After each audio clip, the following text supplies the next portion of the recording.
Hey guys, welcome back to the channel. This is a story about what if Deku had Bakugou by his side part 1. If you guys enjoy this what if and want to see part 2, comment down below and let me know before I start. Please do support for more awesome content and leave a like, and don't forget to subscribe to my channel and also share this video with your friends and check out the description in my playlist. The author of the story 𝗕𝗫𝗏𝗏 from Wattpad. So let's start the video. Izuku let out everything he had felt inside him as a cry through early morning hours. His back arched back with the force of his yell. All these months, the struggles, the pain, the ache of his body as he pushed past his limits and beyond. It all amounted to this moment, standing above the trash piled several feet high so that Izuku could see the far expanse of the appealing clean beach, restored by his efforts. Izuku felt the build-up in his chest again as he in every last bit of air his lungs could take and let out another cry that echoes through the otherwise peaceful scenery. The cold air chilled the skin of his bare torso as the soft curls of green hair clung in sweaty clumps to his neck, but this Izuku didn't notice as the last of his cries faded through his lips and fatigue set in, making the corners of his vision go hazy. He pitched forward over the edge of the pile, headed straight into the soft sand when his mentor came to the rescue, catching him mid-fall in his hero form. Excellent work. All Might smiled down at him, and Izuku did his best to smile back at his mentor, proud that he could prove himself to his #1 hero. I finished everything, All Might, I did it. His voice was weak and shaky, but All Might didn't seem bothered. Do you think I'm ready now? Yeah, you did good, kid. All Might inspected him as he slowly set him down onto his own feet. I gotta say I'm impressed. I knew you had it in you, but this is beyond.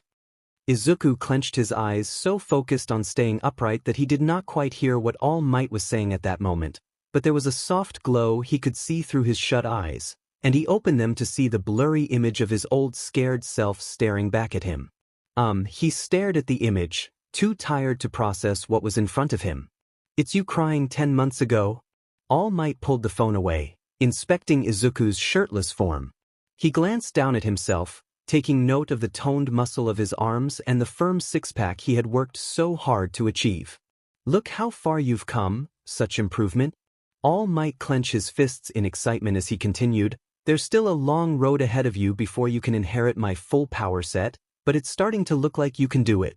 There was the heroic tint to his voice that raised Izuku's spirits every time. He raised his hand, staring at the new calluses on his palms, all proof of his long months of training.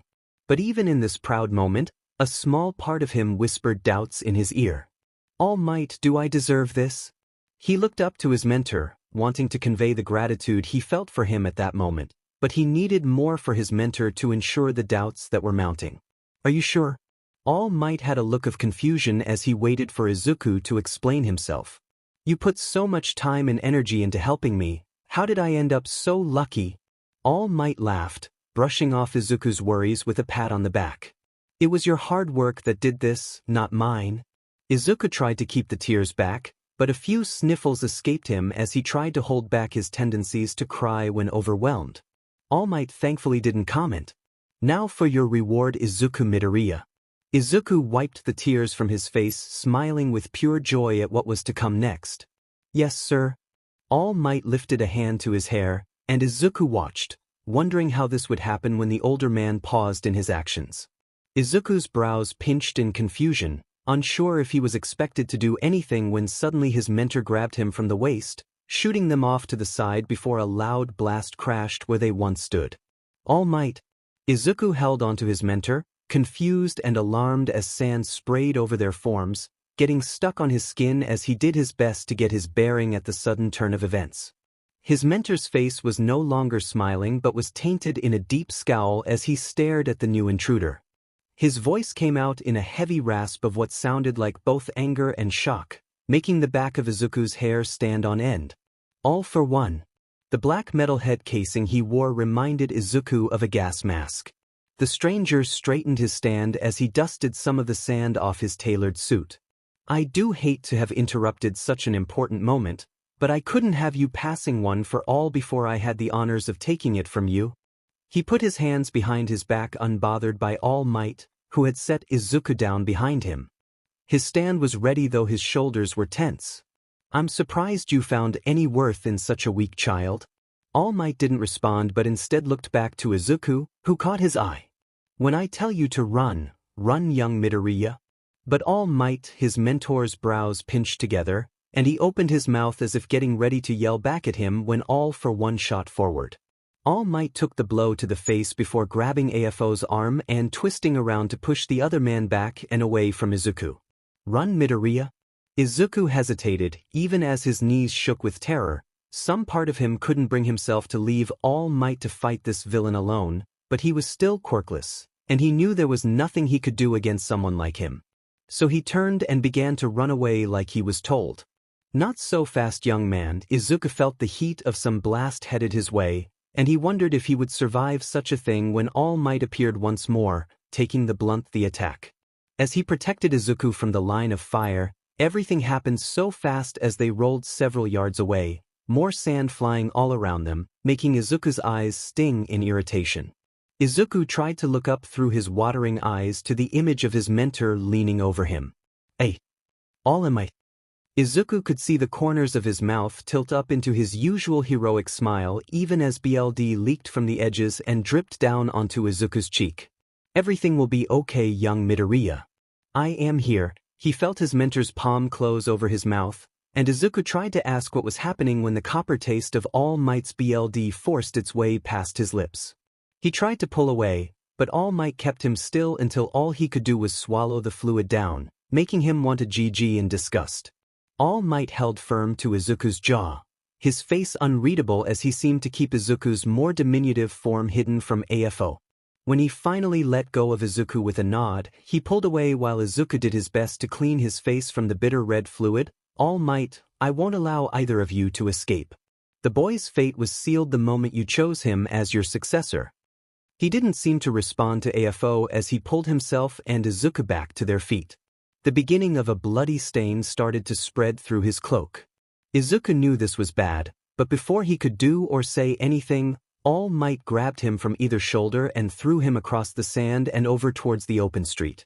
The hard impact of his bare skin on concrete made Izuku cry out in pain, but he ignored it as he lifted himself to look back at his mentor in surprise. All Might, get out of here, Midoriya. All for One lifted his arm towards Izuku, sending black tendrils towards him, but All Might got in the way, taking full impact as they pierced through his front. Izuku shouted in alarm, and without realizing his arm raised out towards All Might as he got up to his feet and ran forward without thought.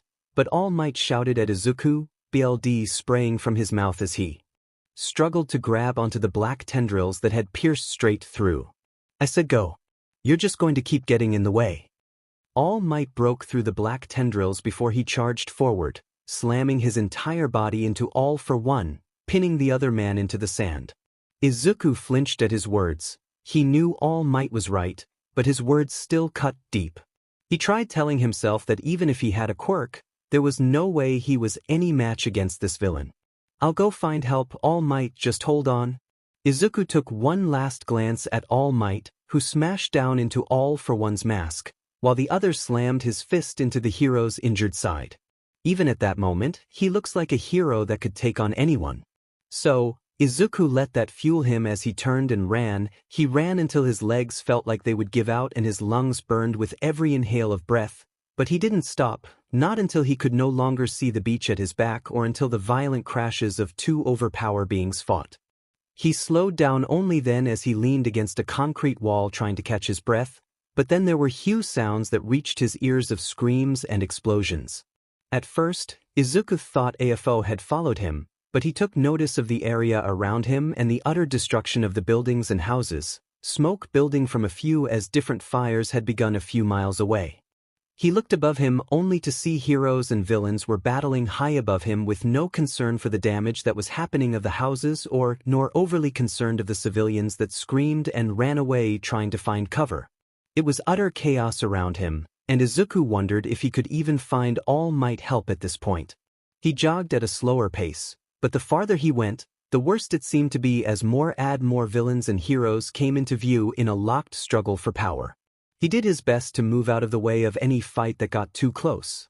Better to stay unseen, but he was at a loss of what to do now. He reached into his pocket for his phone, and although it cracked, he was relieved to find it still worked. Izuku tried to call the police, but at this point, the busy signal he received was unsurprising. He looked around him, finding a group of scared civilians hiding in one of the small shops as a villain with what looked like a water quirk broke the fire hydrants around him, turning them into giant tentacles against two smaller-time heroes. He wasn't familiar with either hero as one flew up into the sky to avoid the watery arms while the other flipped over a car to hide behind. Izuku moved closer to the shop and tried to get the man's attention standing closest to him watching the fight. "What's happening?" he asked, and the man gave him a look of utter disbelief. "Where have you been? Villains in the thousands are attacking the hero agencies all over Japan. It's total anarchy." Izuku paled. If all heroes were busy defending the city, then All Might was on his own against All for One. A sudden cry from one of the heroes caught his attention, and he turned to see the one with the flying quirk get blasted into the side of a nearby building with enough force to crack the brick wall on impact. A thought of his smiling mom waving him goodbye as he headed out this morning came to mind, and Izuku's shoulders tensed. Mom should be hiding at home, right? Izuku dialed her number to make sure, but the call wouldn't go through. The monotone beep of his phone with the message that her phone was out of service area made his thoughts race with why that would be the case. He wanted to help All Might, but his mother became a priority at this moment, or Izuku reasoned just long enough for him to confirm that she was okay. He thanked the man who gave him a worried look. Izuku knew he must look a sight, blood smeared across his face, body injured and bruised, but he didn't have time to explain as he left the area heading straight for home. His apartment wasn't thought of as far for most. It still took twice the time it usually would have taken as he had to stick to back roads continuously and empty streets to avoid the occasional villain or stray blast. Izuku couldn't say if they were just villains as some looked like the average worker or student. Still, they seemed to have taken advantage of the chaos as civilians raided the shops and homes in the area, the heroes too busy defending themselves from the real threats to stop any of them. As Izuku reached the end of his street, he could see the ominous spread of smoke before he saw the building, and his stomach dropped at crumbled remains of their apartment. Plus he fell to his knees. Nothing but dust and debris stacked hazardously against each other. If his mother was inside, could she have really survived this? Or worst, was she still trapped inside, pinned by the beams and concrete that was left? He was stuck in place, eyes wide in disbelief of what used to be his home. The eerie silence of the moment weighed down on Izuku as his heart in his ears, growing louder and louder until he could hear nothing else. Only one thought came to mind like a broken record. The villains won. The villains won. They won. It was quiet around him. They had probably moved on after destroying everything in the area. Izuku lifted himself, rubbing the tears from his eye as he started pulling some of the debris out of the way. He wasn't sure where to begin as some of the pieces were too big for him even to lift. Midoriya. The familiar voice of his neighbor who lived one floor below them reached Izuku's manic mind.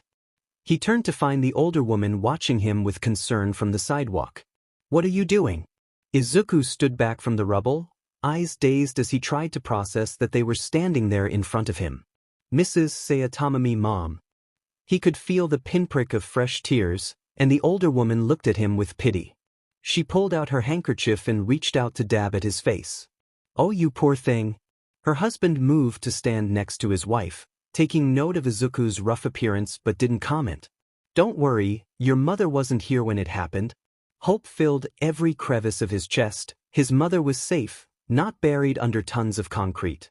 Like a weight lifted off his shoulders, his knees gave out again, dropping him to the floor with a loud thump. Oh, thank God. Mr. 𝗕𝗁𝗵𝗆 was a rather tall and lean man. Even if his shoulders slumped a bit with age, he wasn't as frail as his petite wife. So when Mr. 𝗕𝗁𝗵𝗆 picked Izuku up to stand on his feet, he didn't struggle.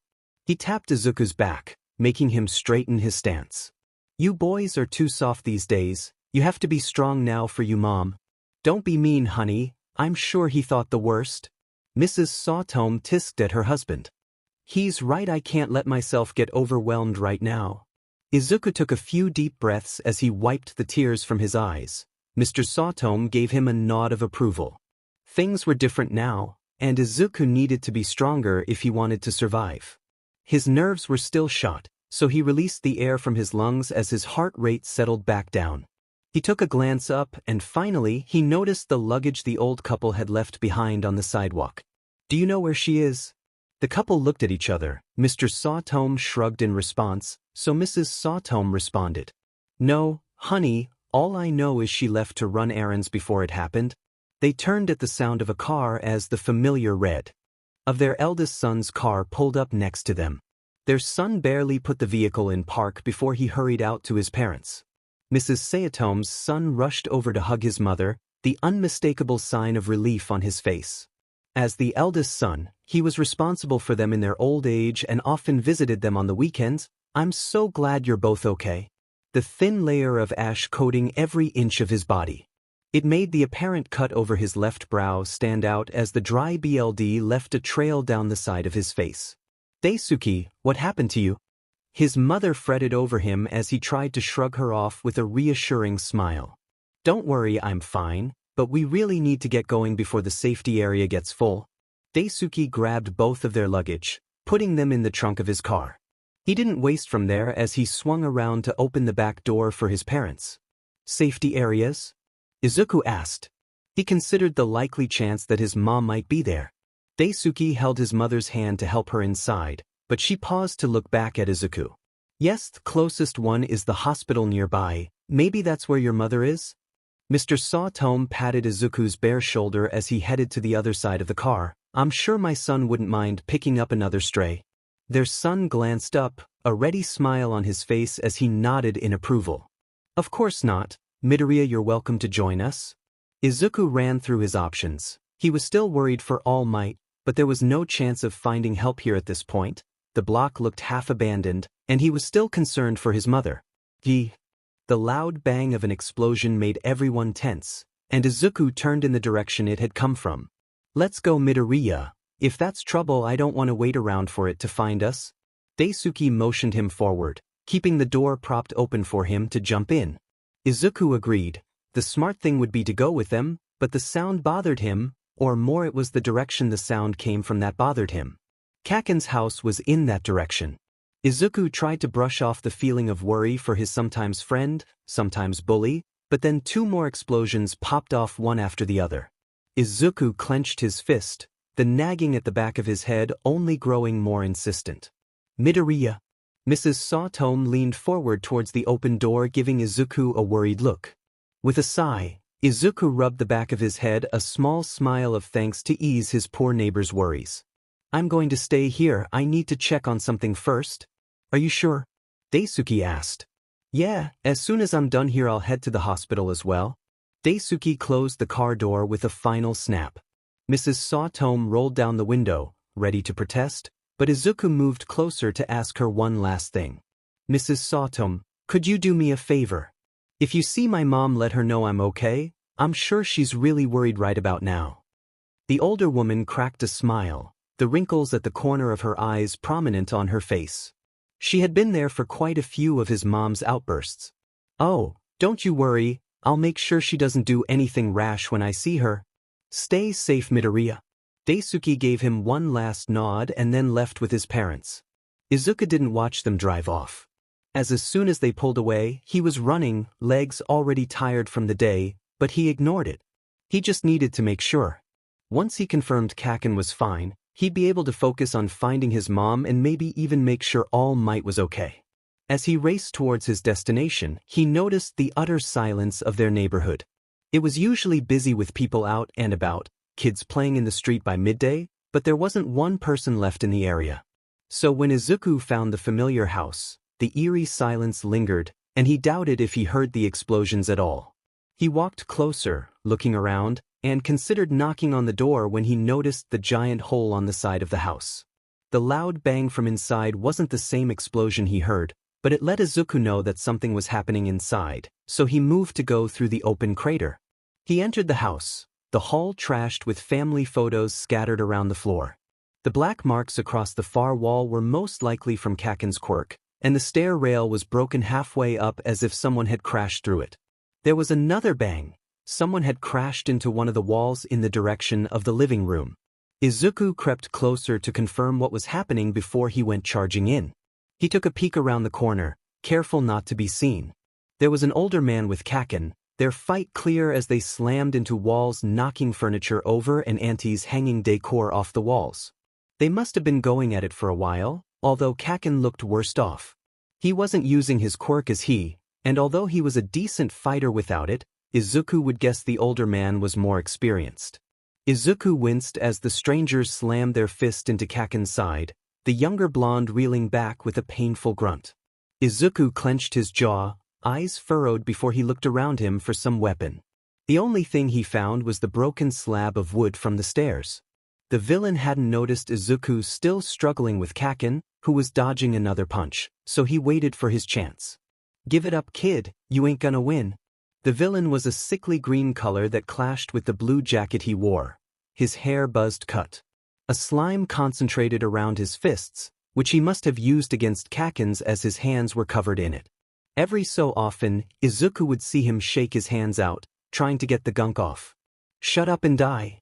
𝗓𝗏 must have given up trying to get rid of the sludge. Instead, he threw another fist at the villain, who fainted right at the last moment. The intruder grabbed 𝗓𝗏 by the shoulders and slammed his knee into his gut. The air must have rushed out of him as he choked on a gasp, his body bent forward in pain.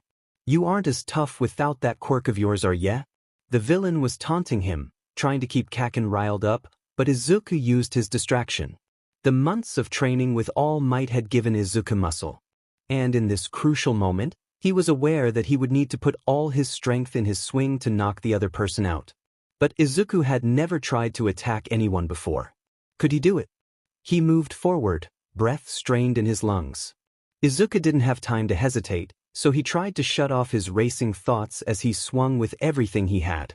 The wood slammed into the villain's head. The impact of wood against bone vibrated back up his arms. The villain cried out, stumbling away from the blow. Izuku had hoped it would knock him out, but the guy stood back up, holding the back of his head with a wince.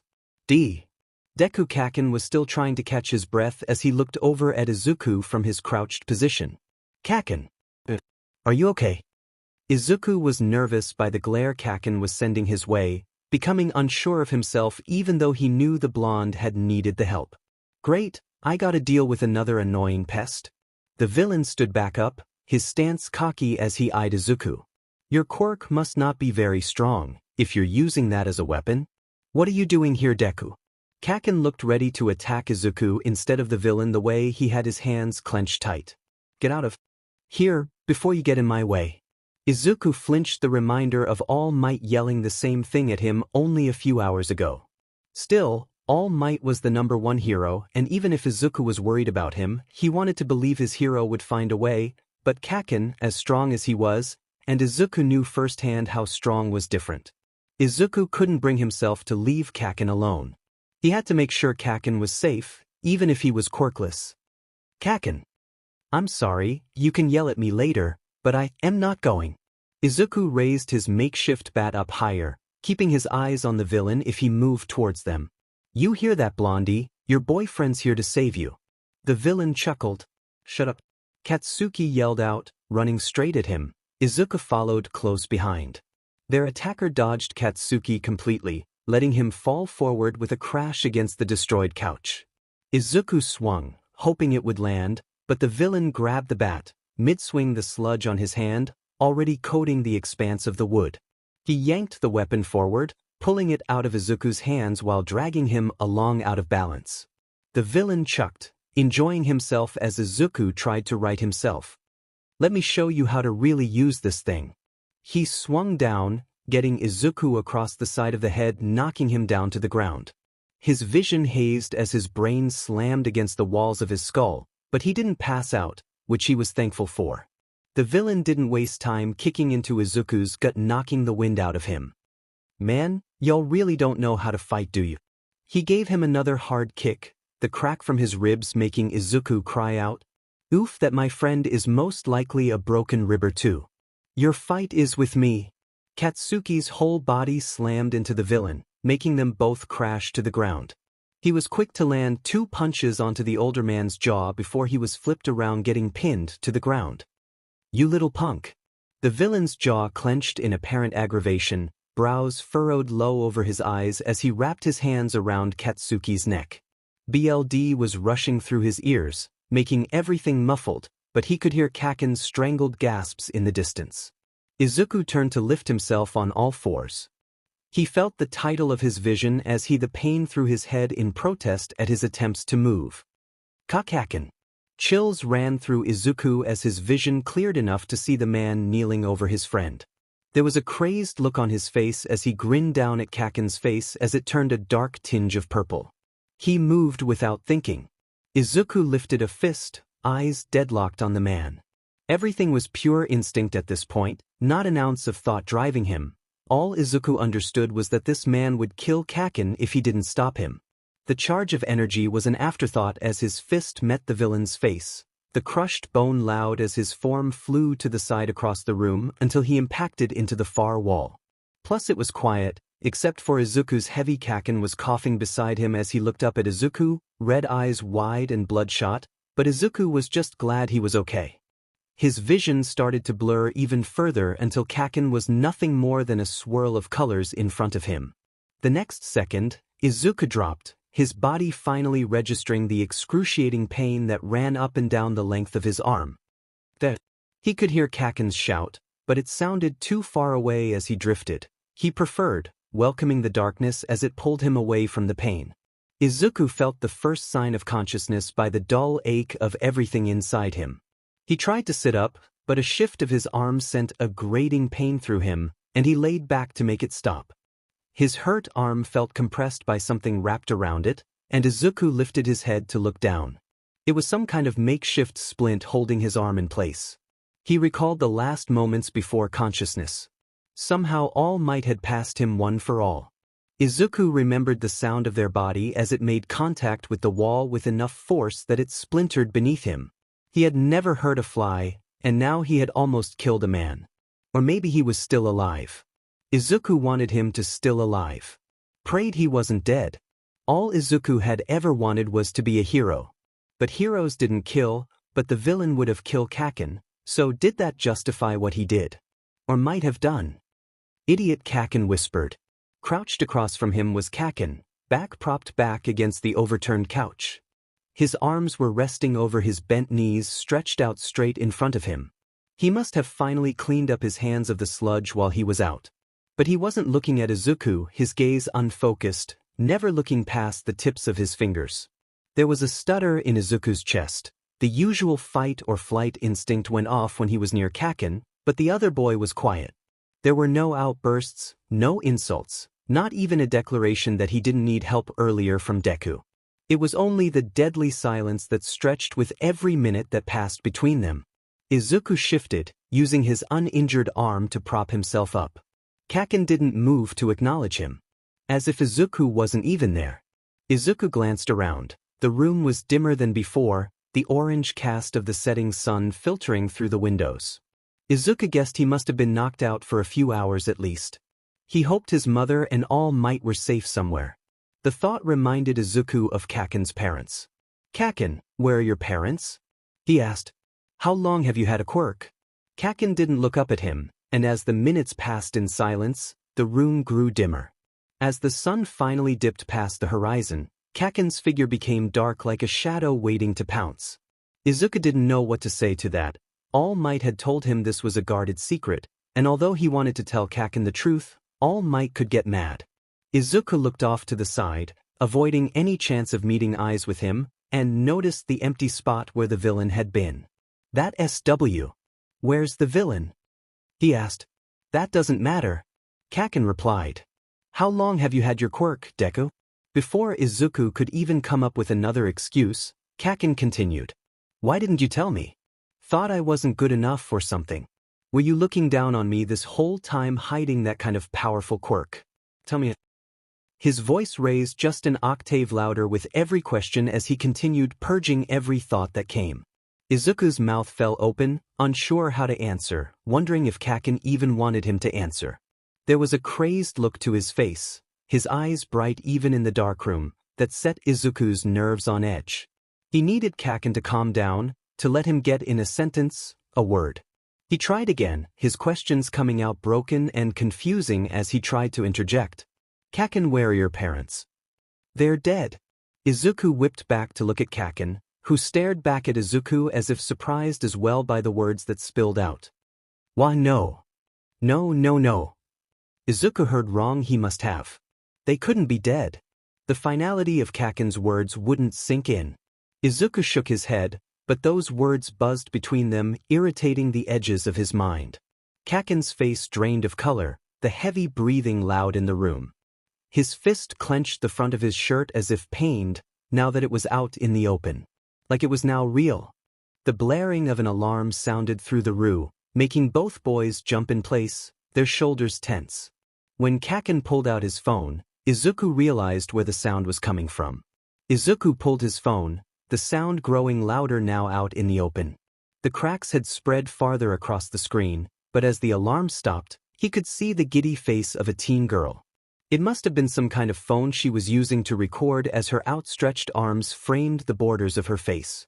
Hey everyone, Toga here, ready to give you the latest scoop. The slight echo of her voice was coming from beside him, so he knew Kaken was watching the same thing. The girl, Toga, was giggling as she twirled around, showing the large crowd behind her. Mischievously, face flushed with excitement, Toga turned to a man that appeared over her shoulder. What are you doing? The man looked rather bored as he eyed Toga. The bottom half of his face was an expanse of purple-burned flesh stapled to a mask-like shape of pale skin.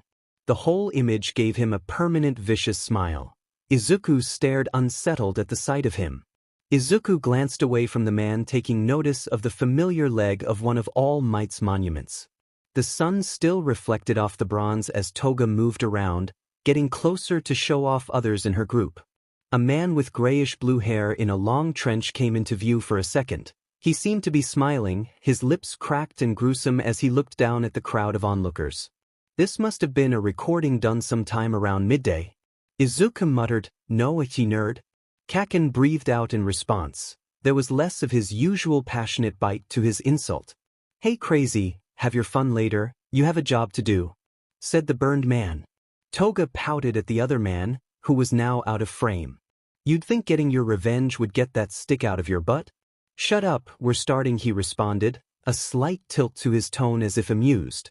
The camera went out of focus as she adjusted before a group appeared into view. Izuku's blood ran cold in his veins. Standing at the head, arms outstretched, was the villain from the beach. He looked spotless in a new clean suit, but if he was there, where was All Might? The in his head returned as he struggled to catch his breath, mind racing at the possible scenarios. Izuku almost missed how the rest of the group stood at the back, spread out around the monument in a casual stand.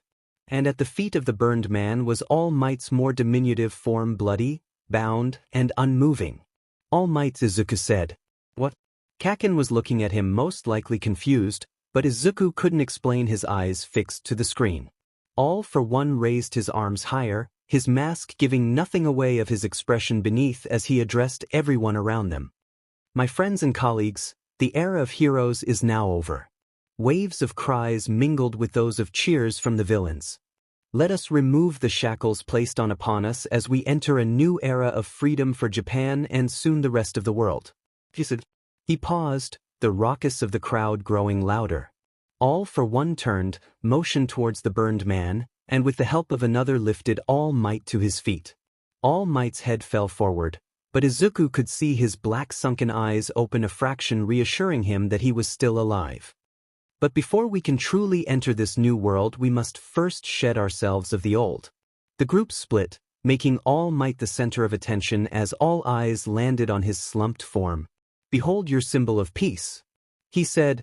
There were gasps from the people, everyone speaking out in confusion, questioning if that was really him. Izuku ground his teeth together, his body a tight coil of nerves, his tense muscles were ready to snap under the strain. All for one moved forward and took hold of All Might's face, his fingers digging into his jaw as he lifted his head for the crowd. The camera shook as Toga moved closer to get a better view. Izuku felt his heart race as his mentor glared up at All for one without an ounce of fear. "Yes, this is all that remains of your precious number one hero, Nothing but a deteriorating body remains of his past greatness. He moved away, letting the hero's head fall forward without care. Your time is up, heroes. Stand down or you will be dealt with as well. As he continued, his words faded away to Izuku as he watched them string a rope over the wide neck of the monument while another wrapped a noose around his mentor's frail neck. Izuku's phone shook in his hands, every muscle in his body tensing and releasing without his permission. His breathing was growing more quickly as he watched in utter horror. The pieces came together in Izuku's red-hazed mind. This whole thing was about a message. Izuku surmised every electronic in the world was playing this recording for every eye to see. A public execution. A warning for anyone who may dare rise up. Someone from the crowd yelled above the softer cries of protest, their voice outraged, and Toga turned the recording to the public in a blur of movements. His suit was an obvious sign he was a hero as he rushed forward towards the group of villains to stop them. The cracked-lipped man from earlier moved to stand in his way, his hands still tucked in the pocket of his trench coat. The nameless hero didn't stop, his face determined to plow through the villain when his eyes widened in horror. He stopped running, but his body still pitched forward as cracked lines spread throughout his body. His mouth opened wide in a silent scream before crumbling away to dust, mere inches from the villain who hadn't moved. A grin broke out on his face as he stared down at the remains of the fallen hero. The crowd moved back, some outright running away as they began to scream in horror. Izuku could hear the girl, Toga, giggling at the sight before she turned back to focus on All Might. With a pull of the rope, his frail body rose off the ground. They kept pulling him up and up against the monument's body to rest against the chest of his own hero image. As he struggled face red, Izuku snapped as he stood. He wanted to run to his mentor to save him. To do anything but watch. He moved as if to leave, but Kaken grabbed his arm before he could go, making the phone slip from his grasp and fall with a thump. The screen was still face up, taunting Izuku. "Where do you think you're going?" Kaken yelled. The video still played, and Izuku couldn't look away. Izuku shrugged Kaken off him as he shouted back at him. "I need to help him." "Idiot, it's a recording, remembered, it's too late, there's nothing we can do now," he shouted. Izuku dropped to his knees. All Might, struggling to breathe, haunted his ears. He covered his ears to make it stop, his thoughts a mile a second. This was all his fault. He shouldn't have left him on the beach. He should have tried harder to find help.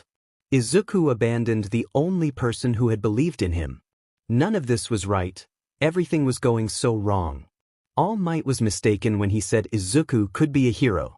All Might picked the wrong person, and now he was dead. It's my fault, All Might's dead and it's all my fault. He couldn't stop his body as it shook, tears stinging his eyes as he clenched them closed. The sound of All Might's struggles stopped, and Izuku didn't need to look to know that it was over. His mentor hung there for the world to see. There were the last sounds of crying, triumph, and despair from the people before the recording stopped. The room went silent once again. Kaken fell back in a crouch by Izuku's curled form and didn't complain as Izuku let out the cry of anguish that had been tearing at him from the inside. Izuku didn't know how long he stayed like that. Kaken, a silent companion, never moving away or drawing closer to him. Izuku finally went silent at some point, too empty inside to let out anything more, so he turned to Kaken, his eyes blank. Kaken's tears streamed down his face, but his face was calm as he looked back at Izuku. "Tell me everything," he said. And with nothing left inside him, Izuku let out a breath and told his childhood friend everything from the moment he met All Might after the sludge villain incident and the little he knew of the new quirk passed down to him called One for All.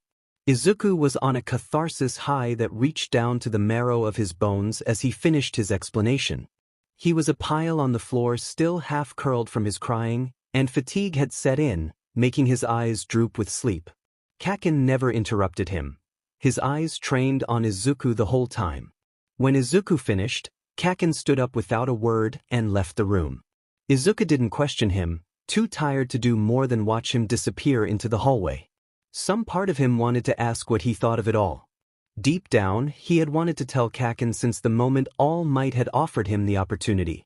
He had been so close to his dream, to save everyone with a smile. And for Kaken to finally see him as his equal, worthy to stand by his side instead of chasing from behind.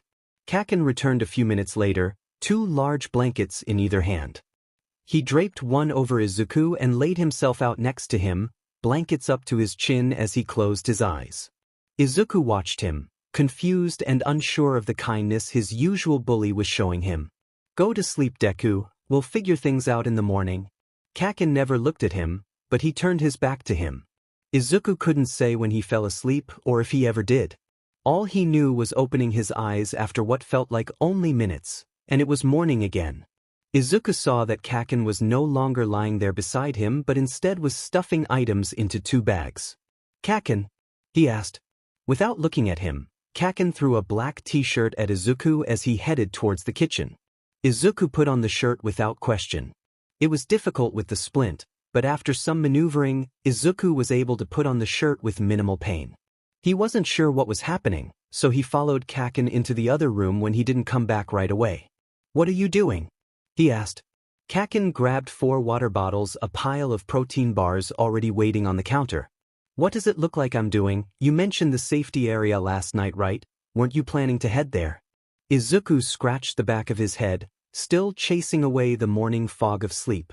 "Well, yeah, but shouldn't we talk about this first? I mean, you haven't said anything about what I told you." He didn't know what he wanted Kakin to say to him, but the lack of response was a little disconcerting. "What's there to say? All Might chose you, right? Now you have a quirk, a shitty quirk that you have no idea how to use without breaking yourself, but knowing you, you'll analyze the SHT out of it until you figure it out." He grabbed the last of the items he deemed necessary and moved to put them in each respective pack as Izuku followed him. As Kakin moved around the room, Izuku noticed an area with all the broken furniture piled high. At first, Izuku thought that Kakin had done it to clear the space for them, but he noticed how the boy seemed to avoid the area entirely. He drew closer and noticed it was all placed as a way to surround something. "Decadent." Kakin's voice made Izuku jump as he turned around to look at him. Kakin wasn't looking at him, but the tone in his voice had an edge as it cracked at the end. Izuku moved even closer, ignoring Kakin's warning as a feeling of foreboding came over him. There in the center, out of the eyesight of either boy, were 2 bloody white sheets. Izuku instinctively knew without having to ask who were under those sheets. Masaru and Katsuki Bakugou. Kakin's parents. "I told you not to look," Kakin said. "How did it happen?" Izuku moved away, unable to look at the scene any longer. He knew they were dead, but he couldn't process that they were gone. It wasn't like All Might, who he had seen with his own eyes. He tried to picture his auntie and uncle under those sheets, cold and lifeless, but he could only imagine his uncle's sweet smile and Auntie Mitsuki's satisfied smirk as she teased Kakin. Maybe it was because he didn't see their bodies, but it didn't feel natural. This all felt like a horrible dream that he couldn't seem to wake up from. "It doesn't matter now, I was too weak to protect them," Kakin said. Izuku opened his mouth to protest, but Kakin didn't give him a chance as he left the room without a glance at him. The message was clear. Kakin was done talking about it. As time passed, Izuku waited, leaning back against one of the walls as Kakin moved about the house, picking things up only to put them back down, opening cabinets only to close them again. There was an anxious energy to the blonde as he moved around the house as if still looking for something. It wouldn't be evident to most, but Izuku had spent most of his life watching the other boy that even these subtle ticks he knew. Katsuki was stalling. Izuku pulled his broken arm closer to his side. The physical pain kept him in the present, not allowing him to fall apart like he usually would have. Kakin didn't need that right now. "Kakin, we need to go before anyone else shows up," he said. Izuku had spent years chasing after Kakin, and in all that time, he couldn't remember when he was this quiet. Kakin was an angry person by default. He never did anything he didn't want to do and did everything in the same loud, passionate extreme way that matched his explosion quirk. But this quiet, 𝗕𝗵𝗯𝗶𝗿 person, this shell had to stop what he was doing to process that Izuku was talking to him. This side was something Izuku had never seen before. It took a moment before he pulled on his pack and turned to Izuku as if waiting for him to tell him what to do. Izuku realized he was letting him take the lead. That told Izuku everything he needed to know. Katsuki Bakugou had shut down. Izuku would rather see him kicking and screaming, would almost prefer to hear the usual insults of how weak he was or quirkless, than this. He knew 𝗓𝗁 was probably in shock. The pain Izuku felt over the disappearance of his mother was almost too much, but at least there was a chance she was still alive, at least she hadn't been murdered. No, Izuku couldn't blame 𝗓𝗁 for checking out temporarily, but that left Izuku with the task of keeping them alive long enough to find help. So he settled his nerves and decided they needed to go over their plans. Things may have quieted down some, the fact that no one has come in while we've been here says as much, but we should stick to the back roads as much as possible and avoid getting into any fights if we can help it, Izuku said. Izuku grabbed the jacket 𝗓𝗁 had placed above his pack, putting it on as he was mentally prepared for whatever laid ahead of them outside. The villain they had faced had shown how inexperienced they were in combat, and so he knew they had to play it smart long enough to get to their destination. The villain Izuku was reminded that he had yet to see the villain, and the idea that he had killed him made him hesitate as he looked at 𝗓𝗁. "Teach that villain?" he asked. 𝗓𝗁's blank stare hardened at the edges, his eyes going a dark red as he looked back at Izuku, making him flinch in response. "He's dead," he said. Izuku recoiled at the news. The worst-case scenario had occurred. Izuku had never wanted to kill someone, even though he wanted to be a hero. His goal had always been to save everyone, and now he had taken a life. 𝗓𝗁 continued as if already knowing where Izuku's thoughts were running towards. "You didn't kill him," he said. That put Izuku at ease as he let out the breath he had been holding. He didn't kill anyone, but he paused as the following thought came to mind, and he looked at 𝗓𝗁 with dread of who did, but 𝗓𝗁 didn't elaborate further. And against his better judgment, Izuku chose not to voice the truth of what this meant. One day he hoped 𝗓𝗁 would tell him, but he decided today was not that day. "Saul, once we get to the hospital, we can see about finding out more about what's going on, and hopefully we'll find my mom." 𝗓𝗁 flinched at the word mom but otherwise didn't comment. Izuku moved closer to the two bodies of the people he once saw as family. He sent a small prayer, regret heavy in his chest. It felt wrong to leave them like this, but there was no other choice. "I'm sorry, Uncle, Auntie, I wish I could have been here sooner," he said. The crude splint 𝗓𝗁 had made for his arm itched as a reminder of his failures. All Might had given him a powerful quirk but with no idea of how to use it. Izuku knew he was just as useless now as when he was quirkless. All Might had chosen the wrong person when he picked Izuku. And at this moment, standing in front of the two people he failed to save, Izuku knew how unworthy he was. "It doesn't matter now." 𝗓𝗁 repeated the exact words from earlier. The cruel, blunt way he spoke was familiar, but it didn't have the same bite it usually carried. Instead, there was a rasp to his voice, and Izuku was sure if he looked at him now, there would be a fresh set of tears that 𝗓𝗁 would refuse to let fall.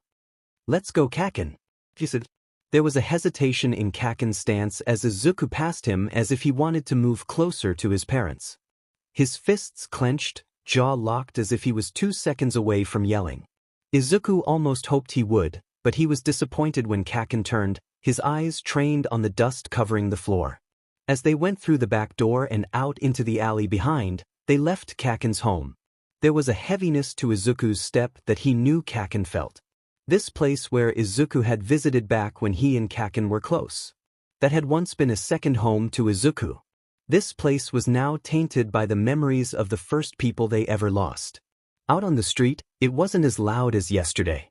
There was still yelling and fighting he could hear, but it was farther away in the distance, which let them know the villains had more or less taken over. They couldn't do anything about it at this point, so they avoided any active areas and steered away from the sounds when they grew closer. Izuku stayed close to Katsuki. Their plans to reach the hospital before it got dark were challenging at the pace they were going. But they decided to see how far they could get before they considered finding shelter. There weren't any heroes and villains around, but Izuku did see plenty of civilians. Most looked scared, headed in what seemed the same direction as them, but others were raiding the small shops in the area, taking whatever food and supplies they could grab. No one stopped them. As they passed an alley, they heard a female scream farther in, and they paused in their steps. Others nearby listened to the sounds as well, but they all chose to ignore it, heads turned down and away as they continued on their way. "Don't even think about it, Deku," Izuku looked back at his companion, who was staring not at him but the alley. They heard the scream come from.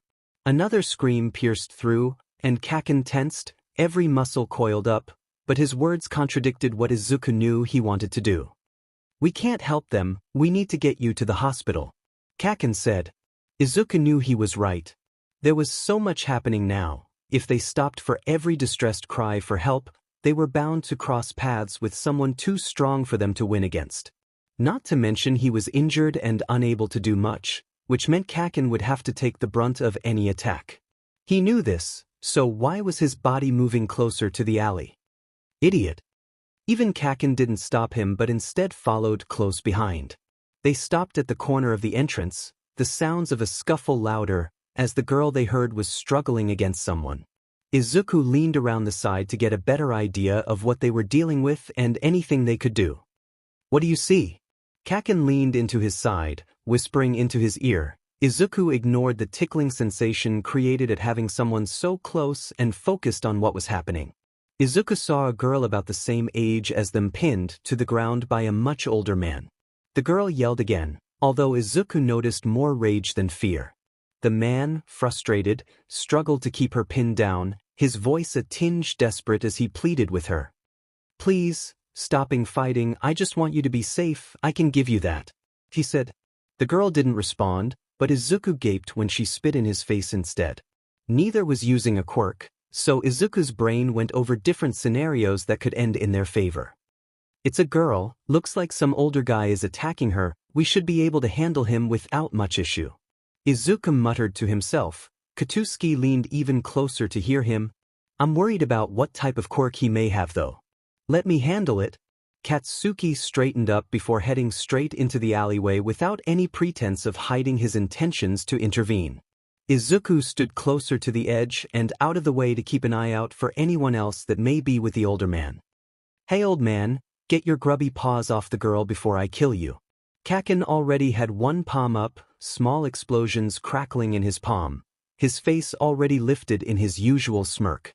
This confident, almost threatening nature is what Izuku would prefer to see on 𝗓𝗁, though he would rather not be in the line of fire when he was like this. The other two in the alley paused as if surprised someone had stepped in. Izuku took note of the wide peridot eyes that stared up at 𝗓𝗁. Her face was covered in the dirt and grime from the alley, as her wrists were held together by the larger man.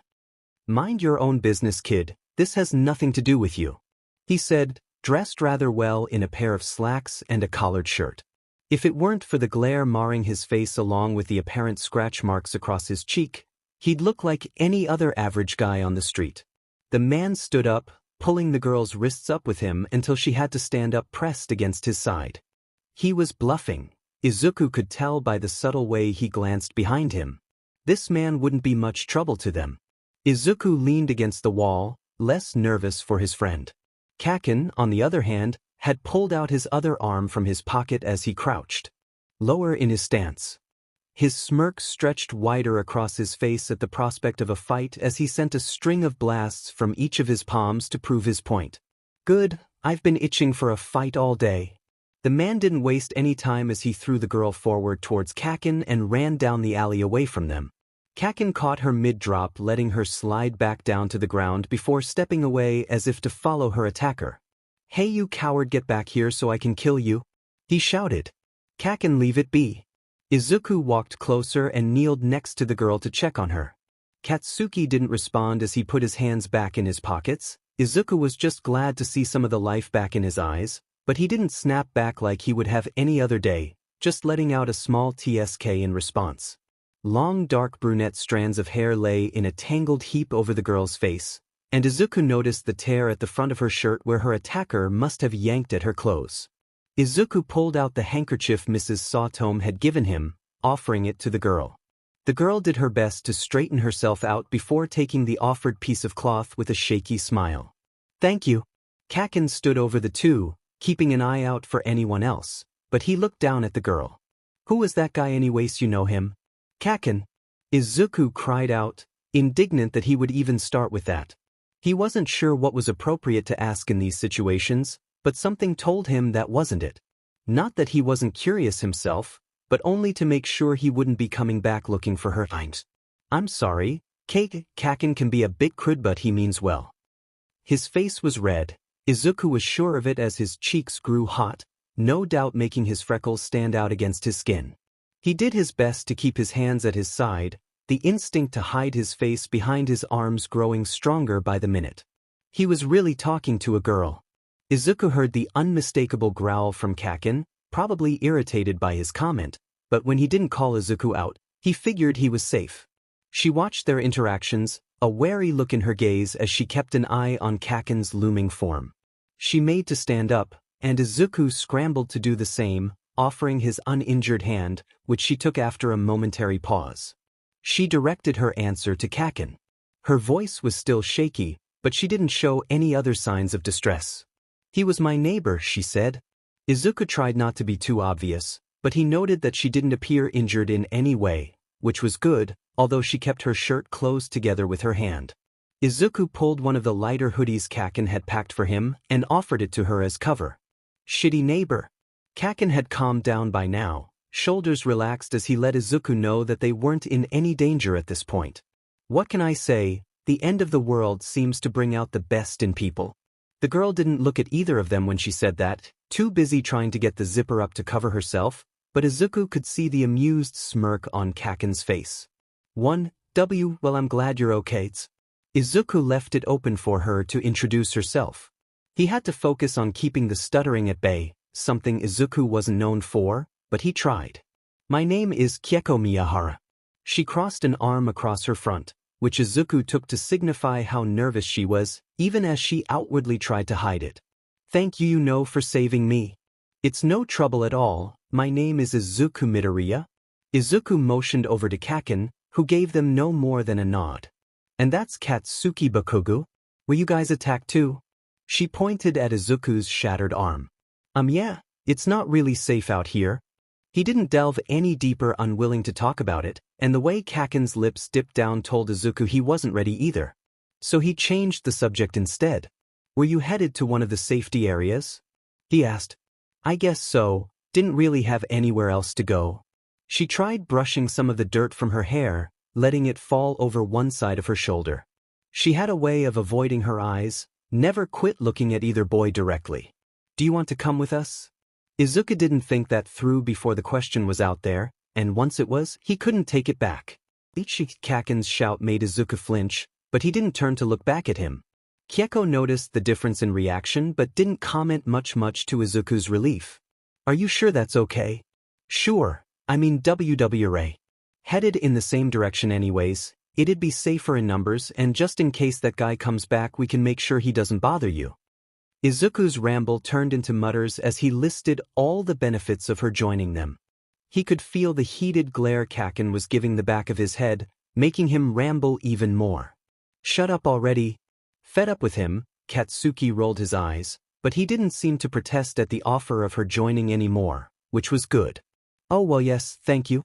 𝗓𝗁's eyes were wide, and Izuku could guess that he had overwhelmed her with his over-explanation, but the next second, her shoulders sagged, giving her first genuine smile at Izuku. Izuku gave in as he looked away, scratching a pretend itch on his face to hide. Neither noticed that Katsuki had already left them behind until he called out to them from the alley's exit. "You two idiots coming or what?" he yelled. 𝗕𝗁's mouth fell open at the insult, and Izuku chuckled, already used to 𝗓𝗁's way of speech. "Don't take it personally, that's just the way he talks." "Great, I'm stuck with an butt," she muttered. Izuku heard her but didn't comment as another chuckle escaped him. It was her turn to turn pink, realizing he caught her comment. "When I heard that," Katsuki's shouted response from farther up ahead made her jump in surprise, and this time Izuku laughed. As they ran to catch up with 𝗓𝗁, he realized it was the first time he had laughed since all this happened. Plus there was a tinge of guilt that came soon after, but he tried to ignore it. "So, what were you doing when all this happened?" 𝗓𝗁 was the curious type. She had asked them everything from the mundane, favorite color to the more complicated thoughts on what would happen to their future. But Izuku had the suspicion it was a nervous habit to fill in the dead space when she wasn't asking questions than because of her genuine want to ask them. "Hi." I was finishing my training for the UN exams. He said. Izuku did his best to answer her, but some of her questions brought up memories that he wasn't ready to bring to the surface. Oh, you were going to apply to UA? What course? She asked. In all honesty, Izuku didn't know how to react to the girl. She was nice enough, but he didn't have that much experience talking to the 𝗕𝗏𝗍𝗔, and although he wanted to treat her no different than he would anyone else, he found every time she looked his way, his face would grow hot, and his words would stutter. It didn't help that Kaken seemed on edge, staring him down every time his face went red. Won the hero course? He replied. What about you, Kaken? 𝗕𝗁 asked. Izuku cringed. Kaken didn't give him much in regards to leeway. After the fall of their friendship as kids, it had only gotten worse over the years, excluding recent events, but if there was one thing that only Izuku could get away with, it's calling him Kaken. Even all these years. Later, even when Kaken had become his middle school bully, no one, and he means no one, had the right to use that name. One except for Izuku. Don't call me that, Kaken yelled. 𝗕𝗁 startled, jumping forward and away from Kaken, who had been standing right behind them. The movement caused her to run into a passing group, and she instantly apologized, although they didn't even acknowledge them as they kept moving. She gave Kaken the side eye, half in a glare at scaring her and half in curiosity at his reaction. You let Midoriya call you that? That's different. He muttered but didn't elaborate as he pushed past them to stay a few steps ahead of them. There was a pink tinge to his ears as he slumped forward as if to hide it. Izuku smiled at his friend. He wouldn't deny that some part of him was happy that only he had the right to use his childhood nickname. Even if their bond had been strained over the years, it was never wholly broken between them. He had to admit Kaken had been nicer to him, although whether it was permanent or only temporary had yet to be determined. Izuku wanted to hope this was a sign that Kaken was turning around though. Izuku shrugged when she looked at him for answers. There was an awkward chuckle that escaped him when she didn't let up, so he did his best to explain. Kaken is my childhood friend, he said. She didn't seem satisfied with his answer, but she didn't push any further. They had been walking for a few hours now, vigilant of their surrounding. The destruction from the first attacks could be seen all around them, only getting worse the more they moved into the city. Holes on the side of buildings, some of them smoking from the possible fires that had been recently stopped. The streets were covered in chunks of concrete and steel beams, cars stuck in a permanent traffic jam after being abandoned. But with all the mess, it did seem the closer they got to the center of the city where the safety area was, the more things seemed to calm and pick up at the same time. They grew quiet as the crowd of people became thicker. There wasn't as much fighting, but there were the occasional passerby that raided the shops, the owners long since giving up on saving any of their inventory. Cliques were beginning to form as people began to huddle in groups, wary of anyone that came too close. Izuku understood why. Things were up in the air, with no authority to keep society in line. Anyone could do anything they wanted. So if someone decided to attack another, who would stop them? Even if they were civilians, the biggest threat was a desperate human trying to survive. So their small trio stuck closer together, keeping the same wary eyes back on any that noticed them. 𝗕𝗁 searched around them, arms tucked in close to herself. She was starting to slow down, making the boys have to slow down in return. Izuku considered stopping to rest, but he wasn't sure if the area was a decent place to stop. He knew they could try one of the many abandoned shops and buildings around them, but he felt wrong to be intruding on someone else's property even though these kinds of courtesies no longer apply.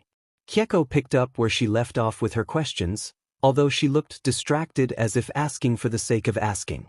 So, Bakugou was it? Were you going to the entrance exam for UA too? She glanced over at him for a second, a teasing smile on her face. Yeah, you look like the hero type. Of course I do. I was going to be the #1 hero. There was an echo of Kaken's pride, but it was only a drop of what it once was. Kaken didn't believe his own words anymore. In this new world, ranks like the #1 hero no longer mattered. What they needed was a symbol of peace. They needed someone like All Might. And if he felt anything like what Izuku thought at this moment, neither boy could step into that role. Not anymore. You could still be #1. Her answer was meant to be reassuring, but Kaken's gaze turned down, his blonde spikes leaving a dark cast over his eyes. He didn't say anything in return. 𝗕𝗁 lasted another hour before her breathing grew more. Izuku conceded. Let's find somewhere to rest. At this pace, we won't make it before dark, and something tells me it's best not to be out here after sundown. 𝗕𝗁 sagged, hands resting on her knees as she tried to take in a breath. I'm sorry, I know I'm slowing you down. Izuku pulled out one of his water bottles to give to her. When she tried to chug it down, Kaken glared at her, yanking the bottle away before she could gulp it all down. Slow down, idiot, you'll make yourself sick drinking like that, he ordered, handing her the bottle only after she promised to slow down. 𝗕𝗁 and Izuku propped themselves against the side of an emptied-out mini-mart to rest while Kaken left to see if there was a safe place to sleep. 𝗕𝗁 handed the water bottle back, and Izuku took a few sips for himself before putting away for later. 𝗕𝗁 eyed his injured arm, biting the corner of her lip as she wrung her hands over and over in her lap. Does it hurt? She asked. Izuku grabbed the side of his arm. The pain had come and gone throughout the day until it became a constant deep burning, every inch of his skin a dark purple bruise. But he didn't want her to worry. It's okay, she said. 𝗕𝗁 opened her mouth as if she was going to say more but then closed it again. Izuku had the feeling she may try to push the topic, so just in case Izuku turned the attention back on her, realizing that he didn't know much about her. Are you hoping to find your parents at the hospital too? He asked. 𝗕𝗁 didn't respond right away as she bent her knees up against her chest. She set her chin on her knees as she watched the different strangers that passed by them. Izuku couldn't pinpoint what about her expression was different, but it was as if a wall had been put up in that moment. No, I lived with my foster parents for a few years, and when the attacks happened I bailed first chance I had, she said. Won't they worry about you? He asked. She tilted her head to look at him. She was considering his question, mulling it over in her head before denying the implication with a somber smile. They won't worry, they had already planned to leave me behind, I just made it easier for everyone by disappearing first. The thought was sobering. Izuku had never considered that her guardians would abandon her, the idea that his mom would leave him behind, or even Kaken's parents had they survived. No, Auntie Mistoki would have dragged Kaken kicking and screaming if she had to, so long as they stayed together. I'm sorry, he said. The sentiment just came out before he could stop it. Even though he didn't know what he was apologizing for, it just felt right to say it at that moment. Don't worry about it. I can take care of myself, she said. Sure you can, the way you took care of Creeper earlier today, right? Kaken's voice butted in, and they turned to see him walking back over to them. Kaken. Izuku's reprimand came out as more of a whine of exasperation with the other boy, but 𝗕𝗁 seemed to take the comment in stride. Wow, being in but just comes so naturally to you, doesn't it? She asked, a slight smirk on her face as she gazed up at him. Shut it, tag-along, he yelled. One ouch, you really hurt my feelings this time. She snarked back at him. Izuku raised his uninjured hand, waving to get their attention as the two started going back and forth. Were beginning to attract those around them, which was the last thing any of them needed. Come on guys, Izuku said. 𝗕𝗁 paused, realizing she was making a scene, and looked ashamed, her face going flush. Kaken himself looked lighter for a moment, like his usual self. It was endearing in its own way. Kaken, did you find somewhere we can stay? He asked. Yeah, but we won't be alone, he said. So there would be others camping out in the same place. There was safety in numbers, but at the same time, that only applied for those you trust, and that left Izuku uneasy. If they had to fight, would they be okay? Do you think it'll be safe? He asked. It's just a small family, they look pretty weak, Kaken said. Looking weak and being weak were completely different things, but Izuku didn't say anything. They needed a place to stay for the night, and they were out of options. So Izuku decided to test out the waters for himself and see if anyone posed a threat. Kaken led them to a small shop that had their windows boarded up, and after a few taps to the door, someone opened the front and let them inside. The place was dark until a small flashlight came on, blinding Izuku, who lifted his arm to block some of it away from his face. He heard something behind them as if a large object had been placed down in front of the door they had passed. Alarm bells went off in his head that their only escape had been blocked, But 𝗕𝗁's voice came somewhere from his left to put him at ease. "Don't worry, they warned me they'd block the door to make sure no one else could come in during the night," he whispered. Izuku nodded but then realized that neither of his companions could see him, so he made a sound of acknowledgement. The figure holding the light moved around them, and he noticed how they seemed to keep a vast distance from them. He couldn't make out any details of the person as their body was cast in shadows, but as Izuku's eyes adjusted, he could make out the outline of a petite person as they started to walk away from them without a word. "Let's go," 𝗕𝗁 said. Izuku felt someone grab his injured arm, and he bit his tongue to muffle the cry that he wanted to let out at the pain. The person pulled away, but not by much. 𝗕𝗁 whispered, apologizing, coming out on a loop. "I'm so sorry, Midoriya. I freaked out and forgot about your arm," she whispered. "It's okay, just stick close so we don't get separated," he said. Izuku felt a hesitant hand reach out and grab the corner of his shirt, as well as 𝗕𝗁's lean form looming so close against his other side that he could feel the warmth coming off him. The person waited for them up ahead, so Midoriya followed the light source until it reflected against a flight of stairs towards the second floor above the shop. The person continued up the stairs, and Izuku's group followed behind. He understood the lights need to be off and the sounds to be at a minimal, but the place was eerie, grating on his panic to leave and take his friends with him. He guessed he would eventually be used to never feeling safe in his surroundings. At the top, there was a simple door, and the person knocked on the surface, a small feminine hand appearing from the shadows. She had to be at least around their age. The door opened, and they were quickly ushered into a room lit only by candlelight. The person they had been following came into view as she stood in front of two adults on the other end of the room. The flashlight, now turned off, was kept pressed to her chest as a weapon or as a security blanket. Izuku wasn't sure. But even as she tried to look confident, her shoulders shook. Her short auburn hair was a mess, and although she had soot across her face, the round pinkness of her cheeks still stood out. "Plus, my name's 𝗬𝗓𝗄𝗎𝗓𝗏. These are my parents, and if you try anything funny I won't hesitate to use my quirk on you," she threatened. After introductions were over, the groups stayed at opposite ends of the room, wary of the other. It was a waiting game to see who would break the tense silence that had manifested around them. 𝗕𝗁 gave in, and Izuku was grateful for it as the family seemed more at ease with her presence than his and 𝗕𝗁. "So are you three headed to the safety area?" she asked. 𝗕𝗁 didn't move from Izuku's side, her hands still gripping his shirt tight, betraying her fear. Uraraka's father was the one to speak for their group as he smiled at 𝗕𝗁. "Yes, or well, we planned to, but we ran into some trouble and I hurt my leg in the process," he admitted. The girl, Uraraka, sat by her father's side, an angry pout on her face. It made her cheeks look rounder, but she didn't say anything as her father continued. There was a tension in the girl's body that Izuku found familiar because it was the same frustration he felt. The feeling of being useless. "After that, my daughter here has been using her quirk to make the travel easier on me, but unfortunately she ran out of energy before we could reach you, he said.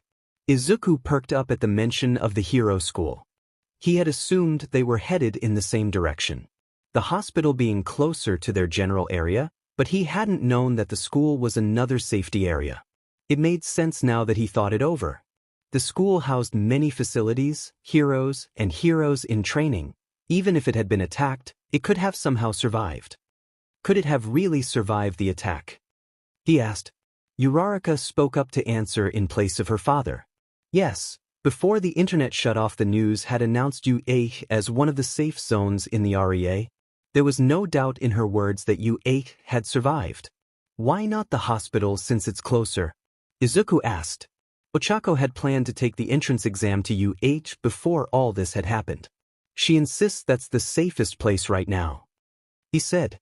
Izuku sat down, 𝗕𝗁 following close by as he propped back against the far wall. His hand rested against his chin, already deep in thought as he went over the new information. If the school had withstood the attack, were there heroes who could teach Izuku how to use his quirk? They could protect 𝗕𝗁 while he and 𝗕𝗁 trained. It gave better options than the hospital, at least. Still, it was a higher probability that his mother was at the hospital since she would have been much closer to the area during the attack. No matter what, Izuku had to go there first to find his mom, but after they could try traveling to the school. Deku, Kaken said. Izuku paused in his thoughts as he looked up at Kaken, who was standing over him, arms crossed, and his usual annoyed frown plastered on his face. Yes, Kaken? He asked. Your muttering is freaking the extras out? He said. Izuku looked up and noticed the way Uraraka and her parents were eyeing him. They clearly couldn't make out what he had been saying, but Izuku knew his habit of talking out loud could make those around him uncomfortable, so he apologized. I was just considering the other safety areas, but we're searching for my mom, so we have to go to the hospital first, he said. Mrs. Uraraka looked at him with concern as she sat at her husband's side. She was an older version of her daughter with the same short bob hair and distinct round, pink cheeks. Oh, were you separated during the attack? She asked. We weren't together when it happened, but my neighbor said she had gone out to run errands, so I'm hoping that she had gone to the hospital since it would have been closet area to her. Izuku. His mother was such a cry-baby like himself, so he knew she was somewhere now, crying her eyes out, worried for him.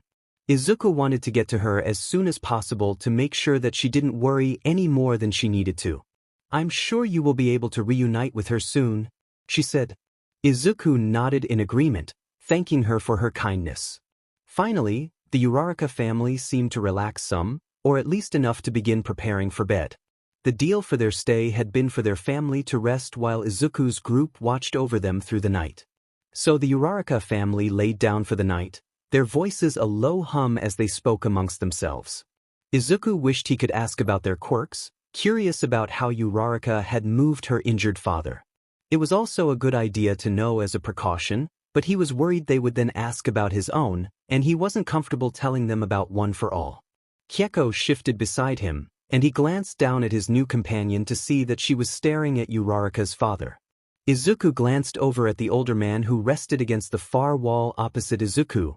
A light blanket covered his outstretched legs. He didn't look injured in any way, so the injury they mentioned might have been one of his legs or internal. Izuku wasn't sure, and he knew nothing of the parents' quirks, but they had been pretty hospitable given the situation. He couldn't find any reason for Kyeko to be fixated on him. Izuku leaned closer to his friend, his voice low so only she could hear him. You okay? Kyeko glanced up at him and something passed over her light green eyes before she turned away. She brushed off Izuku's question with a shrug before sliding over to lay down on the groan. Miyahara, he said. I'm going to bed, she said. He didn't want to leave things as it was, but Izuku didn't think he had any right to make her tell him anything she didn't want to, so he left it alone. Good night then, he said, but she didn't respond. Kaken slid down to sit by him. His eyes looked tired, but Izuku wasn't surprised by that. Kaken had always gone to bed earlier than most. Go to sleep, Kaken, you need your rest, he said. Kaken's glare over at him, fiery red meeting soft viridian green, but Izuku didn't turn away as he would have in the past. You need to sleep too, Kaken said. Izuku smiled at him. There was a warm flutter against his ribs at the thought of Kaken worrying for him. The blonde had been protective of Izuku just like this when they were kids before Kaken had manifested his quirk. He never thought he'd get to see this side of him again. Don't worry, I'll rest tomorrow when we reach the hospital. You need the rest more? Izuku said. Who's worried? Kaken yelled.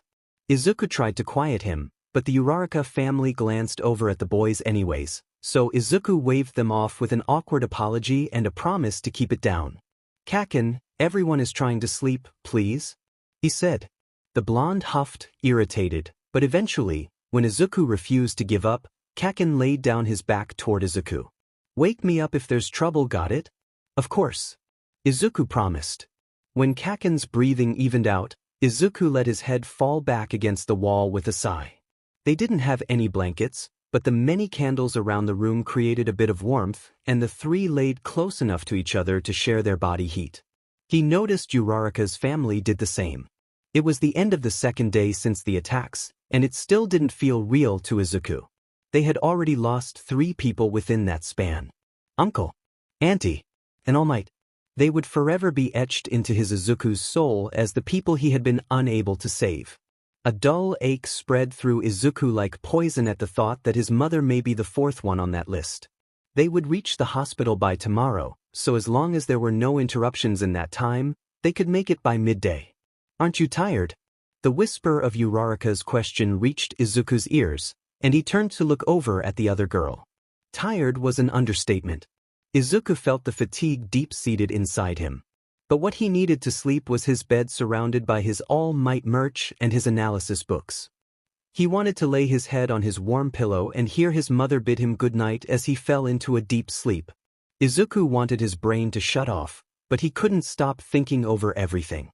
His room full of his favorite things was crushed under the ton of weight of his destroyed apartment building, and his mother was missing. Yes, but I promised to watch over everyone. He offered a smile to the girl. You should try to get some sleep too. I can't sleep. She watched over her parents. Her father curled close against his wife as they attempted to share the small blanket.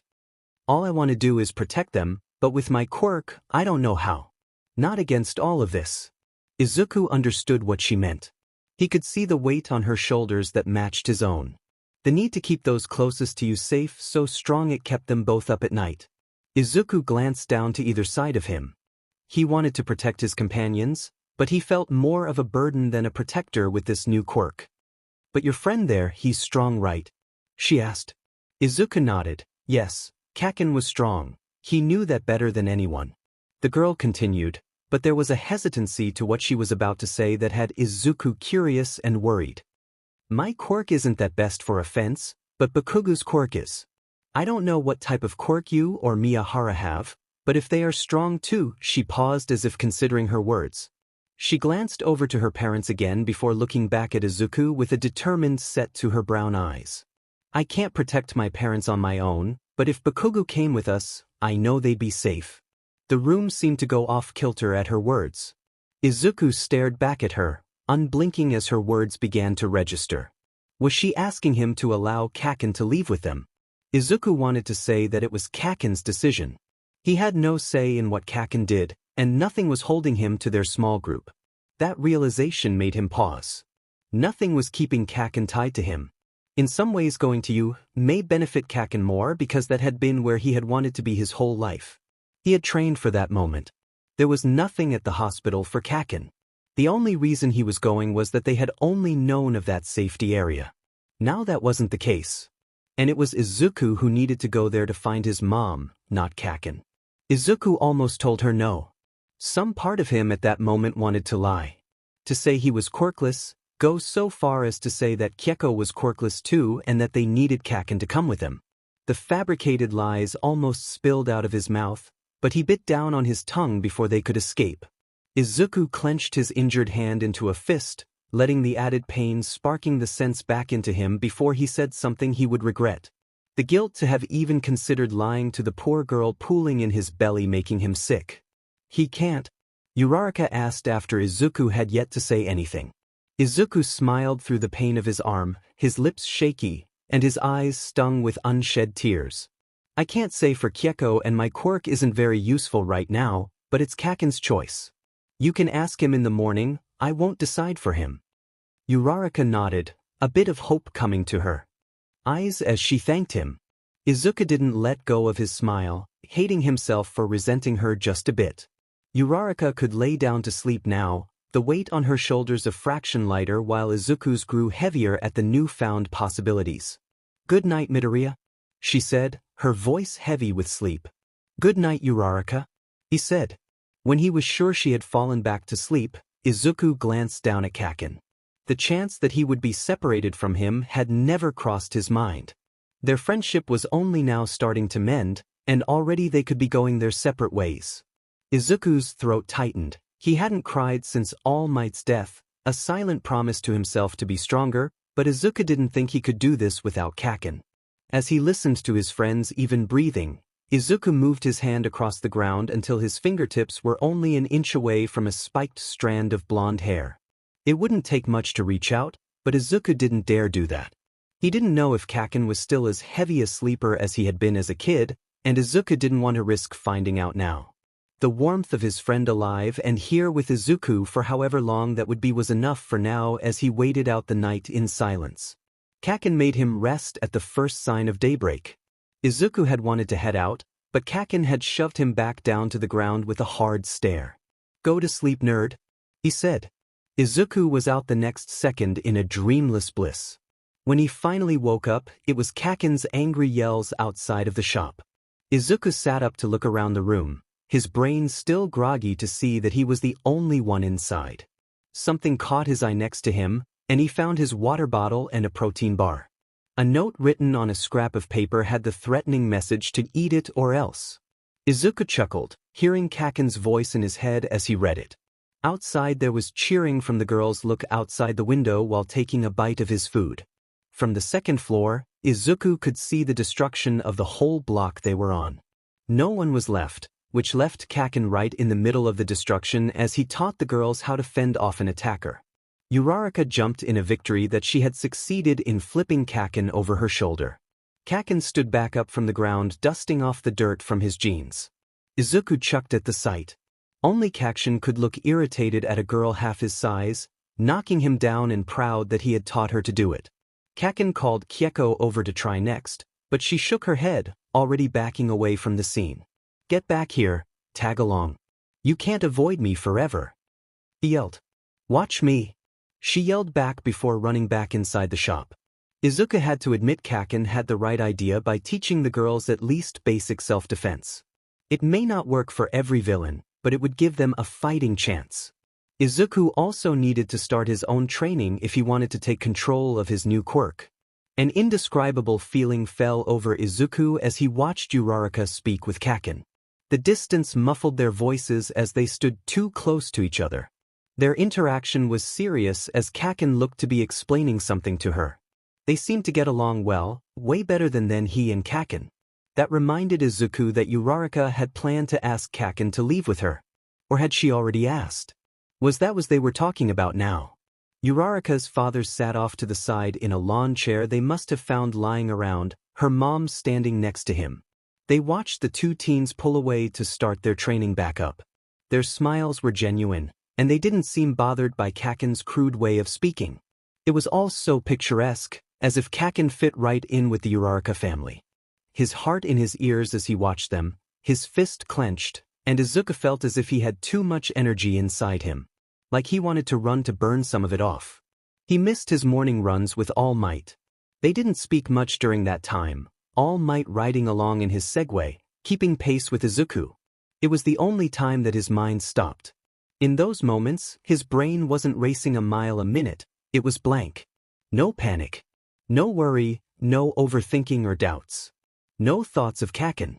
It was only the of his feet against concrete, the burn of his lungs with every breath he took.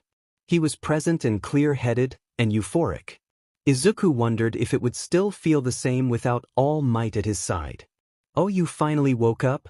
𝗘𝗁𝗁𝗧𝗏's voice broke through Izuku's wandering thoughts. He turned to find the girl watching him from the doorway. Her face made it obvious she was curious, but she didn't ask. "Yeah, sorry if you were waiting for me," he said as he finished the forgotten protein bar.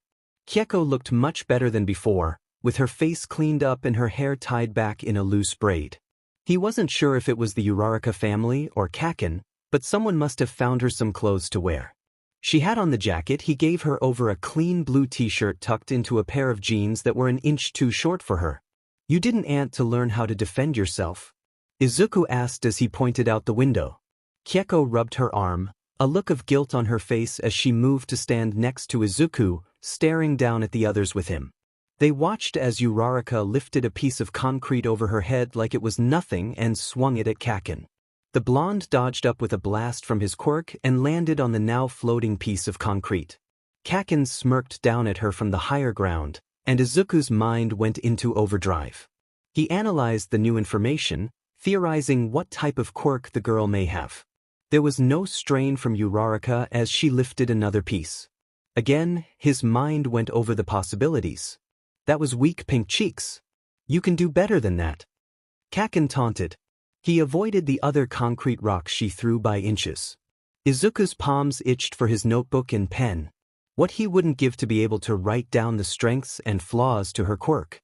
The two pieces were in the air before 𝗬𝗏𝗧𝗏 released her quirk, and both slabs crashed to the ground. 𝗬𝗏𝗧𝗏 looked sick, her face a pale green as she took a rest. Kaken didn't stop, though, as he went through maneuvering through the air with his quirk. He looked free of any worry, his usual smirk wide on his face. Kaken was in his element, and Izuku leaned against the window frame, glad to see his friend happy for now. "I can't do that," 𝗕𝗁𝗁 said. Izuku jumped, startled when 𝗕𝗁𝗁 talked. He felt his cheeks grow hot, embarrassed that he had forgotten about her.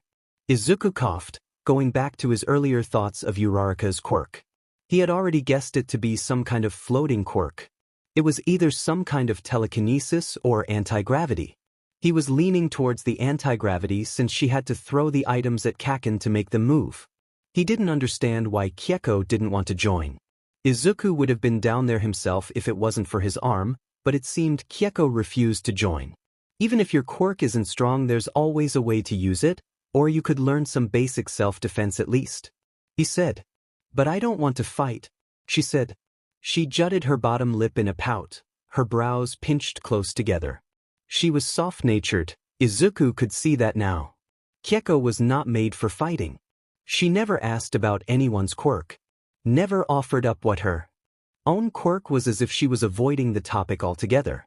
Was it possible that she really was quirkless and was too embarrassed to say anything? Even if it were true, and Izuku hated to admit it, but in this new world, 𝗕𝗁𝗁 would need to fight if she expected to survive. "Miyahara, even if you don't want to fight, you may have to fight anyways. Kaken or I may not be there to save you next time," he said. He hated the words the moment they came out of his mouth. The hurt on 𝗕𝗁𝗁's face weighed heavy in Izuku's chest as she ran out of the room without a word to him. Izuku wished he could tell her that he would always save her, that he could protect her with a smile on his face, but they both had to face the hard truth. Izuku couldn't promise her that. He couldn't promise anyone that, not anymore. The best he could do was get her to the safety area where real heroes could protect her. That was the best he could hope for. Later, Izuku finished packing and was ready to go. He stepped out of the room only to run into Kaken coming out of the restroom, his hair wet from the shower he had taken. "You ready to head out?" Kaken asked. Izuku shifted in his stance as he found himself unable to look at the blonde. "Yeah, did Uraraka get a chance to speak with you yet?" Izuku asked. Kaken used the small towel he had to dry his hair as he looked at Izuku. The calculated stare only made Izuku sweat in place. The cracks in the ceiling more interesting than to risk meeting eyes with Kaken. "About what?" Kaken asked. Did that mean she didn't ask him? Had she changed her mind? Izuku ignored the flutters in his gut at the chance that she hadn't. "She had mentioned to me that she would ask you to join them to go to UA," Izuku said. "But..." "Yeah, she asked me," Kaken said. Izuku waited for Kaken to tell him what he had said, but the boy didn't say anything more as he walked past Izuku. Izuku followed him back into the room, the flutters going wild. As Kaken packed his things, he kept Izuku teetering on the edge in suspense. Izuku almost believed he was doing this on purpose. "What did you say?" Izuku asked. His stuttering had returned. There was both a feeling of hope and dread to know if Kaken would be leaving with the Uraraka family. UA would be a better place for me. Places to train and heroes to teach me how to be even better than I already am. Kaken put on one of his shoes as Izuku's flutters began to die down into a dull ache, but Kaken continued. "Pink Cheeks isn't horrible either, she's not weak and she has decent control of her quirk. She'd be pretty useful in a fight," he said. Izuku's face grew hot in shame. Uraraka was useful, unlike himself. She didn't fall apart when she used her quirk. With Kaken to teach her and more practice, Izuku was sure she could handle herself in a fight. There was no reason Kaken wouldn't accept their offer. It was only logical that he would pick the best option. Kaken finished putting on his shoes and put on his pack, taking one last look around without a word to Izuku. The room was empty now that everyone's things were removed. Kaken walked past Izuku's slouched form and stopped the doorway, but Izuku didn't turn to him. Instead, he closed his eyes, waiting for Kaken to tell him he had chosen to leave him, but when he didn't say anything, Izuku gave in. "So you're going with them?" Izuku's question came out as more of a statement. His voice quiet and resigned, and he hated the way it made him sound so pathetic as his throat tightened. "No, you idiot, now let's go. Kyeko's waiting for us outside," Kaken said. He didn't wait for Izuku, who had turned to look at Kaken's retreating form, his mouth wide open. The flutters had returned full force as he chased after Kaken. Izuku said goodbye to the Uraraka family, who had decided to head out once Uraraka had time to rest. Her mother had made a small pack for 𝗕𝗁𝗁 with a few extra bottles of water they had found in the shop. "You all be safe getting to the hospital," Mrs. Uraraka said, hugging 𝗕𝗁𝗁 goodbye. "And you keep an eye on Miyahara, okay?" Izuku smiled, his mood much lighter as he stood next to Kaken on the street as he nodded, promising to be safe. "Thank you for the clothes, Mrs. Uraraka. You guys be safe too, okay?" 𝗕𝗁𝗁 said. "Don't worry, I'll protect them," Uraraka said. Izuku noticed the determination set to her gaze, her fist curled as if ready to take on anything that came their way. He wondered what had changed from the girl last night who had thought herself too weak to protect them. Kaken nodded towards Uraraka in approval. "You put those new moves I taught you to good use, you hear? And if anyone tries to mess with you, then you show them why they'll live to regret it. Thanks Bakugou for everything, and hey, maybe I'll see you guys later at UA, Uraraka said. The girls hugged goodbye as the boys said their goodbyes to Mr. Uraraka. "You two behave yourselves and take care of your mom when you find her all right. I'm sure I'll see you three again soon," Mr. Uraraka said. "We will." Izuku smiled, and with a wave there the trio went their separate ways. They reached the hospital late afternoon, but they didn't get in as they had hoped.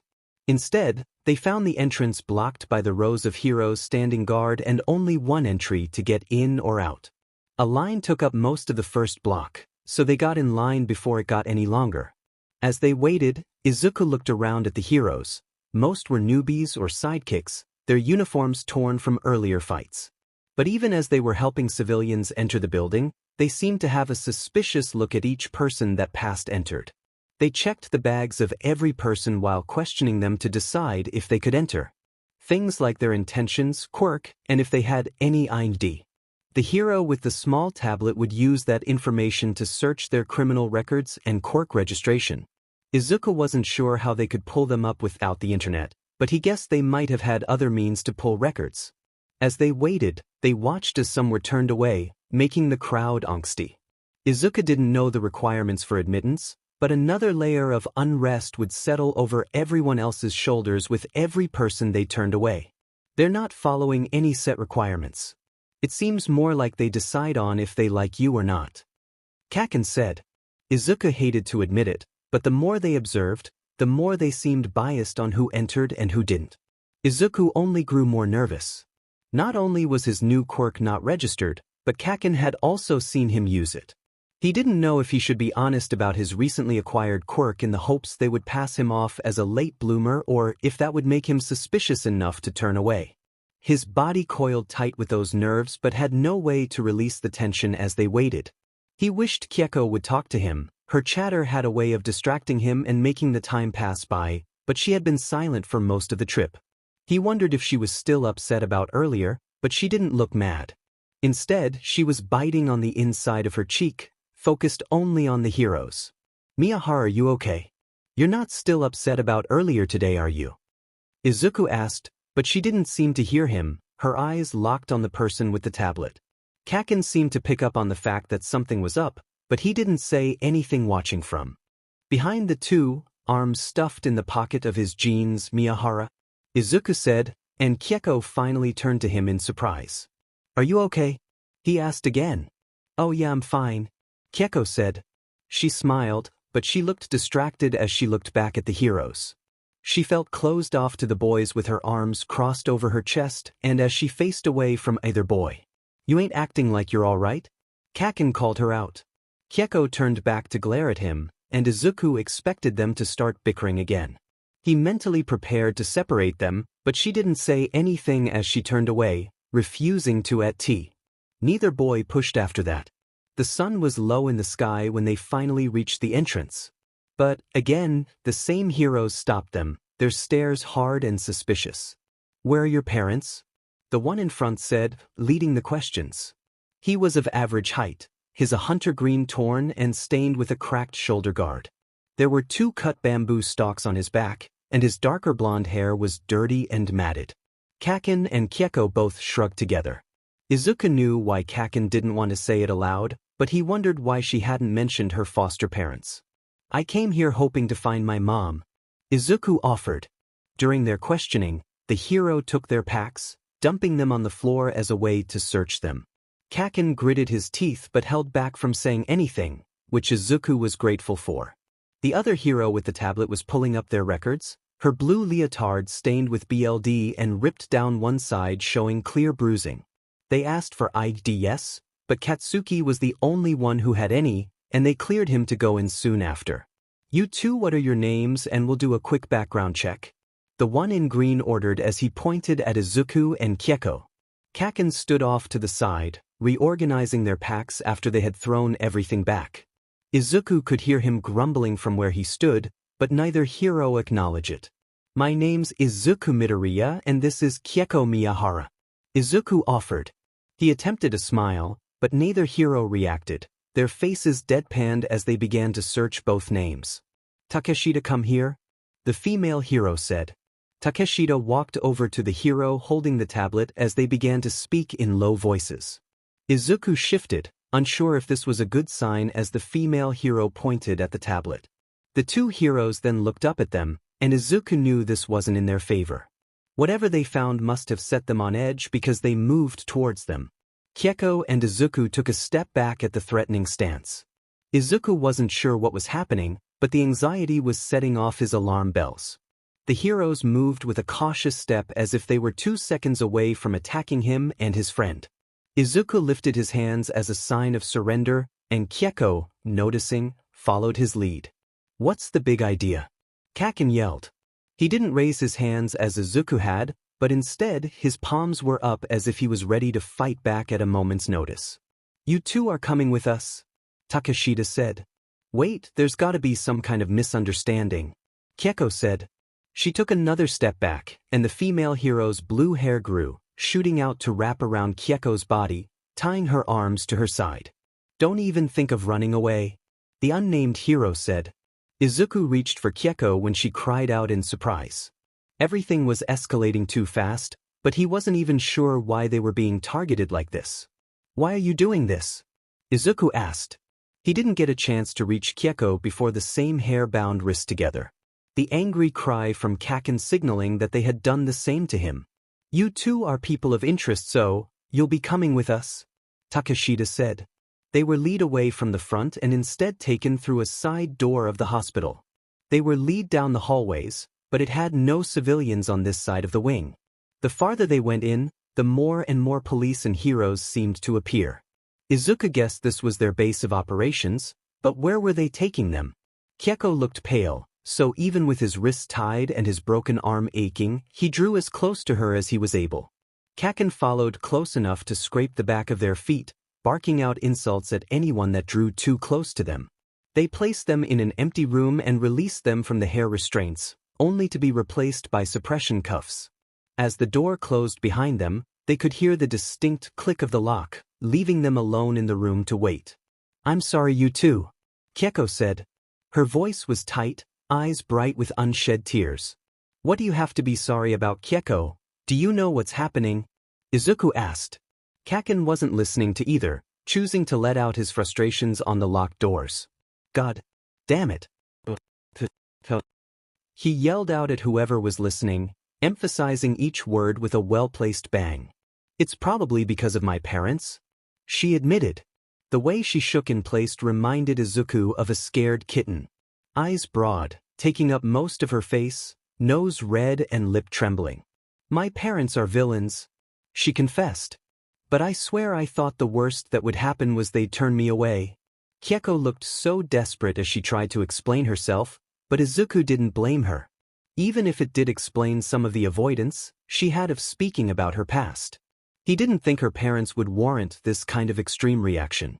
It felt like there was more to their actions, but Izuku tried to reason with himself. These people were heroes, not villains. He was sure this would all be cleared up once they talked. Hey, I'm sure once we talk this over with them, it'll all be cleared up, Izuku said. Kaken snorted, clearly not as optimistic as Izuku was trying to be. Sure, Deku, you keep telling yourself that, he said. Izuku looked around the room from the corner of his eyes. Overall, the room was sparse of any furniture. So he motioned 𝗕𝗁𝗁 to move and sit in one of the corners. He then sat down next to her to rest. So while we wait, tell me what they know. Who are your parents? He asked. They were just small-time villains. Petty thievery and break-ins. They got caught when I was around 7 and I was placed with a foster family. I haven't heard from them since. She said. Are they still locked up? He asked. 𝗕𝗁𝗁 shrugged. She didn't know what they were doing now. But she pulled away from the conversation, and Izuku felt she didn't want him to pry any further than this. Do you think they're going to turn me away after? She asked. She didn't try to show it, but there was fear at the idea of being on her own. Izuku leaned his shoulder into hers to reassure her. Don't worry, I'm sure that won't happen, but either way we'll figure things out as long as we stick together. He said. But we just met. I bet if you told them that, they'd let you in without me. She said. There was a confused look on her face, her brows tightened down. Izuku shook his head. He was surprised that she would think they'd do that to her. Even though they had only known each other for a short time, they had traveled together and gotten to know each other. Even if we just met, we're friends now, right? We have to stick together. Izuku said. She didn't respond right away as she stared at him for a moment. Thank you. Izuku nodded, satisfied she was feeling better, but before he could say any more, the door opened, making Kaken move back to stand over the two of them. Two people walked in, one a man with a button-up beige trench coat that had seen better days and an older man who looked much better off. His graying hair slicked back and in a relatively clean black suit. The man in the trench coat introduced himself and his companion. He was friendly, his face open and smiling, which put Izuku at ease. Hello, my name is Detective 𝗕𝗁𝗁𝗖 and this here is Mr. Inazuma with the 𝗕𝗁 Public Safety Commission, he said.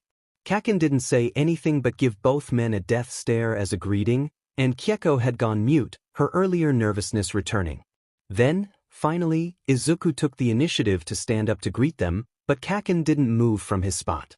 Izuku looked at the blonde to see if he'd move, but he never looked back at Izuku. His stare focused on the two adults, so Izuku greeted them from over Kaken's shoulder. I hope we can clear up whatever misunderstanding you have of us. We were just hoping to seek shelter and hopefully confirm if my mom was here. Izuku said. The detective scratched the back of his head, embarrassed with the situation. I'm sorry about all this. My men and the heroes here are still on edge. I had put out a notice so that I could speak with you should you come this safety zone. They were not supposed to be so rough about it. He explained. Izuku didn't know why they would have been looking for him unless it had something to do with All Might. However, he wasn't sure if they could be trusted, so it was best to avoid bringing the topic up until he knew more. It's fine as long as we're not in trouble. He asked. No, no one is in trouble. I just needed to speak with you for a moment. And Mr. Inazuma here would like to have a private discussion with Ms. Miyahara, so he'll be leading her to another room. The detective said. Mr. Inazuma stepped past the detective, and there was a moment when the two men made eye contact with each other. Izuku felt there was a level of dislike between them, but he couldn't decide if he was overthinking things or not. The older man motioned for 𝗕𝗁𝗁 to follow him and 𝗕𝗁𝗁 stood hesitating in place as she glanced towards Izuku. Izuku smiled back at her to show he wasn't worried. If it was only to talk, then he didn't see the problem. On the other hand, Kaken didn't look like he liked the idea, the sound of his teeth grinding filling the air, and Izuku worried he would explode any second, but Kaken didn't say anything. It's okay, 𝗕𝗁𝗁𝗁, just go speak with him and I promise we'll see each other soon, he said. Okay. She moved past the boys, her hands clenched tight together as Mr. Inazuma removed the suppressor cuffs from her hands. Her thank you was meek, but the older man didn't say anything as he motioned her towards the door. 𝗕𝗁𝗁𝗁 turned to glance one last time at the boys before she left. Detective 𝗕𝗁𝗁𝗁𝗖 removed the suppressors off of the boys' wrists and motioned to an officer that had appeared at the door. We already have accommodations made for you all. So if you would Mr. Bakugou go with Officer Ito, he can take you there to get cleaned up while I speak with Mr. Midoriya. Like hell I will. Kaken responded, making no motion to move from where he stood. The other man didn't seem to expect Kaken's outburst as he looked put off at what to say. Izuku sighed and tapped Kaken's shoulder before pushing past him. Although the boy refused to move, so Izuku had to maneuver around him to get through. "It's all right, sir. I would prefer Kaken to be here for anything you have to say," Izuku said. The man cleared his throat and nodded. "All right then, let's go somewhere else to sit and talk." Izuku allowed Kaken to walk ahead of him, and as they passed the detective, Kaken gave the older man a smug grin. Izuku shook his head at his antics, almost apologizing to the adult, but instead choosing to let Kaken have his way. They walked down another hallway, the passerby of officers giving them curious looks. The lack of civilians or heroes in this area meant it must have been the wing that housed most police officers. They entered a small waiting room that had some worn chairs and a table. There was no one inside the area, and the detective advised Office Ito to stand guard for privacy. "Go ahead and take a seat. Do either of you want something to drink or eat?" he asked. Izuku's stomach growled at the sound of food, and it helped break some of the tension in the room as the detective smiled. Then, pulling out some instant ramen to make for them. "I'll take that as a yes." "So what did you want?" Kaken asked. The man set the 2 bowls in front of each boy, and although Izuku dug into the first food he had in a while, Kaken didn't even glance at it, waiting for the other man to state his intentions. "I wanted to talk to Midoriya about All Might," he said. Izuku coughed as the food seemed to go down the wrong tube at the request of Detective 𝗔𝗂𝘁𝗵𝗆. He knew there was a chance he would ask about this, but it still surprised him all the same. "Wah. What about All Might?" he asked. 𝗔𝗂𝘁𝗵𝗆 pulled out his phone, searching for something before showing it to the 2 boys. There it showed the detective standing with All Might in his true form, smiling at the camera. Although Izuku couldn't see enough in the photo, they seemed to be celebrating something. "Don't be alarmed, I was close friends with All Might and he had told me a lot about you, Midoriya." He gave Izuku a meaningful stare emphasizing the lot, and Izuku understood that he means all for one. "I already know everything, so get to the part where you tell us what you want with Deku." Kaken interrupted, never one to be left out and unwilling to talk in circles. Izuku nodded at 𝗔𝗂𝘁𝗵𝗆's surprised look. "I'm sure you saw the same recording we did." Izuku couldn't say it out loud, but the somber look on the detective let him know he knew what he was referring to. "After that I just couldn't keep it from Kaken, so I told him the truth after he saw me use all for one." There was a sigh of relief from 𝗔𝗂𝘁𝗵𝗆 as he sat back in his chair. It was as if an enormous weight had lifted off his shoulders as he looked at Midoriya. "So then he was able to pass all for one to you. It didn't die with him," he said. "Lot good it does. His shattered arm there is the result of using that quirk." Kaken put in his 2 centers as he started to eat his ramen, satisfied now that he knew what all this was about. Izuku looked down at his splinted arm. "I still have no idea how to use it, and with All Might I don't know where to start." The man nodded in understanding. "I can't say I know how to help you on this, but there is space here to practice and get familiar with your new quirk. I hope you understand that All Might had high hopes for you, and I trust he chose the right person to take his place as the new symbol of peace when the time comes." The ramen sat heavy in his stomach as the reality of what was expected of him settled in. Even though he knew the other man had said those words to reassure him, it only reminded Izuku how much he believed All Might had made the wrong choice. Izuku could barely protect himself and Kaken. How was he expected to protect the rest of Japan when he wasn't half the man All Might had been? "What about the girl? What did that guy want with her?" Kaken didn't beat around the bush, and Izuku was glad for that. He wanted to know as well, curious and worried for their new friend. "Oh, Mr. Inazuma wants to ask for her assistance. He thinks her quirk could be a good asset to the heroes and we could use the help," he said. Izuku perked up to the mention of her quirk, his curious nature taking over. "Her quirk?" 𝗔𝗂𝘁𝗵𝗆 paused as if unsure how to answer before admitting what he knew. "Yes, Miyahara has a healing quirk." He must have looked surprised because 𝗔𝗂𝘁𝗵𝗆 continued. "Look, I don't have to say how bad things are right now. Some of the other safety areas went down and the rest we lost contact with recently." 𝗔𝗂𝘁𝗵𝗆 pinched the bridge of his nose. They were only on the 3rd day since the attack, and already Izuku could see it was taking a toll on him. "Mr. Inazuma is the one that is managing what is left of the heroes in this area, but we're short-staffed and cut off from help, so he's offering Ms. Kyeko the chance to earn her keep by healing any of our injured heroes," he said. What he said made sense with everything that's happened. Those that could need to do their part to help keep everyone else alive, and the heroes were the ones doing their best to keep this area secure. Izuku hoped 𝗕𝗁𝗁 would accept the deal, and they would see her soon then. I don't mind helping as well in any way I can. Kaken didn't comment, but Izuku was sure he would assist in any way needed. Thank you, Midoriya, we can always use an extra pair of hands, he said. He glanced down at Izuku's injured arm and called for Officer Ito to call a doctor. As they finished their meal, the medic that came in looked over Izuku's broken arm. His quirk worked as an X-ray as he pointed out the breaks, stating the splint they had made had done an excellent job of keeping the bones from shifting around. Kaken huffed with pride, the news no doubt soothing some of his bruised ego, and Izuku couldn't find it in him to take that away from him. He preferred a confident Kaken any day and would make it his mission to make sure his friend returned to his usual cocky self, though minus the bullying. The medic replaced the splint with a cast and left the boys with a final warning to Izuku not to use it for any reason for the next few months until it was fully healed. Then, after he was sure Izuku promised to be careful, he left the room. The detective stood up when the boys finished eating, and 𝗬𝗁𝗁 took them to their accommodations, which was more of an open-spaced lobby crammed completely with people taking shelter.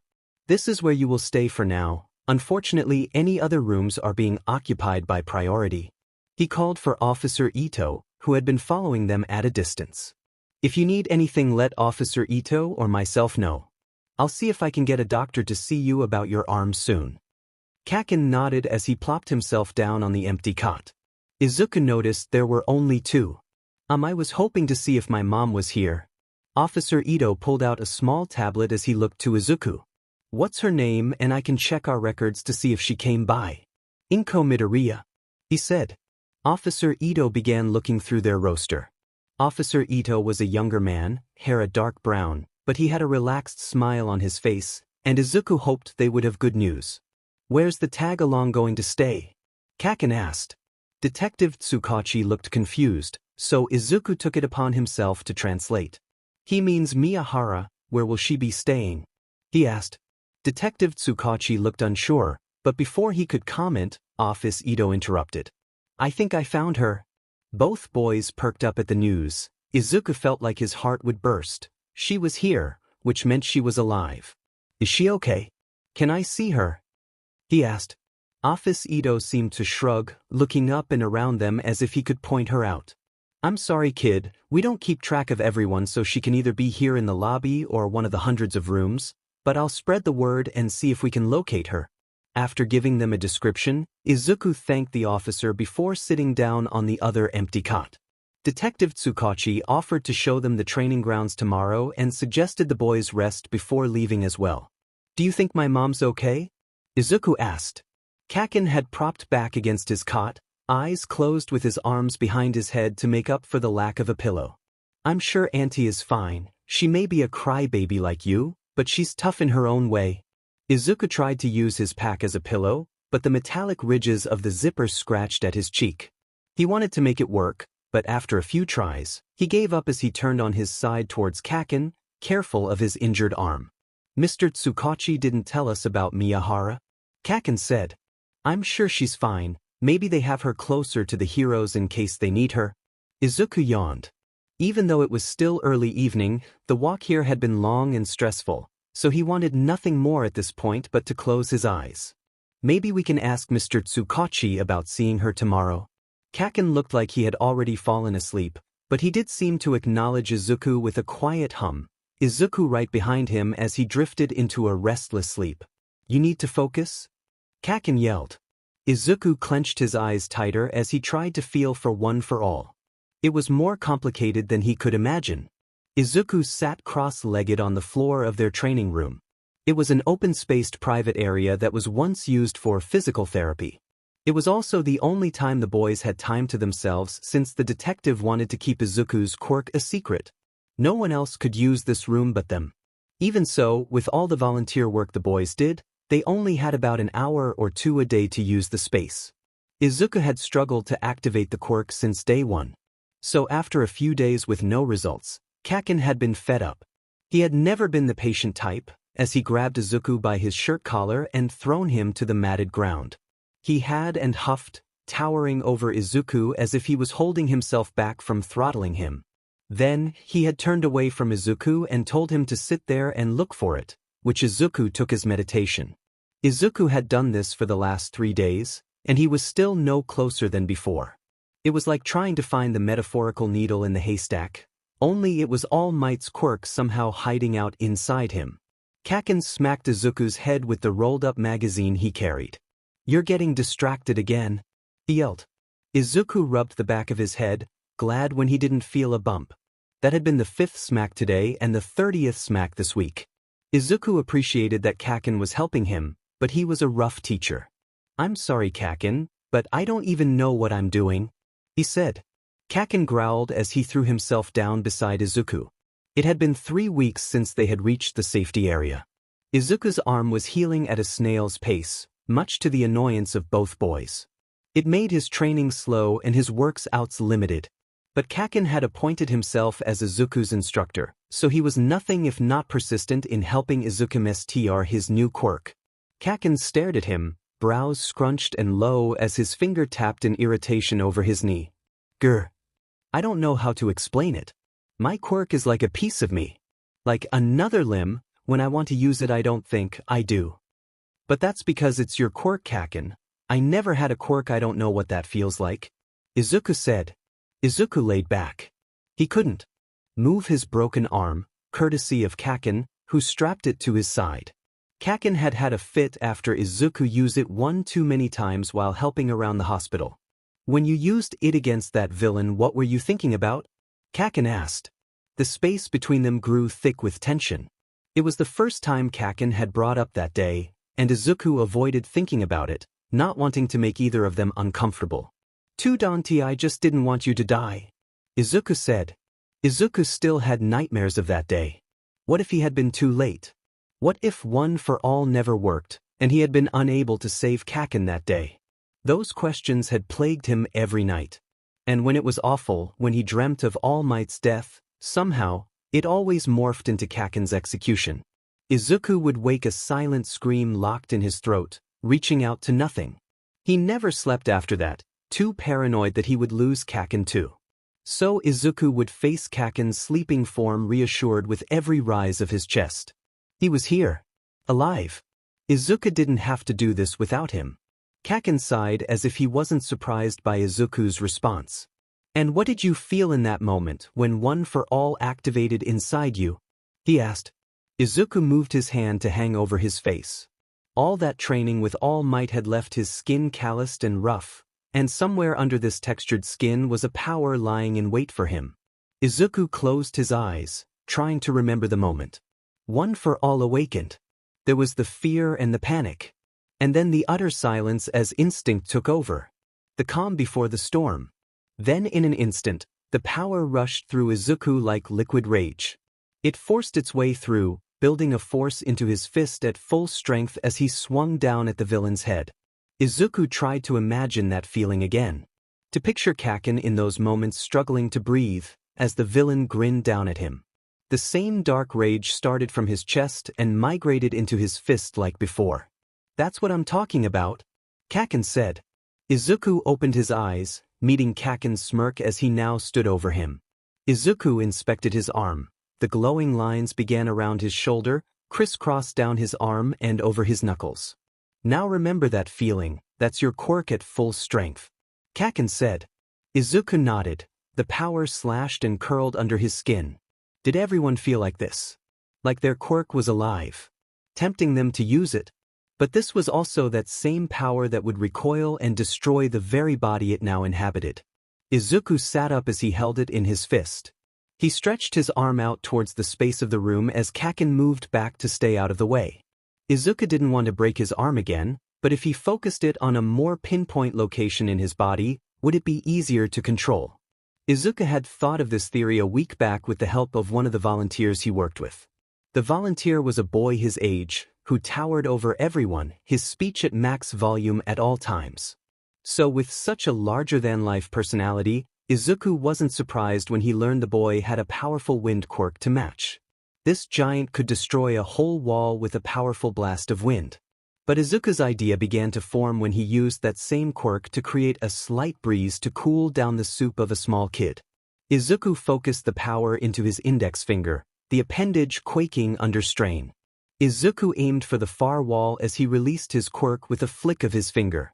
The force shot through the room, slamming into the wall with a bang as it shook the room. Izuku hissed as the pain registered through his finger. "Idiot!" Kaken yelled. Izuku inspected the damage. It didn't feel broken when he bent the digit a few times, but it throbbed, the skin a bruised violet purple. "Now how can I stop the backlash when I use it?" Izuku asked. "It's no different than anything else you do with your body, you control it," Kaken said.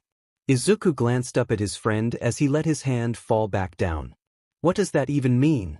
Kaken pouted, his face thoughtful as he tried to explain it. Izuku could guess how difficult it must be to try to explain something he had never had to think about before. "Here, stand up," Kaken said.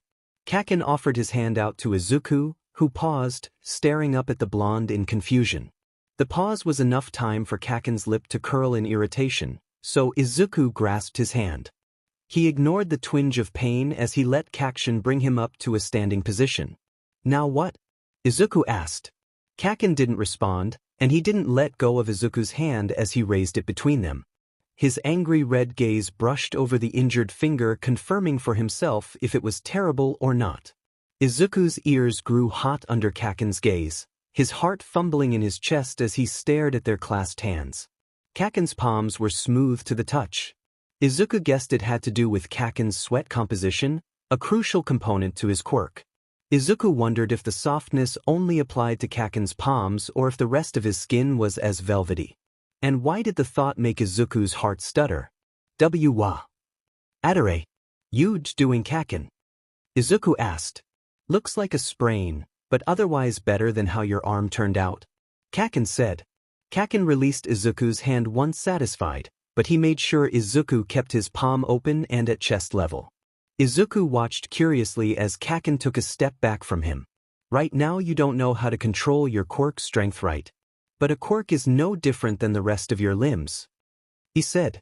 "When you want to go all out you don't use your fist, you have to use your whole body to put strength behind it, right?" Kaken said.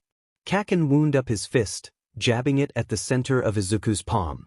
The impact made his arm shoot back behind him with a thunk.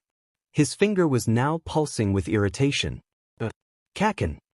Izuku cried as he held his now aching arm. He ignored the satisfied smirk that Kaken wore on his face.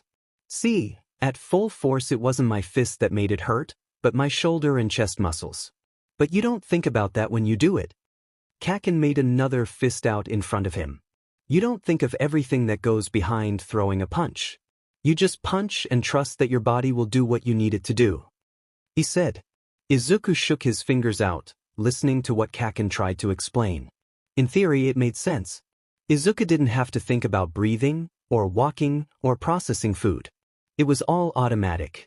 Izuku tried to absorb what Kaken was saying, but how did that apply to a quirk?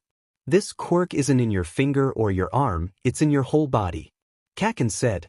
"Now raise your hand back up." Izuku glared at the blonde, suspicious of what he would do, but he still raised his hand back up. Kaken raised his fist, pausing for the added effect. His smile stretched manic across his face, and Izuku tensed up, ready for another painful blow. Kaken jabbed forward, and Izuku flinched, eyes closing, but there was no pain. Instead, it was the velvety touch of Kaken's knuckles as they pushed into Izuku's palm. Izuku opened his eyes, and Kaken was staring back at him. "And when you want to be gentle you use all those same muscles, but with less force. You don't think about it, you just tell your body what you want to do and it does all the work for you.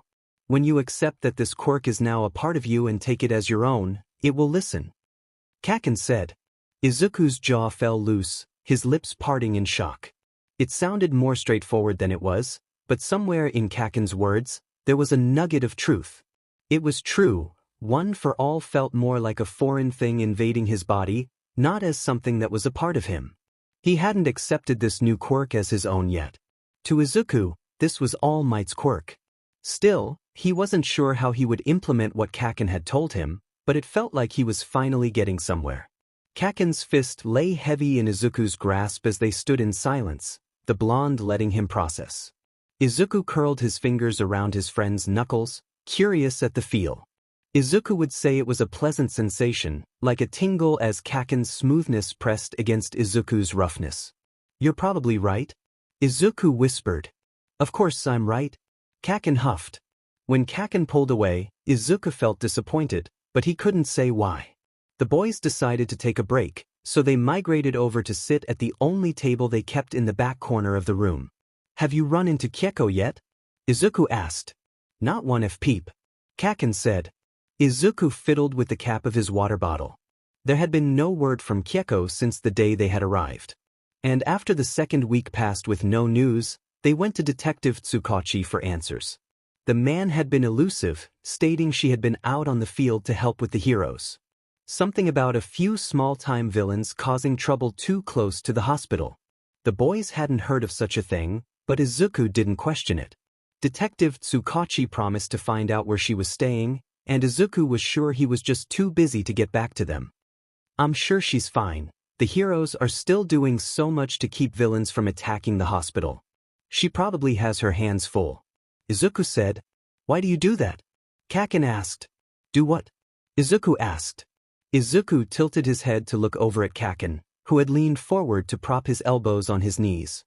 He stared Izuku down. Kaken always looked angry, but this was more confused anger. "Why do you make excuses for them? We both know they're lying to us. This doesn't feel right, Deku," Kaken said. "I'm not making excuses, Kaken. I mean they're heroes. There has to be a reason she hasn't seen us." Izuku reasoned. "Don't be so naive, heroes don't exist anymore. It's survival of the fittest now and they're no different," Kaken said. He pushed back to stretch out, his legs crossed at the ankle. His foot reached Izuku's flimsy chair, and he tapped it in irritation against the metal leg. "There's something they're not telling us and for some reason they don't want us to see her," Kaken shot back. Izuku flinched. He didn't want to admit that the same thoughts had crossed his mind. It wasn't that he didn't question it, but every time his suspicions ran, the sour taste would coat the back of his throat. The very idea so unappealing to Izuku he would push it away and come up with a reason for it all. But it was because of these suspicions that Kaken had started volunteering in the heavy LBR team. They would go with different heroes to help with cleaning or repairing the surrounding area depending on the required quirk. Kaken was a perfect candidate with his explosion quirk's various uses.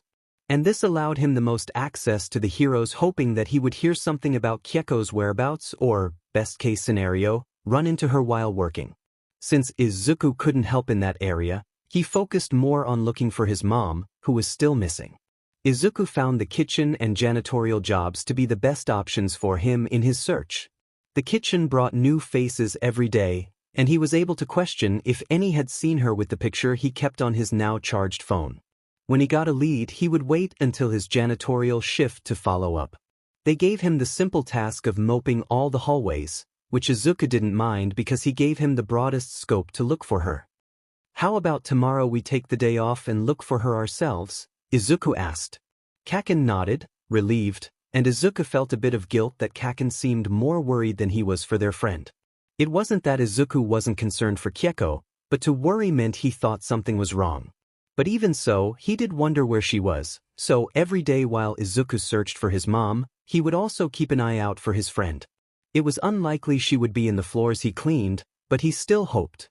He and Kaken both agreed she had to be in the hero's wing, but only heroes and those authorized could enter that area of the hospital. "How are we going to get through though? The hero's wing is the only area civilians aren't allowed in," Kaken asked. Izuku grinned, his plan already forming in his head as he went over the different possibilities. "Well, not unless you're part of the cleaning or kitchen crew," Izuku said. Kaken flicked his bottle cap at Izuku, making it smack him right between the eyes. Izuku flinched back, his grin falling off his face. He could hear Kaken chuckle in satisfaction, and Izuku pouted in response. "You aren't in those teams, and I doubt they'll let you SWH for no reason, idiot," Kaken said. "No, they wouldn't, but I know someone who is part of their kitchen crew. I'm sure he can help us out," Izuku said. "Ooh," Kaken asked. "His name is 𝗕𝗁𝗍𝗁𝗍, He's pretty nice. I'm sure if we explain the situation he'll help us. Izuku said. Kaken hummed. He didn't look sure about bringing someone else into their search, but they didn't have many options, so Izuku knew he'd agree. What about your mom? Kaken asked. Izuku slumped back in his chair. The disappointment must have been evident on his face because Kaken frowned at him. There's a few people that think they might have seen her, but otherwise nothing. Officer Ito wasn't kidding when he mentioned how big this place is. She could be anywhere. Izuku said. SHT, maybe we can also look for Auntie tomorrow. It wouldn't hurt to focus on finding them. Kaken offered. Izuku smiled at Kaken. Even if the blonde didn't show it, Izuku knew how much he worried for 𝗕𝗁 and Izuku's mom. He wanted to find them as much as Izuku did. Kaken stood up, finished with his water, and stretched his whole body. His shirt rode up at the act, but Izuku looked away before he could see anything. These new thoughts of Kaken were confusing Izuku more than he liked to admit. Let's go, nerd, I want to go to bed early for once. Kaken said. Kaken headed for the door without waiting for Izuku, so he stood up, throwing his empty bottle away in a hurry so Kaken wouldn't leave him behind. As Izuku exited out into the hallway, he was prepared to run after his friend, but Kaken stood outside waiting for him. Izuku smiled. If only the old Izuku could see this new, more considerate Kaken, he'd have fainted from the shock. I have a good feeling about tomorrow. Just wait, Kaken, we'll find 𝗕𝗁 working hard next to the heroes and all this will get cleared up. Izuku said. Kaken rolled his eyes at him before stuffing his hands in his pocket and turning to head to their beds. Plus, yes sure, whatever you say, Deku. Kaken said. The next day Kaken and Izuku requested their time off from volunteering and decided to use their morning to search for Izuku's mom. Their first stop was Officer Ito, who was directing the plans for a new garden out back. It was an excellent start to making the hospital self-sufficient, and Officer Ito had mentioned his hopes to have edible food growing by spring. Hello, Officer Ito. Izuku said. Midoriya, Bakugou, are you here to help with the agriculture project? Officer Ito asked. Izuku waved while Kaken nodded in greeting. The boys chose to stand a bit away from the group. It consisted of a mixture of police officers and volunteers who were in the middle of their research to decide the best vegetables to grow. It wasn't the best time of years since they were in the autumn season moving into winter. Still, some of the more experienced members had stated it was the best time to prepare. No, we actually took the day off to see if you had any news about my mom. Izuku asked. Officer Ito nodded. Already familiar with Izuku's concerns, he let his group take a break while he opened his tablet to check for any updates from the other leads. The police force was a small group in comparison to what it once was. Izuku found out there were about 100 police officers assigned at the hospital while there were only about 20 or so heroes. So Detective 𝗕𝗁𝗁𝗔𝗂𝗁 had split his officers into groups of 25 and had appointed his 4 most trusted colleagues to manage them. Officer Ito had been one of those leaders tasked to organize the officers with the added assignment of assisting Izuku with anything he may need when Detective 𝗕𝗁𝗁𝗁𝗁 wasn't available. This was often the case since the detective was often busy with other matters, so Izuku has become well acquainted with Officer Ito. Well, our blue team reported they had seen a woman matching your mom's description on the top floors. I'm not sure what she would be doing up there unless she was volunteering with our inventory crew or helping with the elderly 2 floors down, but it's worth a look, he said. Izuku smiled and thanked the officer before they headed out in search of his mom.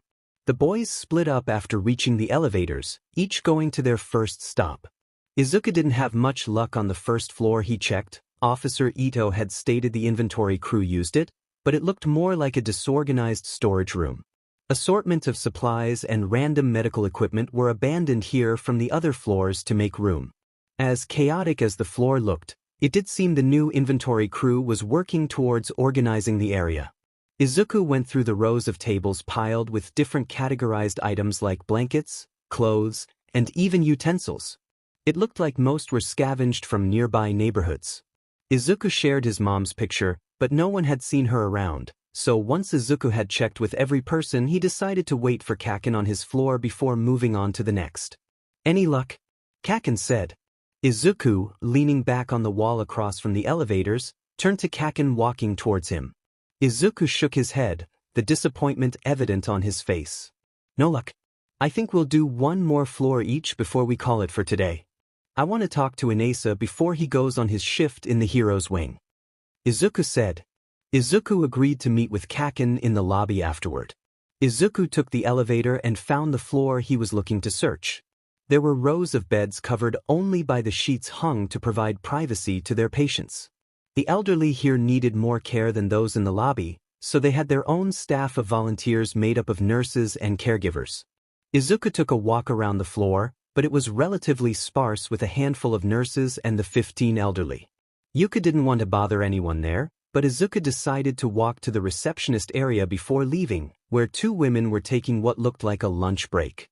"Excuse me?" Izuku asked. The ladies turned to look over at him. The older one still had a pair of scrubs, her purple hair tied up in a high ponytail. She still kept her badge pinned to the front, tipping Izuku that she had worked at the hospital before the attack. Her badge read, "I am Ryu." "Yes. How can I help you?" Mrs. Ryu asked. Izuku opened the picture of his mom, showing it to the 2 ladies who leaned over the counter to see the screen better. "I was wondering if either of you had seen my mom?" Izuku asked. Mrs. Ryu took a moment to look at the image. The cracks made it a bit difficult to see her face entirely, but the nurse must have recognized his mom because she smiled at Izuku. "Oh, that's Mrs. Midoriya. You must be Izuku. She's been very worried about you," she said. Izuku leaned off the counter in excitement, the urgency racing through him. This was the closest to a lead they had since they got here. No one had known her mom by name up to this point. "You've seen her. Please tell me where she is." Izuku's eyes were watering the idea of seeing his mom and the need to blink blurring his vision, but it was as if he didn't want to close his eyes and risk this being a dream. "Oh, sweetie, I'm sorry, but I'm not sure where they moved her," she said. "Move?" Izuku asked. Mrs. Ryu tapped her chin, trying to remember before looking over to her colleague. "When did they come by for Mrs. Midoriya?" The other woman shrugged. She must have had a canine quirk. Her floppy bloodhound ears folded up with the lift of her shoulders. Her voice was a bit rough as she estimated on the last time she had seen Izuku's mom. "I think it was maybe 3 or 4 weeks ago." Another volunteer group came and asked for an extra pair of hands, and Mrs. Midoriya went with them to assist. She said, "So you don't know where she might be?" Izuku asked. "No, sorry sweetie. Honestly, I wish we weren't so split down the middle. It seems like our police force have their way of doing things and the heroes have theirs. It can get hard to track what group is doing what," Mrs. Ryu said.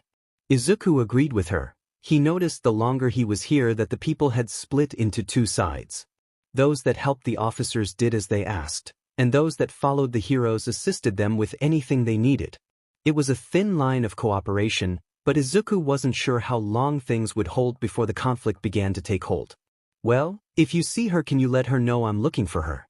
She can ask for Officer Ito or Detective Tsukachi. They're helping me look for her," Izuku said. The 2 ladies nodded, their smiles apologetic that they couldn't do more, but even though Izuku had missed his chance to see her, Izuku felt lighter in some ways. He had found somewhere that she had been, and it made the fact that she was here real to Izuku, so he refused to feel down about the news. Izuku thanked them both and left with a final wave before running back to meet with 𝗕𝗁 in the lobby. Since he had finished earlier than expected, Izuku expected he would need to wait for 𝗕𝗁 to finish, but he was surprised to find the blonde appear in his view as the elevator doors opened. "𝗕𝗁, you already finished?" he asked. 𝗕𝗁 shrugged as he stepped forward to meet Izuku in the middle. Izuku didn't stop as he led 𝗕𝗁 over to the kitchen. Since they had finished earlier than expected, they had enough time to meet with Izuku's new friend before he left to the hero's wing. The place was empty. Apparently they're renovating it for something, so there were only construction workers there clearing the place out. 𝗕𝗁 said. "Maybe they plan to set up more cots?" Izuku guessed. 𝗕𝗁 was quiet, his face pensive, but he didn't comment against Izuku's suggestion. "Yeah, maybe." Reached the food court, and Izuku could make out 𝗎𝗍 towering over everyone in the food line, and it was apparent he had spotted Izuku as well. "Hey Midoriya!" 𝗎𝗍 yelled. The giant waved his arm aggressively, making the other volunteers and civilians lean away from 𝗎𝗍 in concern for their safety. Izuku smiled at his friend. "So that's the guy you mentioned, huh?" 𝗕𝗁 said. Izuku couldn't tell what 𝗕𝗁 was thinking. His face was devoid of emotion as he looked over at the other boy. "Yeah, that's 𝗕𝗍𝗂. Come on, I'll introduce you," Izuku said. Izuku had to navigate them around the groups of people that had sat down for lunch. They must have already fed the civilians because the area was mostly made up of the different volunteer groups taking their lunch breaks. Volunteers were easier to spot compared to civilians. To recognize each other, most groups had begun to create their accessories like an armband or a shirt with their crew name or the word volunteer written in 𝗕𝗏𝗏. Kaken's crew found a few shirts while doing cleanup one day and had written cleaning crew across the back of them. Kaken didn't wear his shirt unless he was on the clock, though, preferring his regular clothes. "Bakugou, you done hanging out with your boyfriend today?" One of the cleaning crews called out as the boys passed. Izuku shrunk down a bit at the crude picking from the older men. Kaken was one of the youngest in his group, so they had a habit of heckling the blonde. It was worst when Izuku was around, so he did his best to avoid the group whenever possible. "Shut the hell up, old man," Kaken yelled. The group laughed at his response but otherwise left the two alone once they were far enough away. Izuku kept his head down the whole time to not attract their attention, but Kaken didn't look any more bothered by their comment than his usual irritation, so Izuku did his best to let it go. When they reached 𝗕𝗍𝗂, the boy served generous scoops of mixed veggies to those waiting in line. "I thought you weren't working today. Did you change your mind or just hungry?" 𝗕𝗍𝗂 asked. "No, I'm still off for today, but I wanted to ask a favor if you have time," Izuku asked. "Sure, anything for a friend," 𝗕𝗍𝗂 yelled. 𝗕𝗍𝗂 asked for a short break, and one of the other volunteers was willing to take over serving the food. Izuku followed 𝗕𝗍𝗂, Kaken close behind to the back room where they had more privacy to talk. Izuku introduced Kaken to 𝗕𝗍𝗂, and although the taller boy had greeted the blonde with an enthusiastic hello, Izuku was sure the loud echo of his voice had reached the front of the food court. Kaken's irritated yell to shut up was equally heard. Izuku did his best to calm his two friends before they brought someone back to check on them. After a while, the two had calmed down enough for Izuku to continue with his reason for searching out his new friend. "𝗕𝗍𝗂, we were hoping you could help us out to find our friend," Izuku asked. "Are they in trouble? I will lend you my strength, Midoriya," 𝗕𝗍𝗂 said.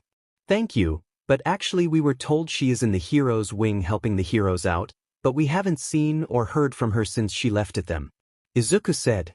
"Well, if she is there you should ask one of the heroes. I'm sure they can help you find her," 𝗕𝗍𝗂 said. There was a TCH from Kaken, who made it more and more obvious his mistrust of heroes. Izuku wasn't sure when Kaken began to be suspicious of them, or maybe he never considered them trustworthy, to start with, but Kaken, not one to hide his true thoughts on the matter. "We tried, but they've said she's been very busy. I know it's asking a lot, 𝗕𝗍𝗂, but we're really worried about her. Could you help us sneak in just to see that she's okay?" Izuku asked. The taller boy sat in one of the nearby chairs in the break room as he considered Izuku's request. 𝗕𝗍𝗂 rubbed the short buzz of his hair. His frown looked foreign on his usually smiling face, and Izuku almost felt guilty for putting his new friend in such an awkward position, but they had no one else they could ask. "I'm sorry, Midoriya, but I can't break the hero's trust by sneaking you in," 𝗕𝗍𝗂 said. Kaken let out a growl, his anger ready to boil over, but Izuku held him back as he smiled towards 𝗕𝗍𝗂. "We understand, 𝗕𝗍𝗂. I'm sorry to bother you with this," Izuku said.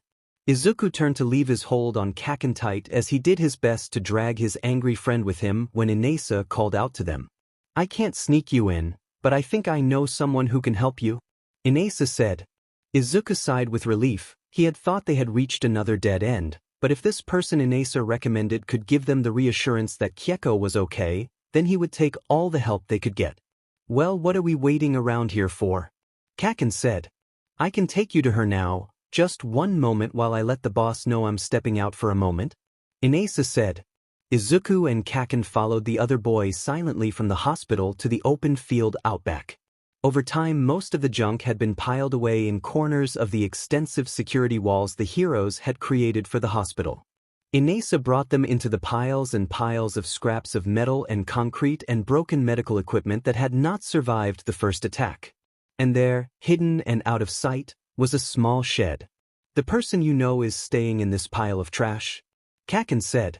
They heard movement from above one of the piles, and Izuku looked up to see a figure standing at the top, the afternoon sun cast behind them, making it hard for Izuku to see them right away. Still, their voice, high pitch, and chipper reached them as they responded to Kaken's comment. To you it's a pile of trash, but to me I see unlimited potential just waiting for me to create it, the person said. They jumped down from the pile, and Izuku noticed the figure of a girl standing in front of them, although she wasn't looking at them directly as she messed with a small circuit board in her hands.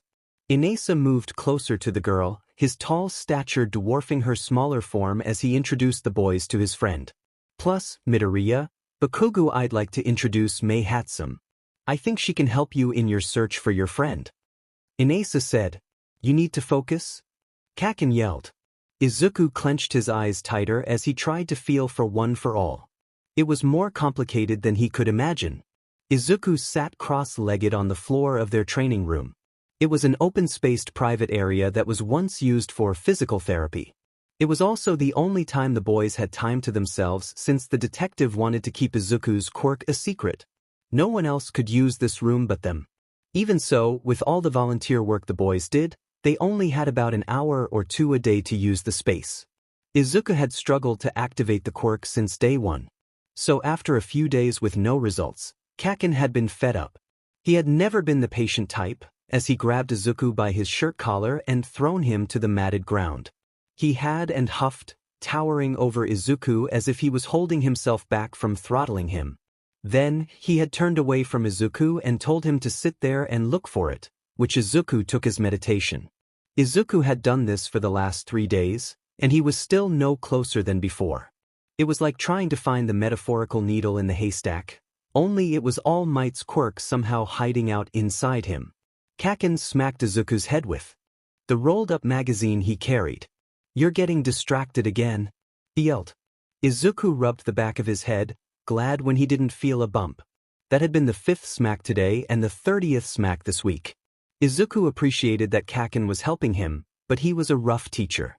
I'm sorry, Kaken, but I don't even know what I'm doing, he said. Kaken growled as he threw himself down beside Izuku. It had been 3 weeks since they had reached the safety area. Izuku's arm was healing at a snail's pace, much to the annoyance of both boys. It made his training slow and his workouts limited. But Kaken had appointed himself as Izuku's instructor, so he was nothing if not persistent in helping Izuku master his new quirk. Kaken stared at him, brows scrunched and low as his finger tapped in irritation over his knee. Grr. I don't know how to explain it. My quirk is like a piece of me. Like another limb, when I want to use it I don't think I do. But that's because it's your quirk, Kaken. I never had a quirk, I don't know what that feels like, Izuku said.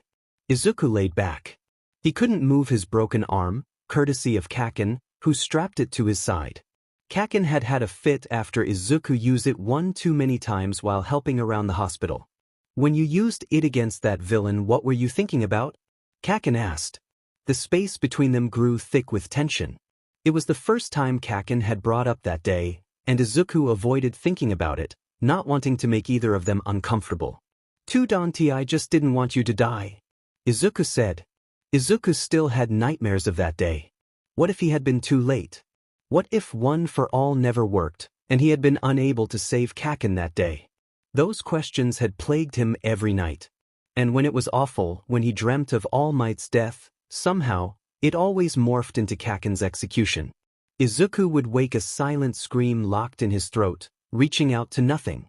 He never slept after that, too paranoid that he would lose Kaken too.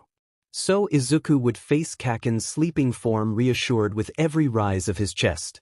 He was here. Alive. Izuku didn't have to do this without him. Kaken sighed as if he wasn't surprised by Izuku's response. And what did you feel in that moment when One for All activated inside you? He asked. Izuku moved his hand to hang over his face. All that training with All Might had left his skin calloused and rough, and somewhere under this textured skin was a power lying in wait for him. Izuku closed his eyes, trying to remember the moment. One for All awakened. There was the fear and the panic. And then the utter silence as instinct took over. The calm before the storm. Then in an instant, the power rushed through Izuku like liquid rage. It forced its way through, building a force into his fist at full strength as he swung down at the villain's head. Izuku tried to imagine that feeling again. To picture Kaken in those moments struggling to breathe, as the villain grinned down at him. The same dark rage started from his chest and migrated into his fist like before. "That's what I'm talking about," Kaken said. Izuku opened his eyes, meeting Kaken's smirk as he now stood over him. Izuku inspected his arm. The glowing lines began around his shoulder, crisscrossed down his arm and over his knuckles. "Now remember that feeling, that's your quirk at full strength," Kaken said. Izuku nodded. The power slashed and curled under his skin. Did everyone feel like this? Like their quirk was alive, tempting them to use it? But this was also that same power that would recoil and destroy the very body it now inhabited. Izuku sat up as he held it in his fist. He stretched his arm out towards the space of the room as Kaken moved back to stay out of the way. Izuku didn't want to break his arm again, but if he focused it on a more pinpoint location in his body, would it be easier to control?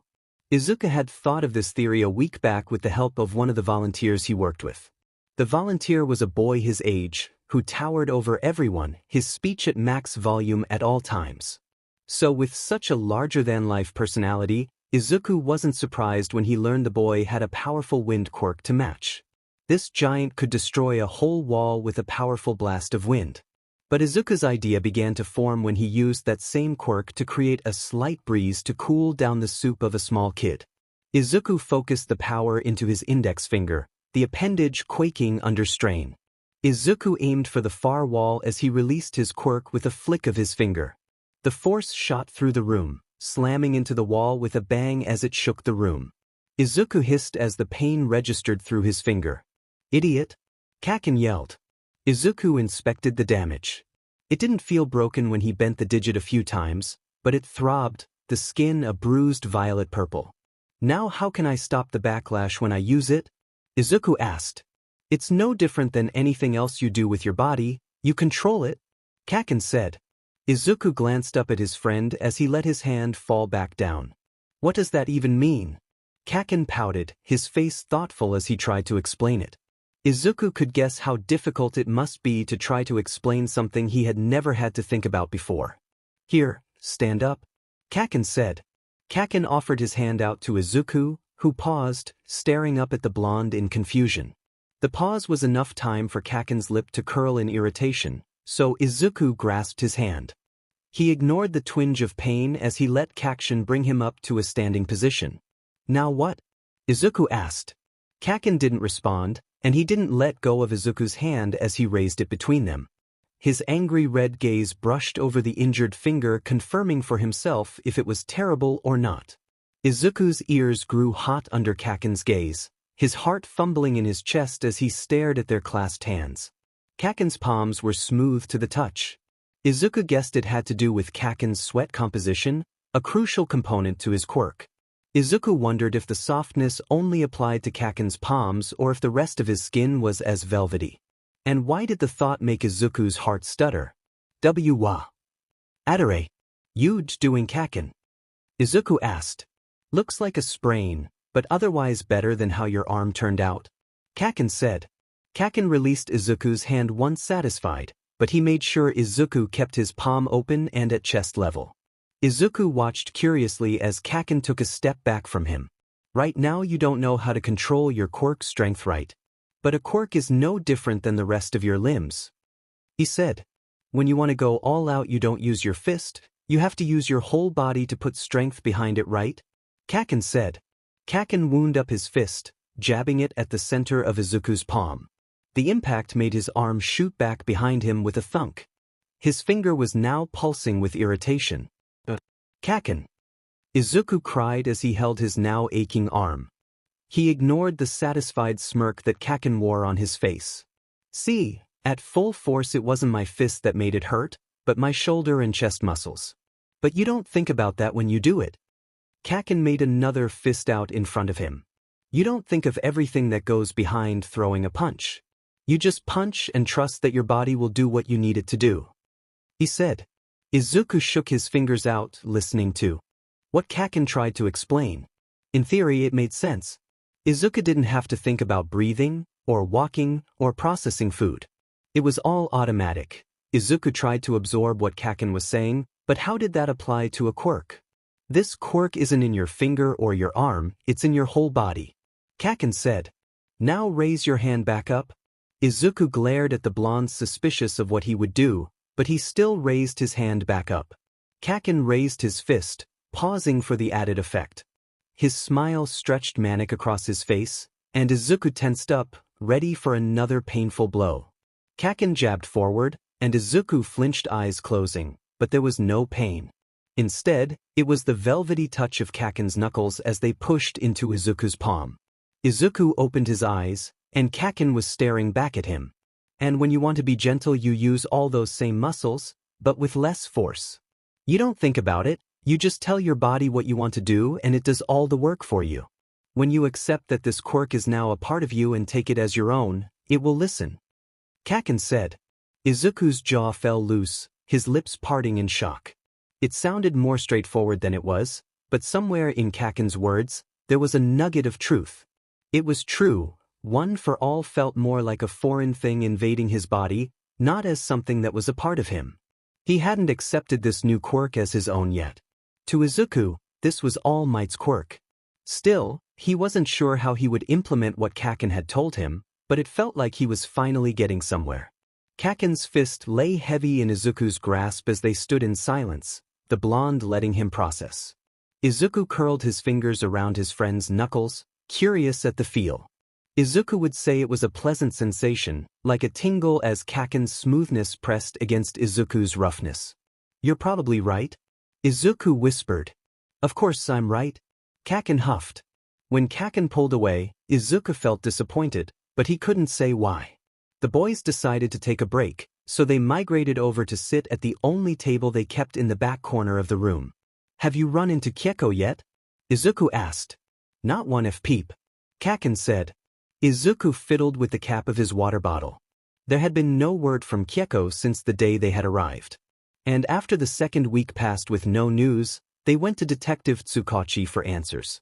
The man had been elusive, stating she had been out on the field to help with the heroes. Something about a few small-time villains causing trouble too close to the hospital. The boys hadn't heard of such a thing, but Izuku didn't question it. Detective 𝗕𝗏𝘁𝗵𝗆 promised to find out where she was staying, and Izuku was sure he was just too busy to get back to them. I'm sure she's fine. The heroes are still doing so much to keep villains from attacking the hospital. She probably has her hands full. Izuku said. Why do you do that? 𝗓𝗏 asked. Do what? Izuku asked. Izuku tilted his head to look over at 𝗓𝗏, who had leaned forward to prop his elbows on his knees. He stared Izuku down. 𝗓𝗏 always looked angry, but this was more confused anger. Why do you make excuses for them? We both know they're lying to us. This doesn't feel right, Deku. 𝗓𝗏 said. I'm not making excuses, 𝗓𝗏, I mean they're heroes. There has to be a reason she hasn't seen us. Izuku reasoned. Don't be so naive, heroes don't exist anymore. It's survival of the fittest now and they're no different. 𝗓𝗏 said. He pushed back to stretch out, his legs crossed at the ankle. His foot reached Izuku's flimsy chair, and he tapped it in irritation against the metal leg. There's something they're not telling us and for some reason they don't want us to see her. 𝗓𝗏 shot back. Izuku flinched. He didn't want to admit that the same thoughts had crossed his mind. It wasn't that he didn't question it, but every time his suspicions ran, the sour taste would coat the back of his throat. The very idea so unappealing to Izuku he would push it away and come up with a reason for it all. But it was because of these suspicions that 𝗓𝗏 had started volunteering in the heavy LBR team. They would go with different heroes to help with cleaning or repairing the surrounding area depending on the required quirk. 𝗓𝗏 was a perfect candidate with his explosion quirk's various uses. And this allowed him the most access to the heroes, hoping that he would hear something about 𝗕𝗏's whereabouts or, best case scenario, run into her while working. Since Izuku couldn't help in that area, he focused more on looking for his mom, who was still missing. Izuku found the kitchen and janitorial jobs to be the best options for him in his search. The kitchen brought new faces every day, and he was able to question if any had seen her with the picture he kept on his now charged phone. When he got a lead, he would wait until his janitorial shift to follow up.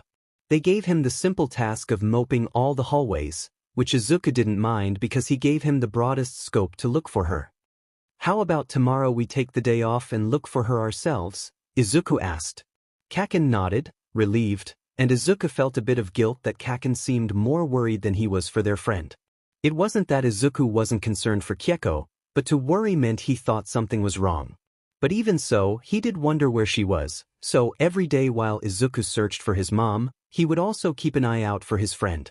It was unlikely she would be in the floors he cleaned, but he still hoped. He and Kaken both agreed she had to be in the heroes' wing, but only heroes and those authorized could enter that area of the hospital. How are we going to get through though? The heroes' wing is the only area civilians aren't allowed in. Kaken asked. Izuku grinned, his plan already forming in his head as he went over the different possibilities. "Well, not unless you're part of the cleaning or kitchen crew," Izuku said. Kaken flicked his bottle cap at Izuku, making it smack him right between the eyes. Izuku flinched back, his grin falling off his face. He could hear Kaken chuckle in satisfaction, and Izuku pouted in response.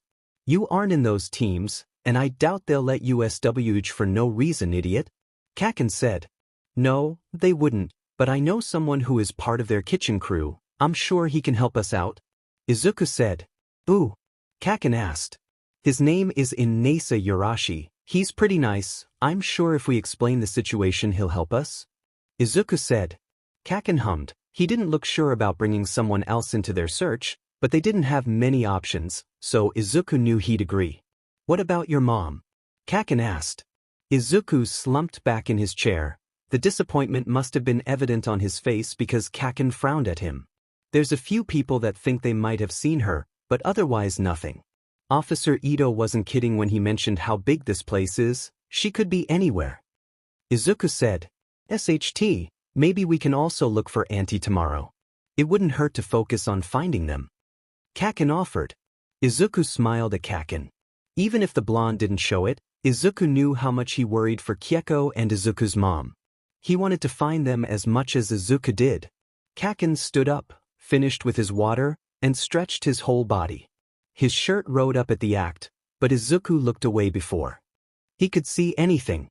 These new thoughts of Kaken were confusing Izuku more than he liked to admit. "Let's go, nerd, I want to go to bed early for once," Kaken said. Kaken headed for the door without waiting for Izuku, so he stood up, throwing his empty bottle away in a hurry so Kaken wouldn't leave him behind. As Izuku exited out into the hallway, he was prepared to run after his friend, but Kaken stood outside waiting for him. Izuku smiled. If only the old Izuku could see this new, more considerate Kaken, he'd have fainted from the shock. "I have a good feeling about tomorrow. Just wait, Kaken, we'll find 𝗕𝗁𝗁 working hard next to the heroes and all this will get cleared up," Izuku said. Kaken rolled his eyes at him before stuffing his hands in his pocket and turning to head to their beds. "Plus, yes sure, whatever you say, Deku," Kaken said. The next day Kaken and Izuku requested their time off from volunteering and decided to use their morning to search for Izuku's mom. Their first stop was Officer Ito, who was directing the plans for a new garden out back. It was an excellent start to making the hospital self-sufficient, and Officer Ito had mentioned his hopes to have edible food growing by spring. "Hello, Officer Ito," Izuku said. "Midoriya, Bakugou, are you here to help with the agriculture project?" Officer Ito asked. Izuku waved while Kaken nodded in greeting. The boys chose to stand a bit away from the group. It consisted of a mixture of police officers and volunteers who were in the middle of their research to decide the best vegetables to grow. It wasn't the best time of years since they were in the autumn season moving into winter. Still, some of the more experienced members had stated it was the best time to prepare. "No, we actually took the day off to see if you had any news about my mom," Izuku asked. Officer Ito nodded. Already familiar with Izuku's concerns, he let his group take a break while he opened his tablet to check for any updates from the other leads. The police force was a small group in comparison to what it once was. Izuku found out there were about 100 police officers assigned at the hospital while there were only about 20 or so heroes. So Detective 𝗕𝗁𝗁𝗧𝗏 had split his officers into groups of 25 and had appointed his 4 most trusted colleagues to manage them. Officer Ito had been one of those leaders tasked to organize the officers with the added assignment of assisting Izuku with anything he may need when Detective 𝗕𝗁 wasn't available. This was often the case since the detective was often busy with other matters, so Izuku has become well acquainted with Officer Ito. Well, our blue team reported they had seen a woman matching your mom's description on the top floors. I'm not sure what she would be doing up there unless she was volunteering with our inventory crew or helping with the elderly 2 floors down, but it's worth a look," he said. Izuku smiled and thanked the officer before they headed out in search of his mom. The boys split up after reaching the elevators, each going to their first stop. Izuku didn't have much luck on the first floor he checked. Officer Ito had stated the inventory crew used it, but it looked more like a disorganized storage room. Assortment of supplies and random medical equipment were abandoned here from the other floors to make room. As chaotic as the floor looked, it did seem the new inventory crew was working towards organizing the area. Izuku went through the rows of tables piled with different categorized items like blankets, clothes, and even utensils. It looked like most were scavenged from nearby neighborhoods. Izuku shared his mom's picture, but no one had seen her around. So once Izuku had checked with every person, he decided to wait for Kaken on his floor before moving on to the next. "Any luck?" Kaken said. Izuku, leaning back on the wall across from the elevators, turned to Kaken walking towards him. Izuku shook his head, the disappointment evident on his face. "No luck. I think we'll do 1 more floor each before we call it for today. I want to talk to Inasa before he goes on his shift in the hero's wing," Izuku said. Izuku agreed to meet with Kaken in the lobby afterward. Izuku took the elevator and found the floor he was looking to search. There were rows of beds covered only by the sheets hung to provide privacy to their patients. The elderly here needed more care than those in the lobby, so they had their own staff of volunteers made up of nurses and caregivers. Izuku took a walk around the floor, but it was relatively sparse with a handful of nurses and the 15 elderly. Yuka didn't want to bother anyone there, but Izuku decided to walk to the receptionist area before leaving, where 2 women were taking what looked like a lunch break. "Excuse me?" Izuku asked. The ladies turned to look over at him. The older one still had a pair of scrubs, her purple hair tied up in a high ponytail. She still kept her badge pinned to the front, tipping Izuku that she had worked at the hospital before the attack. Her badge read, "I am Ryu." "Yes. How can I help you?" Mrs. Ryu asked. Izuku opened the picture of his mom, showing it to the 2 ladies who leaned over the counter to see the screen better. "I was wondering if either of you had seen my mom," Izuku asked. Mrs. Ryu took a moment to look at the image. The cracks made it a bit difficult to see her face entirely, but the nurse must have recognized his mom because she smiled at Izuku. "Oh, that's Mrs. Midoriya. You must be Izuku. She's been very worried about you," she said. Izuku leaned off the counter in excitement, the urgency racing through him. This was the closest to a lead they had since they got here. No one had known her mom by name up to this point. "You've seen her. Please tell me where she is." Izuku's eyes were watering the idea of seeing his mom and the need to blink blurring his vision, but it was as if he didn't want to close his eyes and risk this being a dream. "Oh, sweetie, I'm sorry, but I'm not sure where they moved her," she said. "Move?" Izuku asked. Mrs. Ryu tapped her chin, trying to remember before looking over to her colleague. "When did they come by for Mrs. Midoriya?" The other woman shrugged. She must have had a canine quirk. Her floppy bloodhound ears folded up with the lift of her shoulders. Her voice was a bit rough as she estimated on the last time she had seen Izuku's mom. "I think it was maybe 3 or 4 weeks ago." Another volunteer group came and asked for an extra pair of hands, and Mrs. Midoriya went with them to assist. She said, "So you don't know where she might be?" Izuku asked. "No, sorry sweetie. Honestly, I wish we weren't so split down the middle. It seems like our police force have their way of doing things and the heroes have theirs. It can get hard to track what group is doing what," Mrs. Ryu said. Izuku agreed with her. He noticed the longer he was here that the people had split into 2 sides. Those that helped the officers did as they asked, and those that followed the heroes assisted them with anything they needed. It was a thin line of cooperation, but Izuku wasn't sure how long things would hold before the conflict began to take hold. "Well, if you see her, can you let her know I'm looking for her? She can ask for Officer Ito or Detective 𝗕𝗁𝗁𝗍. They're helping me look for her." Izuku said.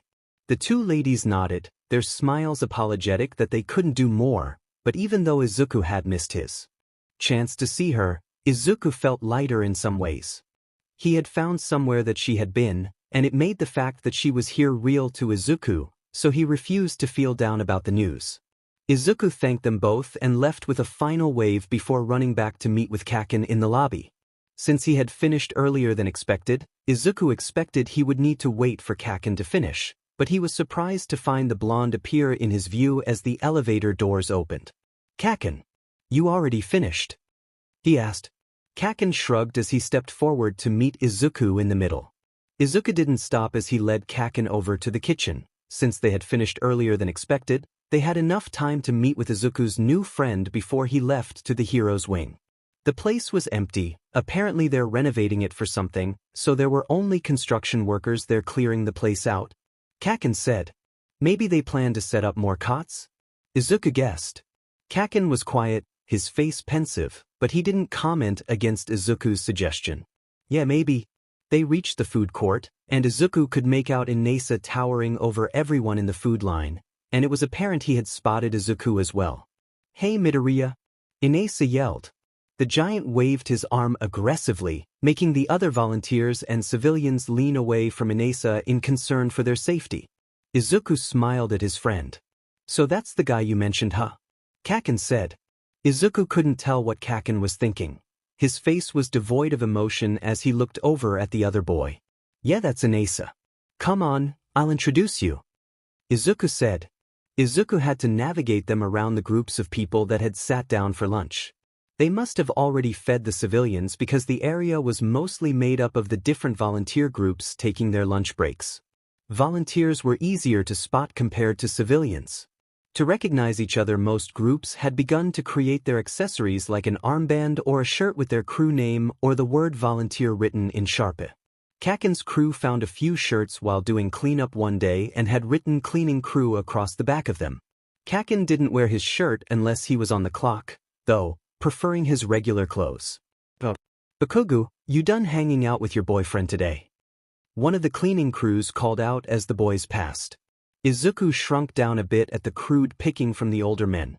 Kaken was one of the youngest in his group, so they had a habit of heckling the blonde. It was worst when Izuku was around, so he did his best to avoid the group whenever possible. Shut the hell up, old man! Kaken yelled. The group laughed at his response but otherwise left the two alone once they were far enough away. Izuku kept his head down the whole time to not attract their attention, but Kaken didn't look any more bothered by their comment than his usual irritation, so Izuku did his best to let it go. When they reached 𝗕𝗎𝗓, the boy served generous scoops of mixed veggies to those waiting in line. I thought you weren't working today. Did you change your mind or just hungry? 𝗕𝗎𝗓 asked. No, I'm still off for today, but I wanted to ask a favor if you have time. Izuku asked. Sure, anything for a friend. 𝗕𝗎𝗓 yelled. 𝗕𝗎𝗓 asked for a short break, and one of the other volunteers was willing to take over serving the food. Izuku followed 𝗕𝗎𝗓, Kaken close behind to the back room where they had more privacy to talk. Izuku introduced Kaken to 𝗕𝗎𝗓, and although the taller boy had greeted the blonde with an enthusiastic hello, Izuku was sure the loud echo of his voice had reached the front of the food court. Kaken's irritated yell to shut up was equally heard. Izuku did his best to calm his two friends before they brought someone back to check on them. After a while, the two had calmed down enough for Izuku to continue with his reason for searching out his new friend. 𝗕𝗎𝗓, we were hoping you could help us out to find our friend. Izuku asked. Are they in trouble? I will lend you my strength, Midoriya. 𝗕𝗎𝗓 said. Thank you, but actually we were told she is in the hero's wing helping the heroes out, but we haven't seen or heard from her since she left at them. Izuku said. Well, if she is there you should ask one of the heroes, I'm sure they can help you find her. 𝗕𝗎𝗓 said. There was a TCH from Kaken, who made it more and more obvious his mistrust of heroes. Izuku wasn't sure when Kaken began to be suspicious of them, or maybe he never considered them trustworthy, to start with, but Kaken, not one to hide his true thoughts on the matter. We tried, but they've said she's been very busy. I know it's asking a lot, 𝗕𝗎𝗓, but we're really worried about her. Could you help us sneak in just to see that she's okay? Izuku asked. The taller boy sat in one of the nearby chairs in the break room as he considered Izuku's request. 𝗕𝗍𝗂 rubbed the short buzz of his hair. His frown looked foreign on his usually smiling face, and Izuku almost felt guilty for putting his new friend in such an awkward position, but they had no one else they could ask. "I'm sorry, Midoriya, but I can't break the hero's trust by sneaking you in," 𝗕𝗍𝗂 said. Kaken let out a growl, his anger ready to boil over, but Izuku held him back as he smiled towards 𝗕𝗍𝗂. "We understand, 𝗕𝗍𝗂. I'm sorry to bother you with this," Izuku said. Izuku turned to leave his hold on Kaken tight as he did his best to drag his angry friend with him when 𝗕𝗍𝗂 called out to them. "I can't sneak you in, but I think I know someone who can help you," 𝗕𝗍𝗂 said. Izuku sighed with relief. He had thought they had reached another dead end, but if this person 𝗕𝗍𝗂 recommended could give them the reassurance that 𝗕𝗁𝗂 was okay, then he would take all the help they could get. "Well, what are we waiting around here for?" Kaken said. "I can take you to her now. Just one moment while I let the boss know I'm stepping out for a moment," 𝗕𝗍𝗂 said. Izuku and Kaken followed the other boys silently from the hospital to the open field outback. Over time, most of the junk had been piled away in corners of the extensive security walls the heroes had created for the hospital. 𝗕𝗍𝗂 brought them into the piles and piles of scraps of metal and concrete and broken medical equipment that had not survived the first attack. And there, hidden and out of sight, was a small shed. "The person you know is staying in this pile of trash," Kaken said. They heard movement from above one of the piles, and Izuku looked up to see a figure standing at the top. The afternoon sun cast behind them, making it hard for Izuku to see them right away. Still, their voice, high pitch, and chipper reached them as they responded to Kaken's comment. "Plus, to you it's a pile of trash, but to me I see unlimited potential just waiting for me to create it," the person said. They jumped down from the pile, and Izuku noticed the figure of a girl standing in front of them, although she wasn't looking at them directly as she messed with a small circuit board in her hands. 𝗕𝗍𝗂 moved closer to the girl, his tall stature dwarfing her smaller form as he introduced the boys to his friend. "Midoriya, Bakugou, I'd like to introduce Mei Hatsum. I think she can help you in your search for your friend," 𝗕𝗍𝗂 said. "So you need to get access to the hero wing?" Hatsum asked. They all sat in her cramped shed, 𝗕𝗍𝗂 taking up a good half of the space with his oversized frame. Kaken had decided to stay standing, his back reclined against the wall behind Izuku, a constant presence he could feel over his shoulder. Hatsum was at her work table tinkering away on random scraps of material she had picked up from outside, building who knows what. Izuku itched to ask her what she was making. If her inventions worked, then could she make something to help Izuku with his quirk? The adults aren't telling us jack squat about where she is, and 𝗕𝗁𝗢 hasn't shown her shitty face to let us know she's alive, so now we gotta hunt her but down," Kaken said. Izuku chuckled. Kaken wasn't wrong, but his crude way of explaining made it seem like he was more annoyed than worried. As juicy as the idea of creating a cloaking device that can get you past all those heroes would be, I don't have what I need to build it, so I'll let you use the next best thing, Hatsum said. Hatsum moved towards a pile of junk, searching for whatever was the next best thing that would help them find 𝗕𝗁𝗂. She let out a victory cry as she pulled out a small box, and all three boys leaned forward to get a better look as she set it down on the table.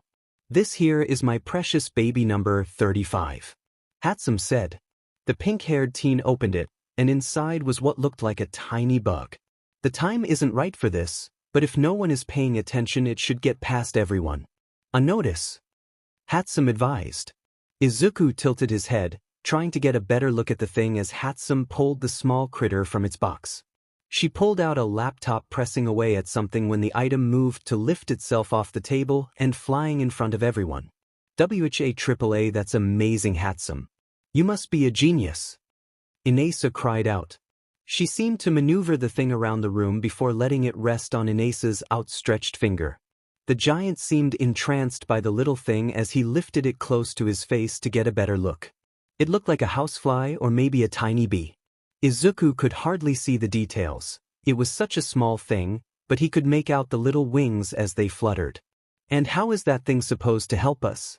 Kaken said. Izuku could already guess what Hatsum made, but Kaken didn't seem to be catching on to the alternative that the girl was offering. Hatsum turned the laptop around for the other boys to see. On there, Izuku noticed the remote controls that had allowed her to move the critter, but in an open window, they had an up-close view of 𝗍𝗍's nostrils as he smiled down at his new little friend. Izuku leaned even closer, his chin pinched between his pointer finger and thumb as he ran through ideas. So with this we can maneuver through the hero wing without being noticed by anyone, and that should help us find where 𝗕𝗁 is and make sure she is okay. This might be a much safer option than trying to sneak into the wing and risk getting into trouble. Kaken. Izuku said. We shouldn't have to do all this in the first place. Kaken yelled. He had a point, but Izuku wasn't ready to voice that side. So will you be controlling this thing from here? Izuku asked. Well, that's the only problem. I was limited in what I could do with these parts, so the radius is a lot shorter than it would have been otherwise. So we need to be close enough to still have control. 𝗕𝗁 said. That may be a problem since the hospital had a constant flow of people walking around. Most rooms were overflowing, and there was no way they could get away with doing this without someone noticing. What's the radius on it? Izuku asked. Only about 700 feet, but with a router of sorts we could try to extend the signal. 𝗕𝗁 said. Izuku leaned back in his chair, running through their options. The issues were location and the signal. What about the training room? Kaken asked. Izuku agreed it would provide the privacy they needed since no one was allowed, but he wasn't sure it was close enough to the hero's wing without the router. But we still need that router, Izuku muttered. I have to head back to my shift, but can I keep it when you all are done? 𝗍𝗍 asked. Izuku watched his friend mess with the little bug. 𝗍𝗍's eyes sparkled, making him look like a kid with his new shiny toy. An idea began to form in Izuku as he watched his friend that could work. 𝗕𝗁, do you think you could attach a router to 𝗍𝗍 without it being noticeable? Izuku asked. 𝗕𝗁 thought it over as her eyes sized 𝗍𝗍. He stood confused by what they were talking about. A grin began to spread across her face, making the taller boy take a step back in concern. Oh, I think I can 𝗕𝗶 something up. Give me 5 minutes? She said. It took a total of 3 minutes. Much to Izuku's surprise. 𝗍𝗍 was strapped with a wristband that looked like a simple watch. 𝗍𝗍 shook the contraption, unsure what to do with it. 𝗕𝗁 grabbed his wrist, pushing down the watch's face, and with a click, it opened, showing a small storage space. So we'll put our little spy in here, and when you get in you can push down the watch to open it up and release it? 𝗕𝗁 said. She placed the minor bug inside and closed the lid back over it. There was no indication that it looked like anything other than the watch, the hands moving for effect. 𝗕𝗁 pointed to the red knob on the side, making sure that 𝗍𝗍 was paying close attention. Now before you let it out you need to push this red button to turn on the router, that way I can control our spy, you got it? She asked. Yeah, push the red button and then open the watch to let out 𝗕𝗁, 𝗍𝗍 said. Izuku chuckled, hearing the nickname 𝗍𝗍 had given the little machine.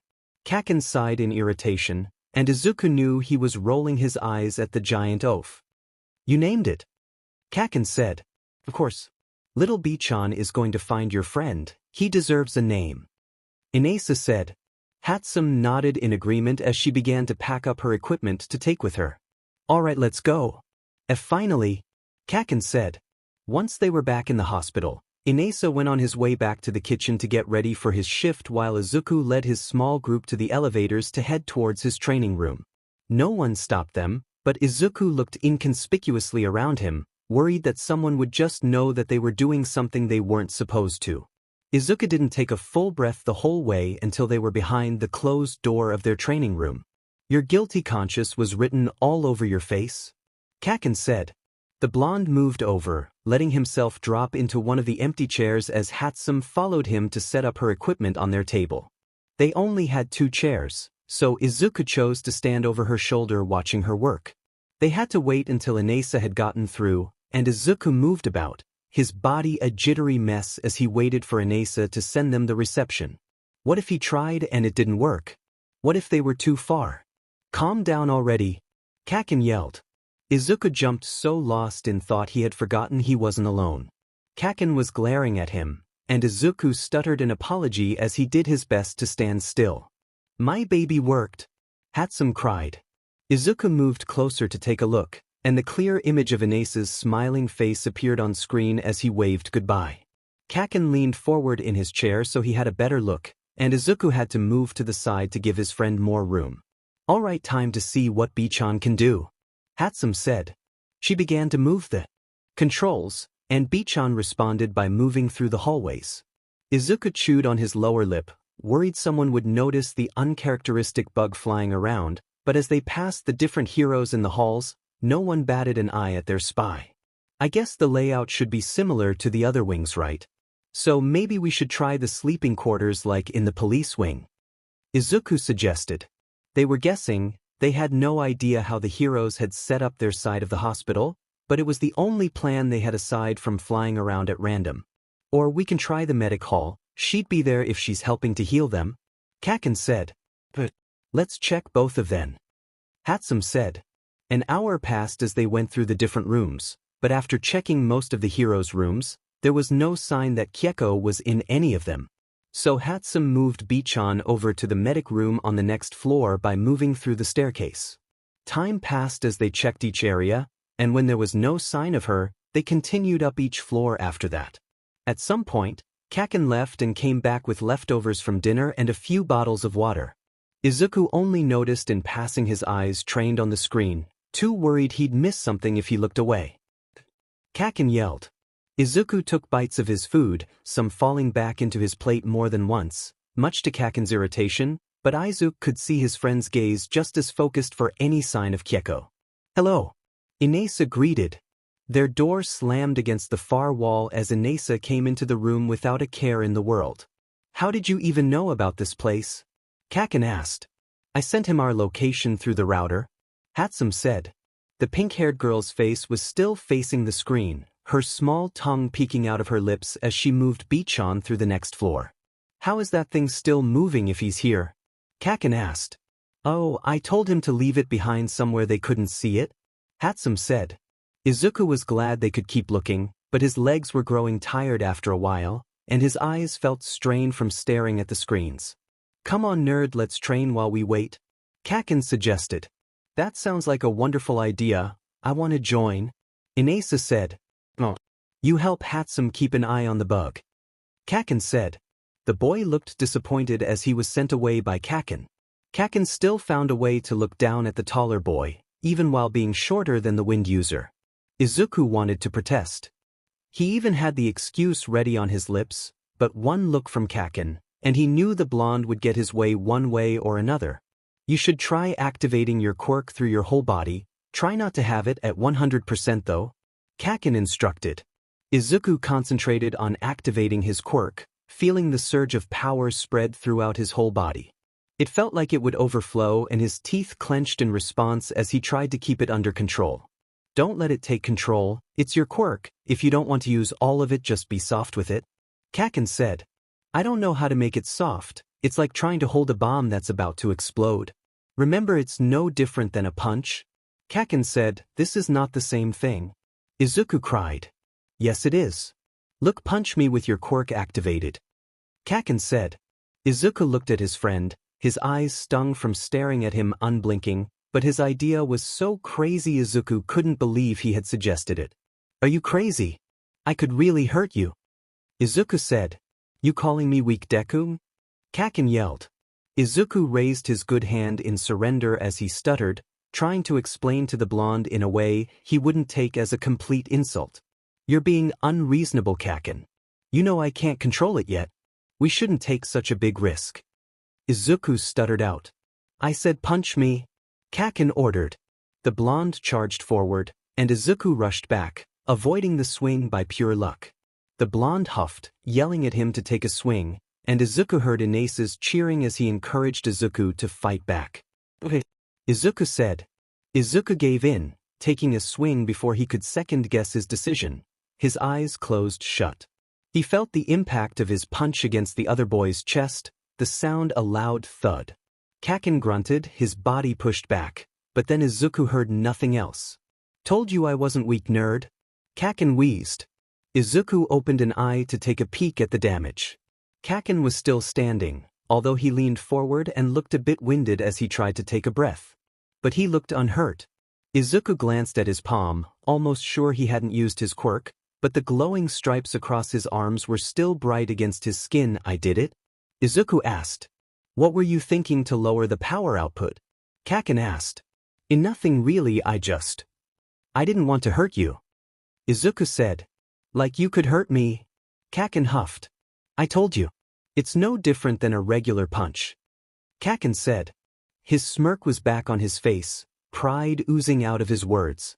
Kaken didn't make him do it again, which Izuku was relieved, too afraid to see if it had been some kind of fluke. Instead, Kaken had him do stretches and warm-ups to get his blood flow moving. All of it had been approved by the medic to prevent them from irritating his injury. Baby, 𝗕𝗁𝙗 said.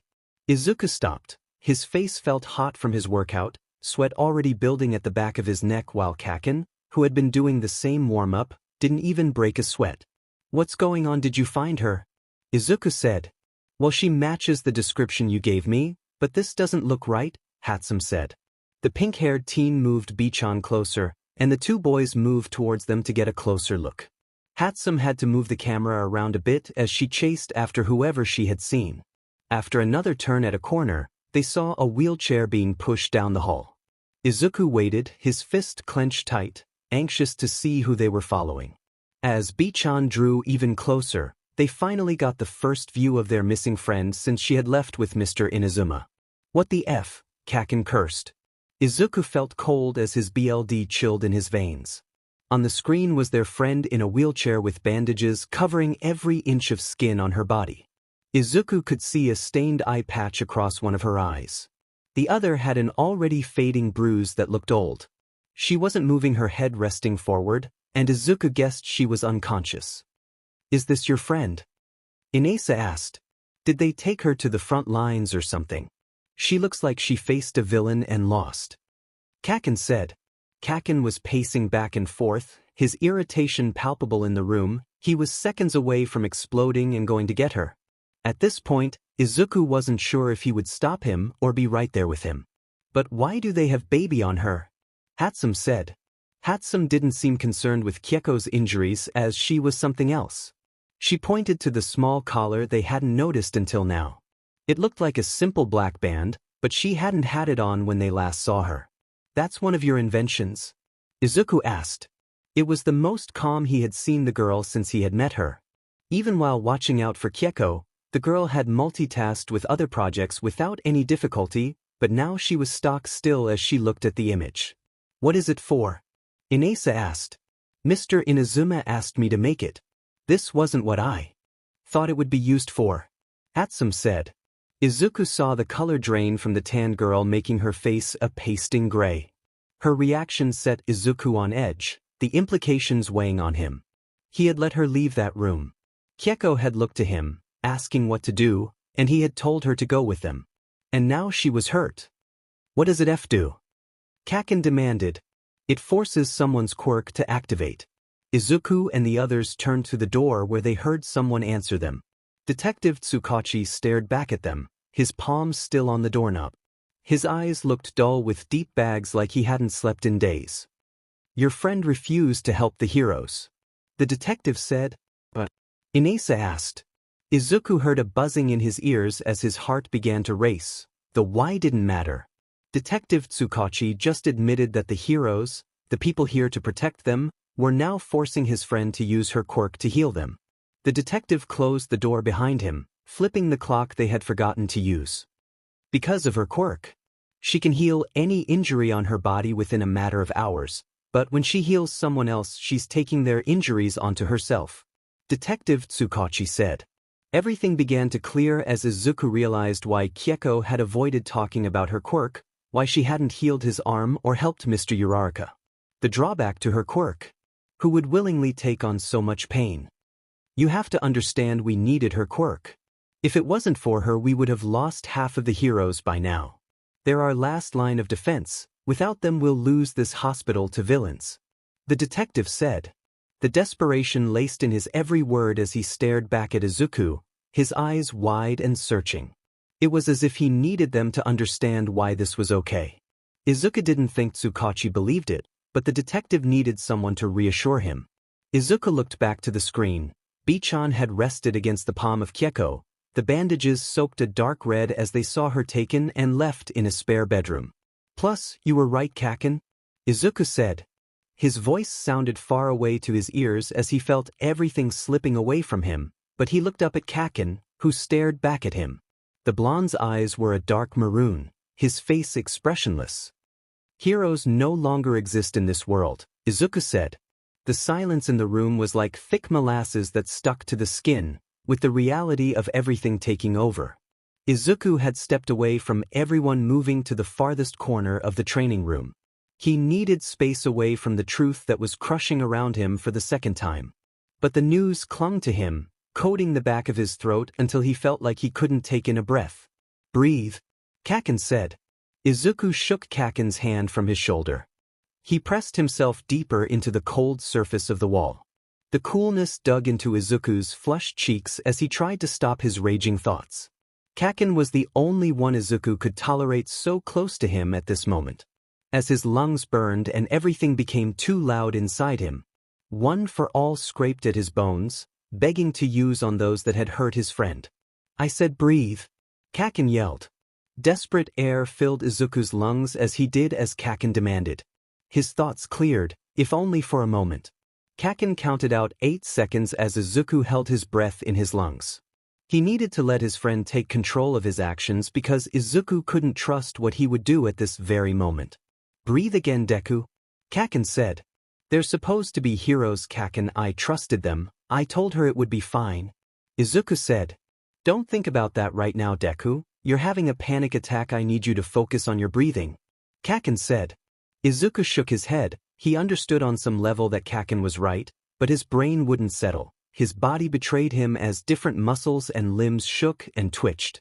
It felt like something or more everything was building in his chest, coiling in a tight grip around his heart. It's my fault, Kaken, but you knew they couldn't be trusted? Izuku cried. His vision blurred, the buildup of tears overflowing as they fell to the floor.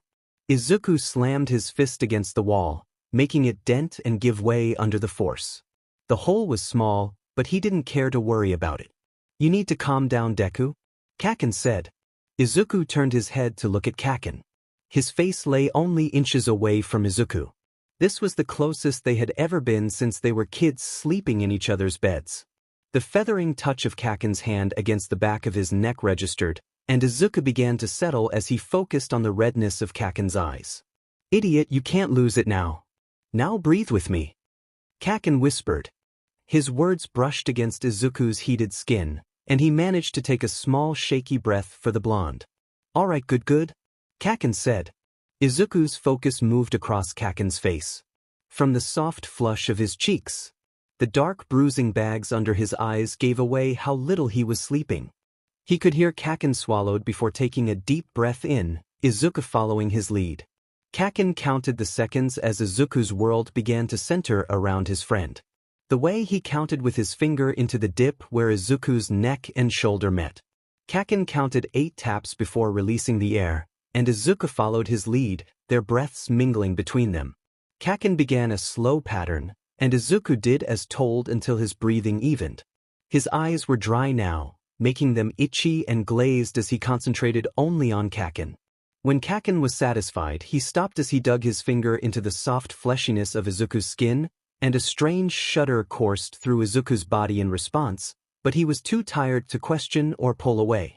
I need you here with me, nerd. Don't go losing it like that again until we get out of this mess, understood? Kaken said. Izuku nodded, and he closed his eyes as he settled back into his reality. The warm press of Kaken's forehead against his own was a comforting sensation that had Izuku humming in response before Kaken pulled away with a small frustrated huff. Izuku took a second for himself and then stood straighter as he turned back to the others. 𝗕𝗁 was silent, looking at no one but the screen to make sure 𝗕𝗁𝗁 hasn't moved again. Izuku had to thank the other girl for keeping her composure while he had been falling apart. You okay now? Inasa asked. Izuku nodded to the taller boy. He looked smaller now by how he had slumped forward in his chair next to 𝗕𝗁. His eyes were bright and worried as he looked to Izuku, but he nodded in return, accepting Izuku's silent reassurance. Izuku's fist clenched at his side as he glanced over to Detective Tsukachi, who had sat on the ground by the locked door. His whole form screamed defeat, his face buried in his hands. When he spoke, his voice was rough, as if he had been the one crying instead of Izuku. "Please, Midoriya, please know that I didn't want this, but we had no choice," 𝗕𝗁𝗁𝗍𝗪 whispered. Izuku opened his mouth, but his voice cracked when he tried to bring out the words. He had to swallow a few times to clear the tightness in his throat. When he spoke, his voice was deep and strained from the utter rage he felt for this man. "There's always a choice," Izuku said. 𝗕𝗁𝗁𝗍𝗪 didn't look up at him, didn't react to Izuku's accusation. But he let his open palms fall into his lap, his gaze unfocused as he tried. "Thought it would be used for," 𝗕𝗏𝗡 said. Izuku saw the color drain from the tan girl, making her face a pasting gray. Her reaction set Izuku on edge, the implications weighing on him. He had let her leave that room. 𝗕𝗁𝗁𝗍𝗪 had looked to him, asking what to do, and he had told her to go with them. And now she was hurt. "What does it do?" Kaken demanded. "It forces someone's quirk to activate." Izuku and the others turned to the door where they heard someone answer them. Detective 𝗕𝗁𝗁𝗍𝗪 stared back at them, his palms still on the doorknob. His eyes looked dull with deep bags like he hadn't slept in days. "Your friend refused to help the heroes," the detective said. "But?" Inasa asked.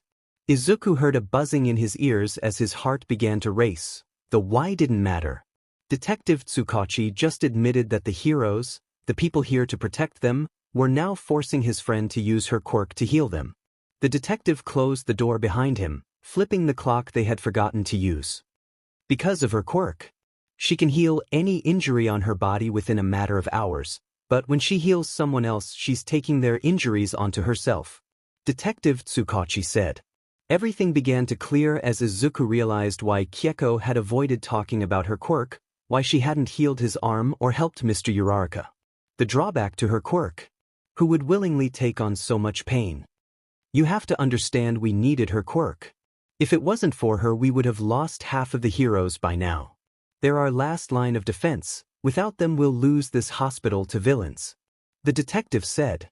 The desperation laced in his every word as he stared back at Izuku, his eyes wide and searching.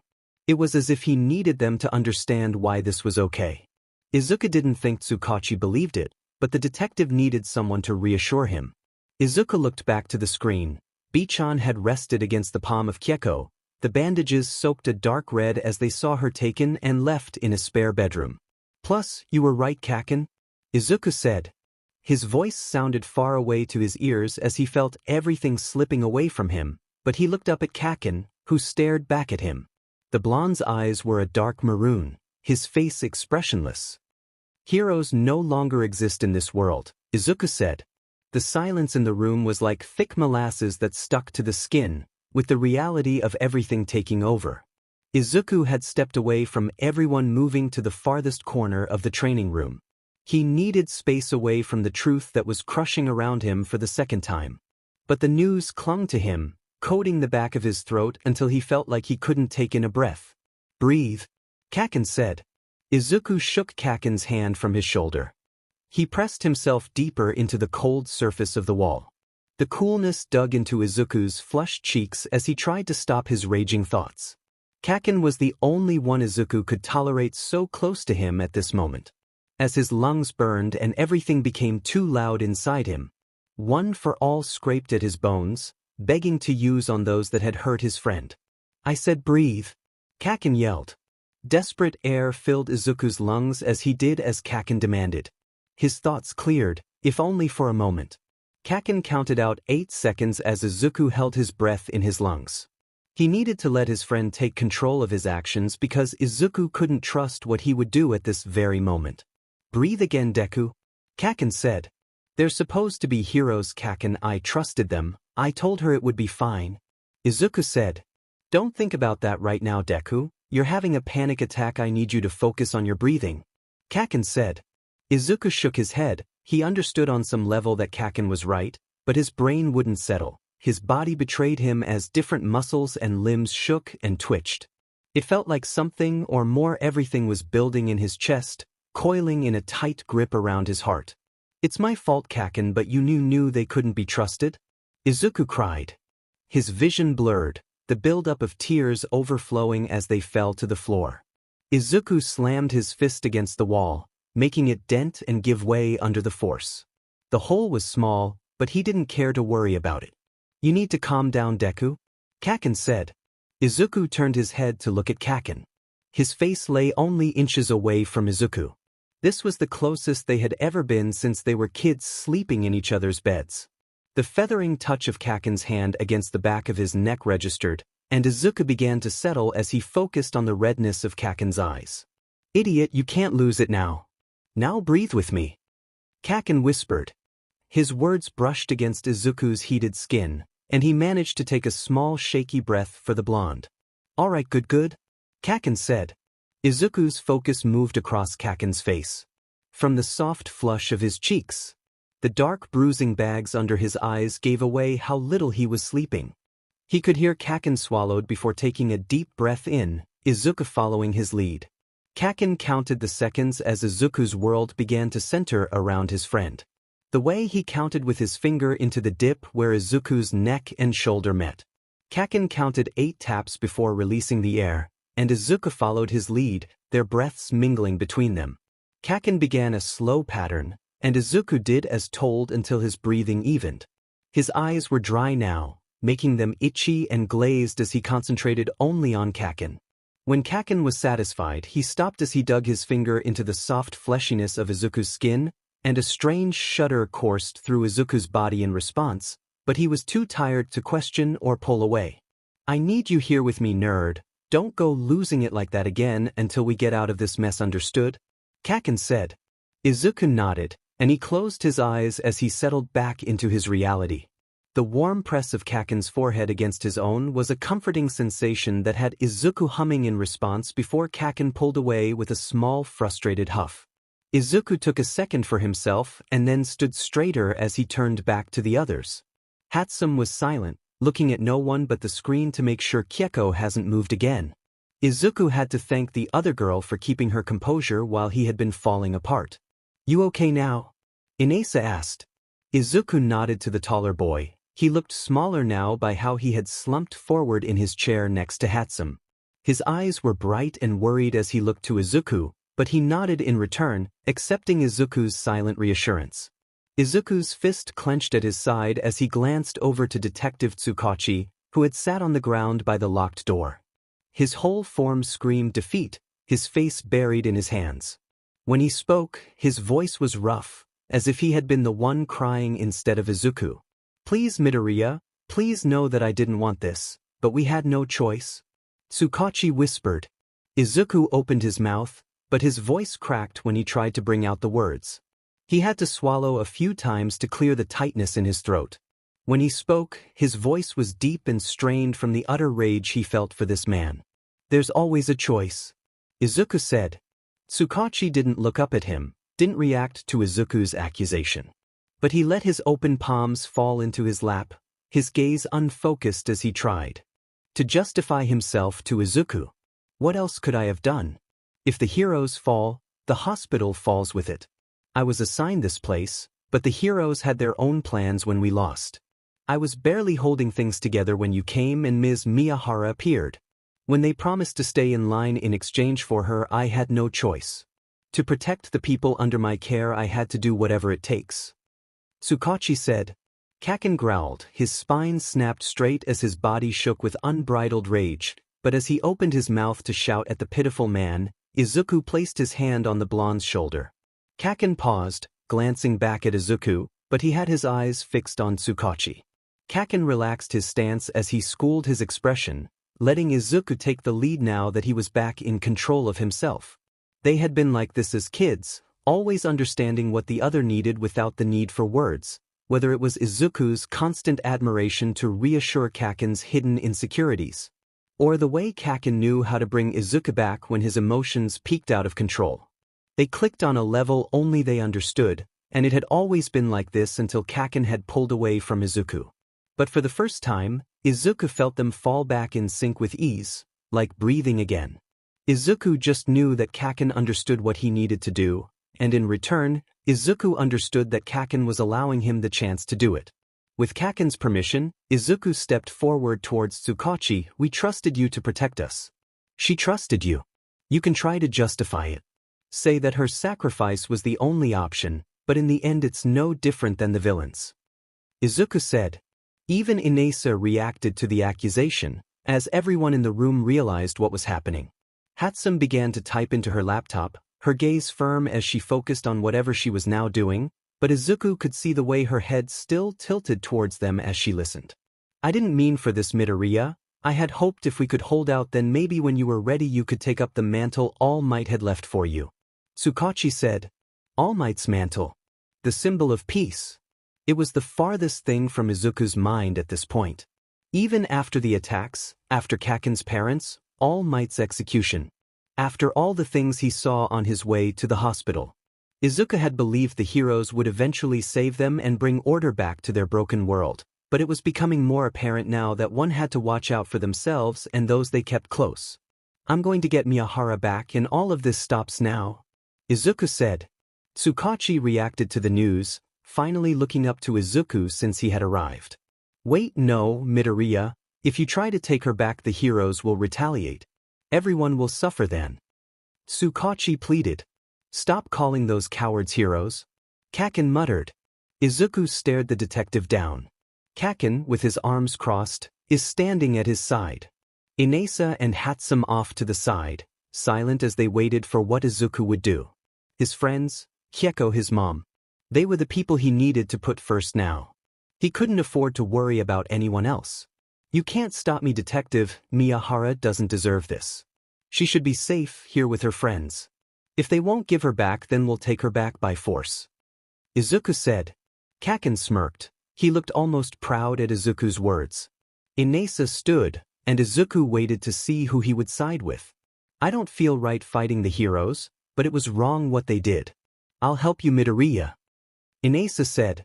I'm already working out the heroes list to see what we're up against. 𝗕𝗁𝗏 said without looking back at any of them. Her usual crazed personality was tamed into a serious neutral frown as she worked. Izuku smiled at his new friends. If they were going to back him up, then Izuku felt more confident that they could get their friend back one way or another. I can't let you do that, 𝗕𝗁𝗁𝗏 said. And who's going to stop us? Kaken taunted.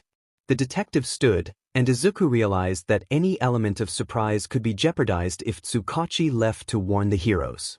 The idea of restraining the older man didn't sit well with Izuku, but the idea of leaving his friend as she was felt worst. Izuku prepared himself, ready for whatever it takes to stop the other man. I found your mom, 𝗕𝗁𝗁𝗏 said. Izuku's mouth fell open, not expecting him to say that. Kaken let loose a round of curses at the detective who observed them. The dark feeling appeared deep in Izuku's gut at what he was insinuating. You thought of course you would sink so low? Kaken yelled. Show me, Izuku said. The man pulled his phone out, and Izuku's heart seemed to slow in his chest as 𝗕𝗁𝗁𝗏 was able to call on the device to one of his officers. Watanabe, is Mrs. Midoriya with you? 𝗕𝗁𝗁𝗏 said. His eyes were trained on Izuku, who never broke contact, the black pit in his belly only growing stronger the more he stood here being manipulated by the man he had respected only hours ago. Yes, take a picture? He said. Let me speak with her, Izuku demanded. The detective ignored him, and once he had what he needed he ended the call. Izuku took a step towards him, but it was Kaken stopping him this time. The bing of 𝗕𝗁𝗁𝗏's phone went off, and he opened the message showing Izuku the image of his mother in a room eating with a group of women who seemed to be dressed in a hero's uniform. So she's in the hero's wing too? Izuku said. No, but she is being guarded by a hero at all times. She's safe with them, but in exchange they want you to stop looking for Ms. Miyahara. 𝗕𝗁𝗁𝗏. So you're nothing but a lackey now, huh? Kaken accused. The man didn't deny Kaken's claim, but the way his jaw clenched let Izuku know how much he hated being called that. The detective was used to being in authority, and within weeks the heroes had taken over. His power was nothing but a farce. A head figure to keep the peace. Izuku was sure Mr. Inazuma was the one running the show. Izuku said nothing, waiting for the other man to continue with his threat. They all knew it was. There was no point in denying it. We had to make sure that we were prepared in case this happened. She's very comfortable, happy even. She knows you're here and we update her regularly about you. She's found a bit of passion in the work she does for us and we told her you are helping with volunteer elsewhere. 𝗬𝗁𝗁𝗍 said. And that's supposed to make us feel better? 𝗕𝗁 asked. 𝗬𝗁𝗁𝗍 didn't respond to 𝗕𝗁's outburst, his attention solely on Izuku. The detective shoved his hands in his pocket as he finally turned his gaze away from Izuku. The burden he spoke of was like chains binding him with their weight. Izuku could see that, but he had crossed a line with Izuku. There was no turning back now. I'm sorry, Midoriya, 𝗬𝗁𝗁𝗍 said. Phew. 𝗕𝗁 said. 𝗕𝗁, leave it. He's crazy if he thinks he can use Mom against me. We'll get Mom back, and then Miyahara, and then we'll leave this place to self-destruct without us. Izuku said. The man flinched at Izuku's firm promise to 𝗕𝗁. There was no doubt in his voice that Izuku would make good on his promise, and 𝗕𝗁 simmered down for the moment. He huffed but didn't say another word as he turned away from everyone. You can keep training here and volunteering. I can bring you updates on your mom as well if you'd like. 𝗬𝗁𝗁𝗍, a pathetic attempt to appease Izuku, didn't acknowledge his words. He refused to give in to what he was saying. Izuku had already lost himself once in front of the man, and he refused to do so again. Then I'll leave you all, 𝗬𝗁𝗁𝗍 said. He turned from them, unlocking it with a silent click, and as he opened the door he looked back at the group one last time, his eyes solemn and resigned. I didn't want things to reach this point. One day you'll be stuck in an impossible situation and only then you'll understand the burden I carry, maybe then you'll be able to forgive me. 𝗬𝗁𝗁𝗍 said. I'll never forgive you, 𝗬𝗁𝗁𝗍. I'm almost glad All Might isn't here to see his friend become a villain. Izuku said. Izuku saw the man's face crumble under the weight of his words before hiding his face under the lip of his khaki hat as he stepped out without a word. The moment the door closed, Izuku turned to his friends, face firm and goals set. Plus, let's get started, he said. You shouldn't have swung at him, 𝗕𝗁, Izuku said. Izuku placed the small cold press against 𝗕𝗁's bruised cheek. The plan had been to distract the heroes long enough for 𝗕𝗁 to access one of their tablets using 𝗕𝗀. It was an easy enough plan, but 𝗕𝗁's way of distraction had been to get into one of the heroes' faces and make a scene in the cafeteria. Izuku wasn't sure what the hero had said to his friend, but at one point, 𝗕𝗁 swung, landing a punch before three others joined and slammed 𝗕𝗁 into the ground face first and restrained. As they took him away, Izuku had tried to intervene, but 𝗬𝗁𝗁𝗍, who had been called in, had stopped him, stating 𝗕𝗁 would be put in isolation for a while until he calmed down. Izuku had to stand back as they took the blonde kicking and screaming down the corridor and out of sight. He thought they would release him after a few hours, but when nightfall came, Izuku was left alone for the first time since all this began. So Izuku moved to sleep in the training room that night and every night after that until 𝗕𝗁 came back. It took 3 days. Where did they take you? Izuku asked. 𝗕𝗁 snatched the cold pack from Izuku, pressing it against his face with a slight wince. Don't know, looked like a regular room they gutted out. They kept the suppressor cuffs on me though. Izuku did a once-over of his friend. 𝗕𝗁 had showered and dressed into some clean clothes, but as angry as he looked, the exhaustion on his face was unmistakable. Izuku clenched his hands together, twisting his fingers to keep from brushing the prominent dark bags under 𝗕𝗁's eyes. They had grown worse, and he wondered if he had slept at all. Did they not give you a bed? You look ready to fall over, Izuku said. 𝗕𝗁 raised an eyebrow as he looked at Izuku. Look who's talking, he said. Izuku looked away and instead moved over to the used notebook he had left open next to 𝗕𝗁's computer systems. The girl had carved out a corner of the training room for herself after everything had happened, although she stayed in her shed most of the time. She kept in constant contact with the boys. So, did it work? 𝗕𝗁 asked. Izuku smiled as he began to write down the possible scenarios they could use. Yeah, it worked, Izuku said. Did you find her? 𝗕𝗁 asked. The whole point of accessing the tablet was to try and locate Izuku's mom. If they had access to the heroes in the hospital and their locations, they could identify where his mother was being kept.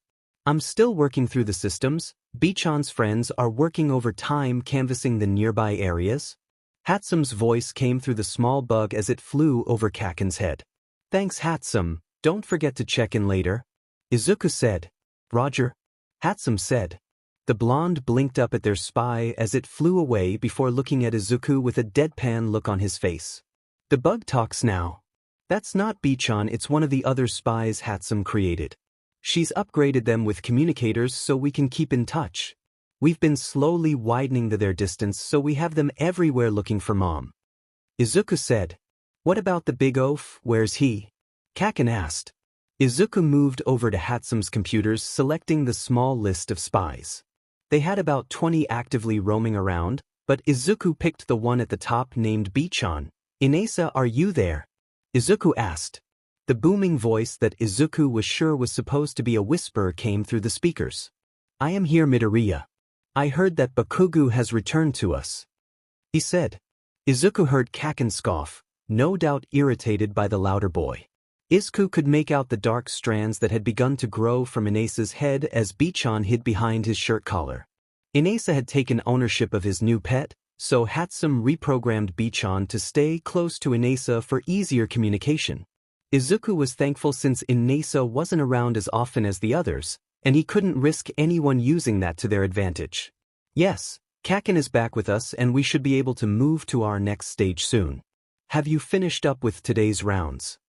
Izuku asked. Yes. The last of them have been placed with no issues. Inasa said. Good, thank you for all your help, Inasa. Izuku said. Anything for you, Midoriya? Inasa said. The line disconnected, and Izuku went to their supplies to make Kaken something to eat. He wasn't sure that they had fed him while he was away. So the big oaf will do anything for you now, huh? Kaken said. Izuku chuckled as he tossed Kaken a bottle of water. As Kaken took a sip, still eyeing him, Izuku warmed up some water in a small pot. They didn't have much, but 𝗕𝗁 had fixed up a smaller burner to heat water for ramen. He thinks we're some righteous heroes for standing up to 𝗬𝗁𝗁? Izuku said. Well, someone had to tell that 𝗕𝗂𝗧𝗪 off. Kaken said. Izuku can't say he blamed the detective entirely. The look on 𝗬𝗁𝗁's face that day, as if the world was crushing him, had left Izuku with a tiny bit of sympathy for the man. Izuku could admit that much. He didn't envy the responsibility placed on the detective, but even so, there was a right and a wrong, and he had chosen wrong by handing 𝗕𝗂𝗁 over. Kaken tucked into his ramen while Izuku looked over the plans. There was a slim chance they could get out without confronting the heroes, but as long as 𝗬𝗁𝗁 kept quiet about what he knew, then they may have a moment when they'd all be too distracted, giving Izuku's group a chance to slip out unnoticed. Izuku couldn't say why 𝗬𝗁𝗁 hadn't told the heroes about their plans, but he couldn't trust he would stay quiet for long, so Izuku wanted to be ready. The moment 𝗕𝗁 is able to pinpoint Mom's location, we move forward with our plans and get out of here. Izuku said. You know there's a chance that we won't be able to escape with both of them, right? We won't have any do-overs if anything goes wrong. Kaken said. The truth of his words laid heavy between them, but Izuku didn't glance back to look at him. I'll just have to make sure nothing goes wrong. Izuku said. His jaw ached from clenching his teeth at the possibility Kaken had brought up. He had to make sure this worked. He couldn't fail again. But if it does, Kaken said. The bang of Izuku's fist against the table drowned out any protest in the room. Even as it grew quiet, Izuku could still hear the echo as it bounced off the walls. This will work, Izuku said. His voice broke as he forced the words out with as much conviction as he could muster inside himself. His eyes began to sting, but he clenched his eyes tight, refusing to let himself get overwhelmed again. It has to work. I can't lose anyone else. Izuku said. There was a pause, and when Izuku finally calmed himself enough to look back at Kaken, the boy was staring back at him with a firm frown.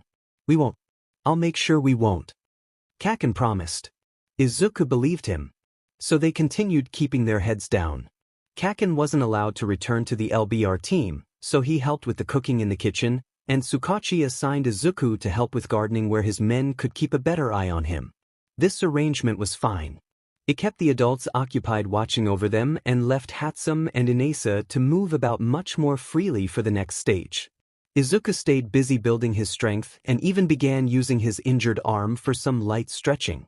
Kaken disapproved, But he didn't voice his protest anymore as he pushed Izuku through the ringer. Izuku would say he was just as strict as All Might had been, if not worse, with all his barbed yells and light smacks when Izuku messed up. You can't rely on your arm right now. You need to use your feet and stop thinking so much. Kaken said. But All Might used his fists when he fought, shouldn't I use the same technique when controlling One for All? Izuku said. He didn't move from where Kaken had body slammed him into the ground. His chest rose and fell as he tried to catch his breath. What the hell does All Might have to do with this? Kaken yelled. Izuku propped himself up on his elbows enough to look over at Kaken, who was standing arms crossed as he glared down at him. Well, even if I'm not using the quirk yet, shouldn't my fighting style go hand in hand with it? Izuku asked. And is One for All only in your fists? Kaken asked. Well, no, it feels more like it spreads through my whole body before it moves into my arms. Izuku admitted. Then you need to learn how to use it throughout your whole body. If you rely on your arms, what will you do if they break again? You gotta have another way of fighting. Kaken said. Kaken was right. Even now, with his arm broken, if they did have to fight the heroes, he'd be more of a burden than an asset to his friends if he couldn't at least defend himself. Alright then, now stand up so I can kick your butt again, Kaken said. Izuku huffed. Okay, again then. They worked and trained. 𝗕𝗎𝘁 would even join. Although his size was an enormous disadvantage, 𝗕𝗁 was able to help in pinpointing ways to overcome that without their quirks. Why don't you use your quirk when we train? 𝗕𝗎𝘁 asked. Kaken as he eyed the larger boy, who had hardly built up a sweat after an hour of sparring. Izuku, who had tapped out after the third time being knocked down, eyed the two from the sidelines. He sat next to 𝗕𝗁, who was recording their fights for Izuku to analyze later. Izuku had been wondering the same thing. He knew why he couldn't use his quirk, and 𝗕𝗎𝘁 had taken his excuse of it being too dangerous with stride, but he seemed to be itching to fight Kaken with his explosion quirk. I know you have control of it, we could see who is stronger, your explosions against my whirlwind, 𝗕𝗎𝘁 said. The boy already looked excited-eyed, shining at the prospect of going all out against the blonde. Izuku didn't think the room could handle the destruction, but he was sure they could go to the open space to test out their quirks against each other. 𝗕𝗁 had already identified most of the heroes in the area, so Izuku had come up with mock plans to fight against most of their quirks, along with whose quirk to avoid. So if their sparring invited some of the heroes to join, maybe Izuku could test some of his theories. Because my quirk makes me weak, Kaken said. The admission made Izuku stop mid-thought as he stared at Kaken in surprise. Never had Izuku heard Kaken say such a thing about his quirk. His explosions had always been a symbol of pride for Kaken, and he had made sure everyone knew it. The thought of his quirk being weak was impossible. Kaken, Izuku said. But quirk makes one strong. And I heard your explosions are powerful. 𝗕𝗎𝘁 said. Even 𝗕𝗁 had stopped what she was doing to listen in. Kaken wasn't staring at anyone as he clenched his hand around his wrist. Yeah, it's powerful and I'd kick your butt easily if I used my quirk, but the moment that gets taken away I'm like a sitting duck waiting to be slaughtered, Kaken said. The day Izuku found Kaken fighting against the villain in his house came to mind. The frustration on Kaken's face as the slime kept him from using his quirk. The struggle they both had when fighting one villain. They may have won against the villain, but only because Izuku had used One for All. If All Might hadn't passed down his quirk, Izuku wasn't sure if they would have survived that day. I'm already strong with my quirk, but I have to be strong without it too, Kaken said. You're so plus Ultra Bakugou. I'll help you become stronger. 𝗕𝗎𝘁 yelled. So they trained while 𝗕𝗁 searched through the hero systems. They trained until Izuku finally removed his cast and slowly built One for All in his body. Though Kaken never allowed him to try it out. Neither he nor Kaken used their quirks while sparring. It was quiet as 4 weeks came and went. I got it, 𝗕𝗁 yelled, the door banging open as she raced through, locking it behind her. The three boys startled from where they rested after their last training session. What is it, 𝗕𝗁? 𝗕𝗎𝘁 asked. Plus, I found her. 𝗕𝗁 yelled. Izuku secured his stashed items for the 5th time. It wasn't that he didn't trust 𝗕𝗁 had done it correctly. But even though they were lightweight, they weighed on his body, making his paranoia flare every time he felt the items shift in some way. 𝗕𝗁𝗠 had been key to all of this, and he was worried he'd mess things up. What if the kit fell off during the scuffle? Izuku's hand itched to check one more time. "Don't you dare," Kaken said. Izuku was startled, keeping his hands at his side as Kaken glared at him from across the training room. Kaken stood against the far wall, arms stretched out as 𝗕𝗁𝗠 fluttered around, testing the gear she had made for him fit. Inesa wasn't far away, dressed in his casual clothes as he watched on in awe. His body seemed to vibrate in place, though he was doing a fair job of containing his excitement. The energy was thick around everyone by this point. 𝗕𝗁𝗠 found Izuku's mom, but they had admitted they couldn't do anything about it until they had everything ready. 𝗕𝗁𝗠 needed to prepare. Izuku didn't like it, and Kaken had thrown a fit, but they both had to admit the truth. If they made a move too early, they could lose their chance to get 𝗕𝗁𝗁 and his mom back. Even while heroes surrounded 𝗕𝗁𝗁, Izuku's mom became the biggest obstacle. 𝗕𝗁𝗠 found his mom's location outside of the hospital.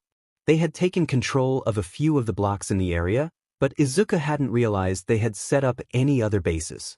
The distance was too far for them to send 𝗕𝗁𝗏, but 𝗕𝗁𝗠 could keep track of the reports sent from the hero assigned to his mom. Izuku had counted each day that passed by that he couldn't do anything, but although he was just as ready as Kaken to get them back, as much as it pained him to know he was leaving 𝗕𝗁𝗁 alone to suffer, he needed to make sure things went as planned. Everything had to run smoothly. It took 16 long, torturous days of preparing 3 months since it all went to hell. Since All Might had gifted him this quirk, Izuku still couldn't wrap his mind around that thought. Everything is fully functional, Bakugou. You'll be all set for tonight, 𝗕𝗁𝗠 said. She took the gear back, putting it away in the back for later. Kaken didn't acknowledge her as he eyed Izuku. Izuku shifted in place, the scrape of the hidden kit making his hand itch again. It wasn't the most comfortable spot, and having 𝗕𝗁𝗠 strap the items down had been embarrassing enough for a lifetime, but it was the best place when wanting to avoid being found out. "You ready?" Kaken asked. "Yeah, I'm ready," Izuku said. They headed to the cafeteria, where they all split apart. Inesa and Kaken joined the kitchen crew to volunteer while 𝗕𝗁𝗠 greeted a group of girls she was familiar with closer to the entrance. Izuku glanced over at the group of heroes that had joined the LBR group. He went up to the food line and took the offered tray. Kaken was already in line farther down as he played the role of working, though he glared at every person as he served them scoops of rice. Inesa was much more relaxed next to him as he smiled and greeted every person.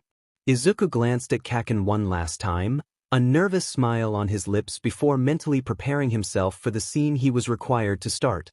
Getting himself locked up was a lot easier than he thought it would be. A fake trip as his tray landed on one of the LBR workers, an angry accusation of being tripped. A few insults passed back and forth, and Izuku made sure to be the first to throw a punch at one of the nearby heroes, and he just liked that they were dragging him away just as Kaken had been without question. Each piece played out as he planned, down to Kaken's frustrated shouts as Inesa held him back from joining the scuffle. Izuku took a page from Kaken's book as he struggled and fought with every step as they forced him down the hero's wing into one of the isolation rooms that Kaken had described. Izuku attempted to keep track of their steps, but they didn't go far before reaching their destination. Izuku sat in the middle of the padded room, waiting until the footsteps of any passing heroes faded away to a still quiet. Izuku waited a bit after that until he was sure he was alone before taking out a small earpiece and putting it on. He also released the small bee hiding in his shirt collar as Kaken's voice came through the earpiece. "Those idiots make it too easy," Kaken said. "The first steps went smoothly, but we're not out of the woods yet," Izuku said. "Is 𝗕𝗁𝗠 preparing for the next stage?" "I got it handled." 𝗕𝗁𝗠's voice rang out in the distance. Izuku smiled. He was sure they were in the training room by now as they prepared. "I don't like it," Kaken said. Izuku didn't have to ask what he meant. Kaken had made it known his dislike of separating them, but the only one who could get to his mom was Kaken, and Izuku needed to be the one to reach 𝗕𝗁𝗁. It was their best chance to get everyone out of here with the least amount of resistance. "There's no choice, Kaken. I trust you to get mom and we'll meet up again at a safe point," Izuku said. "Don't get caught or I'll kill you," Kaken muttered. Izuku agreed. He was starting to get used to this more caring Kaken. He wasn't sure how long it would last, and at times it left him unsure if he should allow himself to put his guard down. The idea of Kaken returning to his old ways left a bitter taste in his mouth.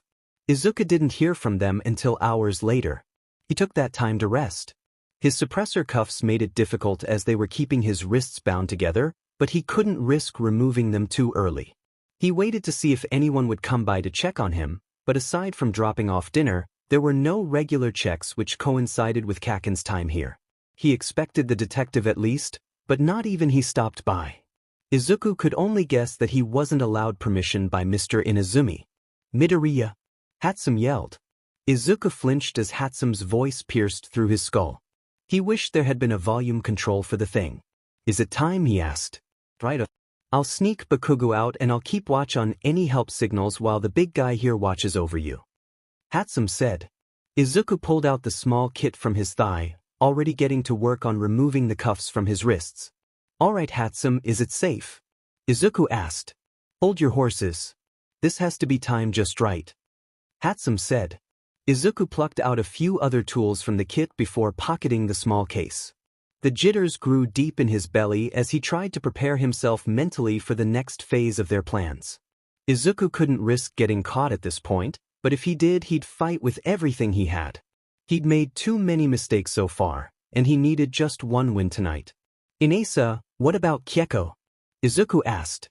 𝗕𝗁𝗠 buzzed nearby, resting his small body against the doorknob as Izuku moved close to prepare. He didn't get a response right away, possibly as the mic was hands. Where Hatome's voice had been loud, Inasa's voice was blaring as it overwhelmed the tiny speaker in his ear, distorting his voice and making Izuku reel back in pain. She's still in her room. Inasa said. Izuku grimaced, his ears still ringing as he pulled the piece out, giving him time to adjust. The muffled sounds of a scuffle came through before everything was quiet. Finally, the far-off voice of Kaken came through. You idiot! He shouted. Izuku took the risk of putting his earpiece back, and it was quiet for a while before Inasa returned, apologetic. Sorry about that, Midoriya. She's alone and all clear. Inasa said. His voice came through in a loud whisper, and Izuku offered a reassuring smile, knowing his friend could see him. Izuku stood by the door twirling the small instruments in his hands. He had taken a crash course in lock-picking from 𝗕𝗁, and although he had been successful with the cuffs, his overactive mind was already shifting through every worst-case scenario if he couldn't get out. And you are now a ghost? 𝗕𝗁 said. Inasa, can you go check the hallway to make sure it's all clear? Izuku asked. 𝗕𝗁𝗠 fluttered, sliding through the cracks of the door with ease as Izuku began to work on the lock. His brows pressed together as he fiddled with getting the picks in place. 𝗕𝗁, is Kaken ready? Izuku asked. I'm ready, nerd. Kaken said. Izuku paused with a sigh as Kaken came through. Be safe? Izuku said. Who do you think you're talking to? Just make sure you get the tag-along back and you better not break anything. Kaken shouted. Izuku smiled. Kaken's concern calmed him for some reason, and he got back to working on the lock. If I have to come save you, I'll murder you. Got it? Kaken said. Izuku shook his head at Kaken's empty threats. Even if his guard was still up, he noticed that he didn't react with the same nervous fear he would have had before all of this. He would almost say it was enduring hearing Kaken's crude way of worrying. Yes, Kaken, Izuku said. There was grumbling from the blonde on the other end before 𝗕𝗁 came back onto the line. Heading out now. Mission is a go. 𝗕𝗁 said. All the nearby rooms are cleared, so you shouldn't run into anyone nearby. Inasa said. 𝗕𝗁 didn't appear, although. Izuku guessed Inasa kept him outside in the hall. He felt the click of the lock releasing, and he took one last breath to calm himself. Okay everyone, let's get going and I'll see you all at the meeting point. Izuku said. He opened the door as softly as he could, looking down the hall with a worried glance up at the closest camera. You're all good, Midoriya. The cameras are on loop and I have the live feed. I got your back if anyone pops up. Inasa said. You can't be too careful. Izuku whispered back in return. Izuku maneuvered through the hallways. It wasn't as empty as it appeared. Different heroes would walk through the area, and Izuku felt his heart stop any time a door turned close by, but 𝗕𝗎𝗁 and 𝗕𝗀𝗀 had been a big help in keeping his front and back cover. Izuku decided to keep to the stars when they went up the floors. It was empty for the most part, but there weren't as many cameras here, which left him blind aside for 𝗕𝗀𝗀. They reached the floor, and Izuku followed the small bee who led him through the winding halls. "Her room is just around the corner," 𝗕𝗎𝗁 said. Izuku stopped and took a cautious glance behind him to make sure there wasn't anyone nearby. "There are 2 guards keeping watch," 𝗕𝗎𝗁 warned. "Did they change shifts?" Izuku asked. "Yup, they changed shift 20 minutes ago," 𝗕𝗎𝗁 confirmed. Izuku nodded. Everything had been going too smoothly so far, making him paranoid, but he wouldn't complain either. They had planned for the guard's shift changed, timing it to just after the 𝗕𝗏𝗧𝗏, so no one would come back to check on them until morning.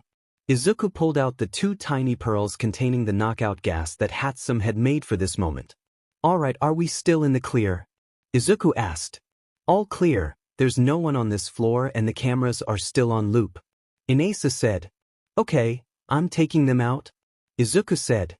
Izuku pulled up the thin mask guard he had hidden under his shirt. It wouldn't protect him completely, but 𝗕𝗁 said it would minimize any effects if he took in any smoke. He took one last glance around the corner. The 2 guards stood on either side, whispering amongst themselves. The familiar bamboo sticks and bright green costumes stood out against the white of the hallway. Izuku remembered the hero's name was Takeshita. He scooted as close to the opening as possible without being seen, ready to move forward with his attack. Izuku paused, taking in a stuttering sigh, and tossed the 2 beads towards the heroes. Their heads turned in alarm as they finally caught sight of Izuku before the 2 pearls landed in front of them with a small click against the linoleum. Takeshita's partner's blue hair shot out towards Izuku, but he rolled out of the way in time before the 2 heroes' forms became engulfed in a thick gray gas. "What the hell?" Takeshita said. Izuku made out the form of one of the heroes slumping to the ground, but Takeshita had yet to fall over, and Izuku couldn't take the chance that he would sound off an alarm. He tightened the gas guard on his face before charging forward. He let one for all course through him at a low percentage as Kaken had taught him. He used his momentum to land against the wall, shooting himself up and forward towards Takeshita, landing a swift kick to the side of the older man's head. Takeshita shot to the side, head first against the far wall, before sliding down to the ground, his form still. "Good job, Midoriya," 𝗕𝗎𝗁 said. Izuku didn't respond as he looked around. Most of the gas had thinned out, but Izuku couldn't risk being affected, so he chose to keep his mask on for the moment. He shook his leg out, excited that it had worked without breaking his leg, but there was a deep bruising ache that was left over. He checked the unconscious heroes, finding the keys to Kyeko's room strapped to one of their waists. "How is she?" Izuku asked. "She's sleeping," 𝗕𝗎𝗁 said. Izuku had to try a few of the keys before being successful on his 4th try. The door opened wide, and Izuku didn't waste time dragging the female hero into the room. Kyeko sat up from her spot on her bed. Her eyes were wide, and a touch scared as she looked at Izuku. He didn't say anything as he turned away to grab Takeshita. Everything in him told him to run over to check on her and beg forgiveness, but he needed to make sure they were safe first. He closed the door behind him and got to work restraining the 2 heroes with the binds 𝗕𝗁 had made them. Izuku had to admit that without 𝗕𝗁, they may not have gotten this far. He had to thank Mr. Inazumi for the pink-haired engineer off. "Midoriya?" Kyeko asked. She sounded hesitant as if she wasn't sure she was talking to him, and Izuku turned to glance back at her. Once done, Izuku stood back up, and Kyeko flinched, going so far as to scoot back in alarm. Izuku didn't like to see her this way, and the guilt only weighed heavier on his gut. He took off his gas mask, letting it fall around his neck as he took a step towards her. "Miyahara," Izuku said. Looking at her now, Izuku found himself unsure of what to say now. Izuku thought he would have fallen at her feet the moment he saw her or, worse, cry there on the spot, but instead, Izuku was stuck in place, his eyes drying as he was unwilling to blink and risk losing sight of her now that she sat here in front of him. He hadn't known how she would have reacted. Would she be mad? Would she refuse to go with him and yell at him for abandoning her? Out of all those scenarios, He never factored in the chance that 𝗕𝗁 would make the first move. She stumbled out of bed, her feet tangling in the sheets as she pitched forward in her haste. Izuku had just enough time to catch her around the waist as she wrapped her arms around him. "Midoriya!" 𝗕𝗁 cried. Her actions kick-started Izuku as he hugged her close to him, his face wet with a tear as they clung to each other. The apologies came flooding in now that he knew she would accept him. "Plus, I'm sorry, Miyahara. I'm so sorry." Izuku said. "They told me you left." 𝗕𝗁 said. She choked on her words, her voice rough as if she hadn't talked in a while. She felt small in Izuku's arms as she shook. Wrapped in bandages, her hands kept a tight grip on his shirt. Izuku pulled back, wiping off some of her tears even while his own still dripped down his cheek. "We'd never do that, Miyahara. We'd never leave without you." Izuku said. "Midoriya. We need to get going." 𝗕𝗍 said. Izuku lifted his head to look at the little bee that had been floating around their heads. Izuku nodded. The two bodies still lay silent. "Can you walk?" Izuku asked. "I can walk, but what is going on?"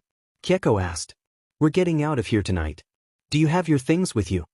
Izuku asked. He did a once-over of the space, but the room was bare with nothing but a simple bed posted against the far wall. Nothing that showed 𝗕𝗁 had been staying here all this time. "No, they took my bag on the first day, but it was nothing important, so no big," 𝗕𝗁 said. Izuku looked her over. Even if the weather was warmer, the basic hospital gown was not enough for 𝗕𝗁, and the lack of shoes would be problematic. There wasn't much they could do now, but he made a note to do a quick run for her essentials once they were out. He hoped 𝗕𝗁 could share some of her clothes in the meantime. "Stick close to me and try not to make too much noise," Izuku said. "𝗕𝗍, is the exit route ready?" Izuku asked. 𝗕𝗍's voice came through bright and clear. "𝗕𝗁 is on standby. Once you reach the closest exit, you'll have about a 30-second window to get out," 𝗕𝗍 said. Izuku tried to smile at 𝗕𝗁, who was giving him a confused look. She couldn't hear 𝗕𝗍, but she must have sensed the tension coming off him as her brows pinched tight as she looked up at him. The pressure felt tighter around Izuku now that they were so close to the finish line. "Okay, easy enough. We'll meet you at 𝗕𝗁's in 30 minutes. They reached 𝗕𝗁's place in less time than they expected. The added time helped in letting them prepare. 𝗕𝗁 grabbed any last-minute equipment she deemed ready to take, while 𝗕𝗁 dressed behind the divider they had created to give her some privacy from the others. Izuku pinked a bit at the idea of her dressing in the same room as them, but he didn't say anything, doing his best to focus on the map they had marked up for their route tonight. 𝗕𝗁 came out after a moment, holding up the far too large that Izuku had given her once 𝗕𝗁's were deemed too small for her. "Do you have a belt I can use?" 𝗕𝗁 asked. Izuku didn't register what she said, his eyes focused on the rest of her. She had on a simple black tank top that was too small for her, and the old bandages that she had wrapped were gone. Her arms and midriff showed the thousands of scars she had gained during her time away from them.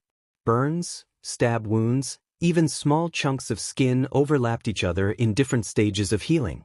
Izuku's thoughts wouldn't stop as he considered the limits of her quirk and what she must have gone through to reach those limits.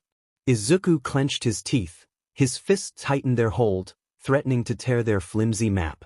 𝗕𝗁 noticed his lack of response, and seeing where he was looking, she moved back a bit to hide most of herself behind the divider. "The belt?" 𝗕𝗁 asked. Izuku stuttered, guilt jabbing at him for making her feel self-conscious. He moved closer to handing over the nylon cord 𝗕𝗁 had cut up for them to use, just in case. "Sorry," Izuku said. "It's fine," 𝗕𝗁 said. Izuku said. "Can you ask 𝗕𝗁 to come help me wrap the bandages?" 𝗕𝗁 said. Izuku paused. 𝗕𝗁 didn't want to talk about it. That was clear, and he couldn't bring himself to push back at this point, so Izuku agreed and left the small shed to call for 𝗕𝗁 as his friend had asked. After getting 𝗕𝗁 to go back inside, Izuku decided to stay outside with 𝗕𝗍 to wait for them. "Is she okay?" 𝗕𝗍 asked. Izuku sighed. How should he even answer that kind of question when he wasn't sure himself? "She will be," Izuku reassured. He took a glance at the time. Even ahead of schedule, they needed to start heading out. Thoughts of reuniting with his mom and Kakin made him impatient to rush them forward. Have we heard anything from Kakin? Izuku asked. Inasa rubbed the back of his head.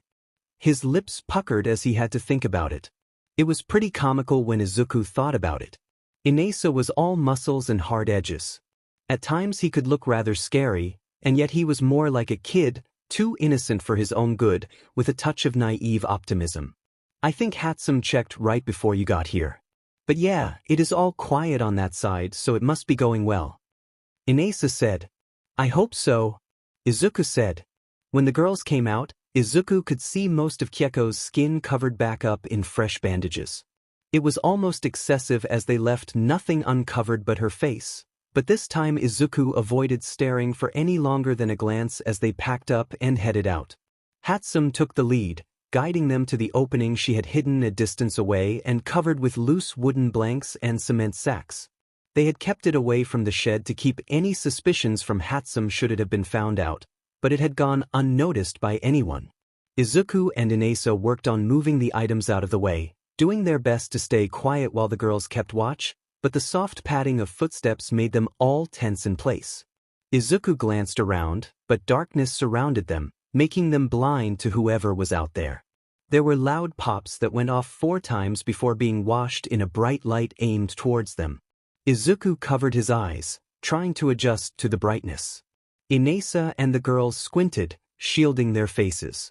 Don't move. Izuku looked past the lights to see heroes surrounded them. He could count 10, but he couldn't be sure that some weren't hiding nearby. A few police officers were behind the heroes, but Izuku didn't see the detective among them. Izuku didn't know if they could take all of them on, even though it was in Inasa's quirk, so he tried to reason with them. Please, we just want to leave. Izuku said. 𝗕𝗁𝗄 and 𝗕𝗁𝗄 move back as Inasa and Izuku move forward to stand in front of them. Izuku takes a step closer, and something shoots forward. Izuku lifts his arms to protect himself when his world is down to the side by Inasa's wind as it pulls him back closer to Inasa. Izuku takes a gasping breath, his balance out of sorts as he tries to right himself. You would attack him without reason? Inasa shouts. Inasa's jaw clenched, his hands balled into fists at his sides as he glared at one of the male heroes that had been closest to Izuku. Izuku looked at where he had been standing. They looked like spiked crystals that had dug into the dirt. The thought of what would have happened had that spike hit its mark brought a chill down his spine, and he took a step back. They made their intentions known. Everything happened at once as they charged from every angle. Inasa takes the first wave, using his whirlwind to push the heroes back, some shooting up into the air. 𝗕𝗁𝗄, you and Miyahara, stay back. Izuku said. Izuku had enough time to focus one for all through his body as he dodged one of the heroes. It was some form of body augmentation, his shoulders doubling in size. Izuku remembered him from the list of heroes. He was strong, but slow, which gave Izuku the advantage as he avoided another punch aimed at his head. Izuku took the chance to use the hero's outstretched arm to propel himself over, putting a bit more strength into his legs as he kicked the hero back a few feet away, only to be replaced by another hero, his hands encased in bone. The second wave pushed them back as the heroes covered more ground. Inasa handled the majority, doing his best not to injure them as he sent them flying, while Izuku took care of any who had broken through the barricade of wind Inasa had created. You two go. Izuku cried. The girls moved back to escape when one of the heroes barreled past him and towards 𝗕𝗁𝗄. He didn't think as he shot forward and punched the hero, their cheeks caving in as Izuku used too much force. They fell to the side, unconscious. Just let us go please. Izuku cried. Izuku noticed some of the civilians had come out of their curious forms, staying at a distance as they watched. Midoriya. What? Izuku asks. He has enough time to turn to the voice, a vision of purple hair coming into view before everything in his body stops. The sensation of no longer having control of his body as he stared forward unmoving. Walk towards me. Izuku turns to stare at the purple-haired boy who had ordered him to move. His mind twisted, and he cried out as he tried to stop himself, but he was trapped, his feet taking mindless steps towards the boy who looked to be no older than Izuku. A red-headed hero stood next to the boy, his smirk proud, as he held a set of suppression cuffs in his hands. Good job on capturing the villain, young man. He said. Anything to help? The boy said. Midoriya. 𝗕𝗁 cried. Izuku couldn't look back to see if she was okay, but he could hear the fear in her voice, and the thought of having her made his body numb. He couldn't let them retake her. Izuku felt one for all rush through him, and everything went dark. Izuku glanced around him. It was like he was standing in a void of nothing, but 8 shadowed figures were standing in a circle around him. All their forms were hazy, all but one who stood in front of Izuku, smiling down at him.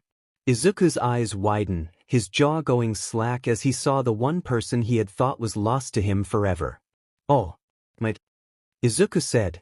It was like a dam broke inside Izuku, and one for all surged, forcing its way out from every pore of his body. Everything near him was blasted away as the floor beneath him cracked open and caved into a massive crater around him. The pain is excruciating as his body tries to keep itself together under one for all at full power. Through the white haze of pain, Izuku forces the energy out through his arms as they shatter, but it's enough to keep them in one piece as one for all settles back, dormant again. Izuku stumbles a bit but stays on his feet. His eyes are heavy-lidded as he glances up at the boy who had tried to control him. Izuku's breathing was rough, the effort to take a breath past the pain of cracked, possibly bruised ribs, but he refused to back down. "You just want to save my friend," Izuku said. The boy's eyes widened as he stared at him in horror and confusion. "Midoriya," 𝗕𝗁𝙢 said. 𝗕𝗁𝙢 lifts Izuku only inches from the ground. It was his wind that moved him back to the tight circle they had formed around 𝗕𝗁.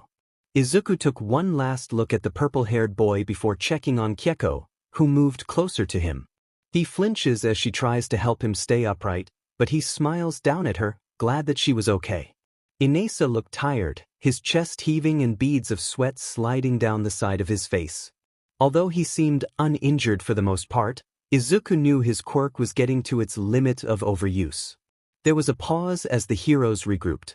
Izuku glanced back at 𝗕𝗁𝙁, who was working on moving the last debris from their escape. They had to try to escape while the heroes were otherwise distracted. Izuku leaned down closer to 𝗕𝗁's ear so as not to be overheard. "We can't keep this up, so when 𝗕𝗁𝙁's ready, I want you and her to run, understand?" Izuku asked. "Oh, I'm not leaving you here," 𝗕𝗁 said. "He's right, Miyahara, Midoriya and I have this covered and I'm sure we'll win and meet you later," 𝗕𝗁𝙢 said. Izuku and 𝗕𝗁𝙢 both agreed with the plan, and he knew that 𝗕𝗁𝙢 knew they were not getting out of this, but as long as the girls escaped, they did win in their own way. The heroes advanced, and Izuku stood up straighter, ready to push 𝗕𝗁 back behind him when the comforting sounds of an explosion sounded around them. In the next second, the field between them and the heroes became engulfed in flames as explosion after explosion go off in front of them, forcing the heroes to fall back or risk burning. "I told you not to break anything," Kaken shouted. Plus Kaken landed in front of their group. The flames of his explosions still raged as they caught and spread between them and the heroes. He had sweat sliding down the side of his face, and his breath was deep from possibly running back to them, but his smirk was wide across his face as he crouched forward, ready to attack at a moment's notice. He didn't look back at them, and his eyes shifted across the field to any hero who dared get close. To Izuku, Kaken looked, at this moment, every bit the hero he always knew he'd become. "Hey loudmouth, you out of commission?" Kaken asked. 𝗕𝗁𝙢 looked up at him for a moment, unsure of who Kaken was referring to. He glanced over at Izuku, who nodded as a way of answering him. "Yes, I can still keep fighting," 𝗕𝗁𝙢 said. "Good, 'cause I think things are about to get interesting," Kaken said. Izuku's brows pinched together, unsure of what Kaken meant. He looked across at the heroes, trying to pinpoint what the blonde saw when he noticed Mr. Inazumi moving through the crowd. His gait was slow, casual as he walked forward to stand at the edge of the flames. He seemed unbothered by the destruction and injured heroes that surrounded him. 2 heroes with water quirks were already working on putting everything out. So Izuku moved to stand behind Kaken. 𝗕𝗁𝙁 stayed attached to his side to keep him upright. "You lot are quite troublesome," Inazumi said. Kaken scoffed, his smirk turning down at the edges as his anger flared, but he said nothing. Izuku felt the weight of fatigue building. His arms were beyond painful as his body wanted to do nothing more than to shut down from reality, but even as the edges of his vision blurred, he kept his eyes trained on Inazumi. 𝗕𝗁 moved closer, her face and arms covered in dirt from working on their escape route. "Everything's cleared, we should go while we still can," 𝗕𝗁 said. Izuku agreed. The flames from Kaken's explosions kept them separated, but it wouldn't take long to remove them. "Let's go, Kaken," Izuku said. 𝗕𝗁 moved Izuku back to follow 𝗕𝗁, and Izuku was glad to see Kaken following behind them, though he never fully turned around. His palms were open, trained on the heroes, ready to blast anyone who even attempted to come after them. Inazumi watched them, his face calm. "You won't get away, you know," Inazumi said. Izuku stopped as Inazumi's words reached him. Kaken didn't stop until his back pressed against Izuku's side. Neither responded to the older man, but they listened. "You may get through that opening you made, but within seconds I can have every hero here and in the surrounding area chase you down. Eventually, whether it is now or later, we will get her back," Inazumi said. Izuku's jaw clenched at his threat. He knew what Inazumi said was true. They barely managed to keep them at bay tonight. Even with Kaken, their numbers were vastly in their favor, and they grew tired with every second that passed. "So what, do you expect us to give up?" Kaken asked. "The original offer still stands. Leave Ms. Miyahara here with us and you are free to go," Inazumi offered. Izuku turned to look back at the older man when a whimper from 𝗕𝗁 stopped him in place. Her grip on Izuku's shirt tightened, moving closer to him. He looked down at his friend, her form shorter than his own, but she didn't look back up at him. She was mumbling something, but Izuku couldn't understand what she said, so he leaned closer to her. "Please. Don't leave me here. Please, please," 𝗕𝗁 said. She still doubted them. Izuku brought her closer to him, taking in every shake and whimper she let out. The idea of handing her back to Inazumi. To walk away and abandon her for their own sake. The thought that she still believed there was a chance we would leave her behind. It was all Inazumi's fault. Izuku's fist clenched in pain from his broken arms, only sparking the rage burning inside him.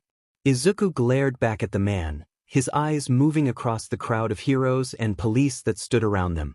His eyes moved farther back to the civilians who cowered behind them, witnesses, naive and trusting that these people they called heroes were doing what was best for them.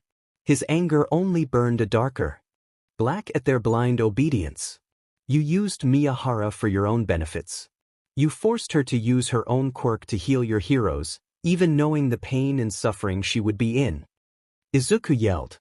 The words spilled forth, his voice rising as he let out everything he had been holding back since finding out the truth. The faces of the police and civilians grew white with horror, fueling Izuku forward. He wanted them to know. To learn of their false reality and face the truth of what had been happening right in front of them. He looked past Inazumi, staring at the crowd, his angry words directed at them now more than ever. "Is this who you call heroes? They imprisoned an innocent girl and tortured her for their own benefits. Are these the people you trust to protect you? To trust they won't do the same to you or those you love? Will they decide the end justifies the means?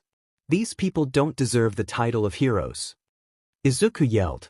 Everything was silent as Izuku's words echoed in his own ears.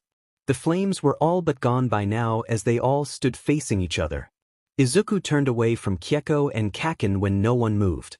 "I'm leaving with my friend. Even if you chase us down. Even if we grow tired, I'll fight with everything I have to make sure you never get your hands on her again," Izuku said. Izuku only took one step before chaos erupted around them. "Deku!" Kaken cries. Izuku was forced forward when Kaken pushed him out of the way. 𝗕𝗁 pulled him to the ground.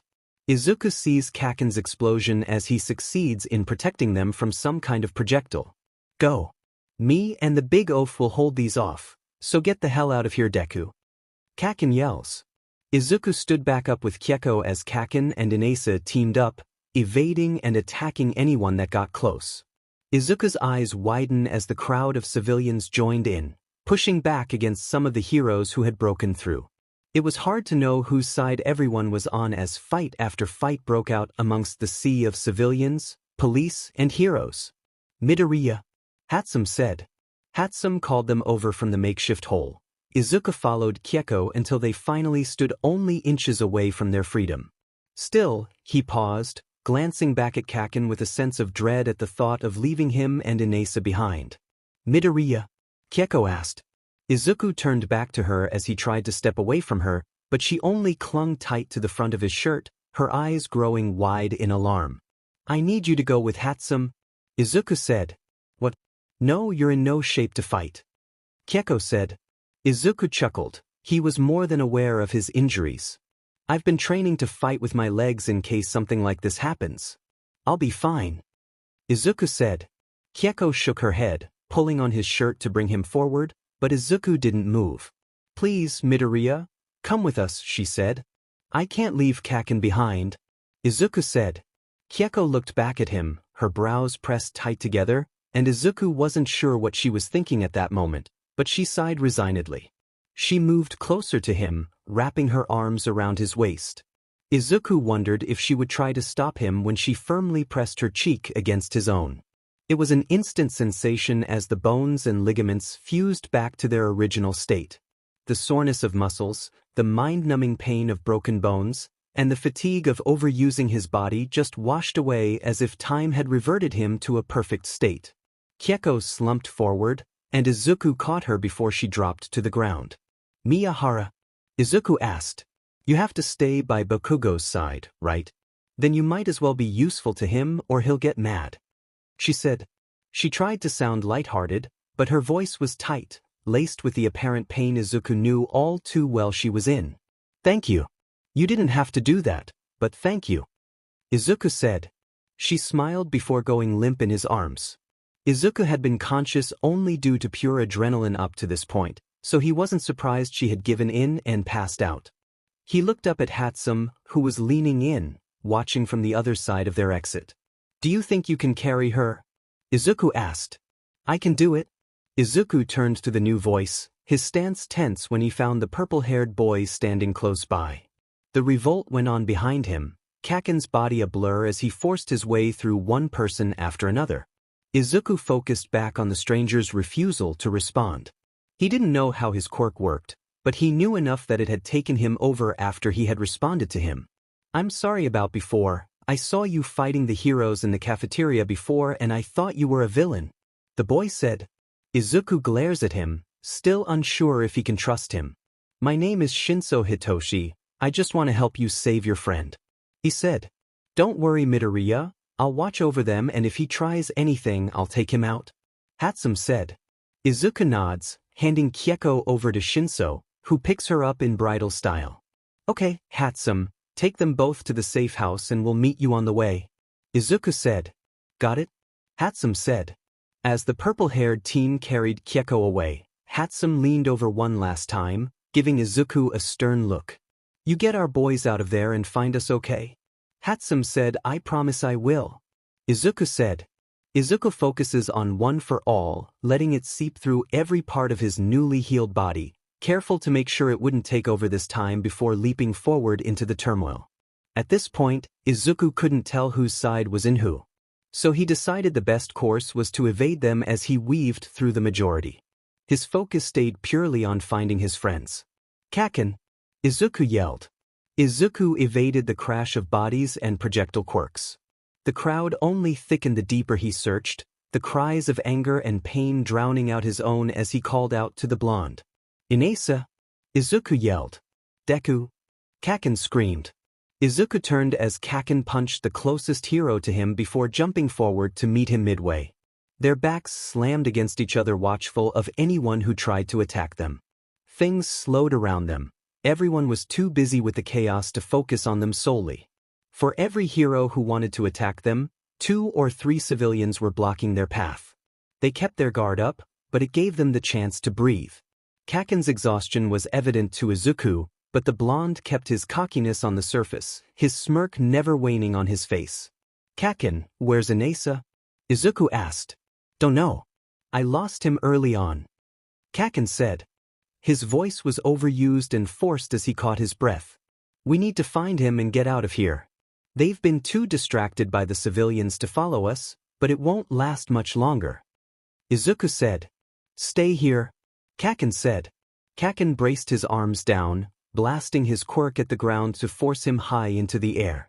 Izuku glanced up enough to see him shoot off another repetitive explosion to propel him forward in search of their lost friend. Izuku focused on staying in one place. He avoided most of the fights. It was hard to keep a straight head in the mass of bodies that surrounded them. He didn't want to risk helping the wrong side, but he could make it enough to know the heroes who soon got the upper hand. Civilians and police alike were slowly being pushed back and restrained one by one. Kaken appeared above him, letting him drop down beside Izuku, his knees bending until he was in a low. They got him, Kaken said. What? Is he okay? Izuku asked.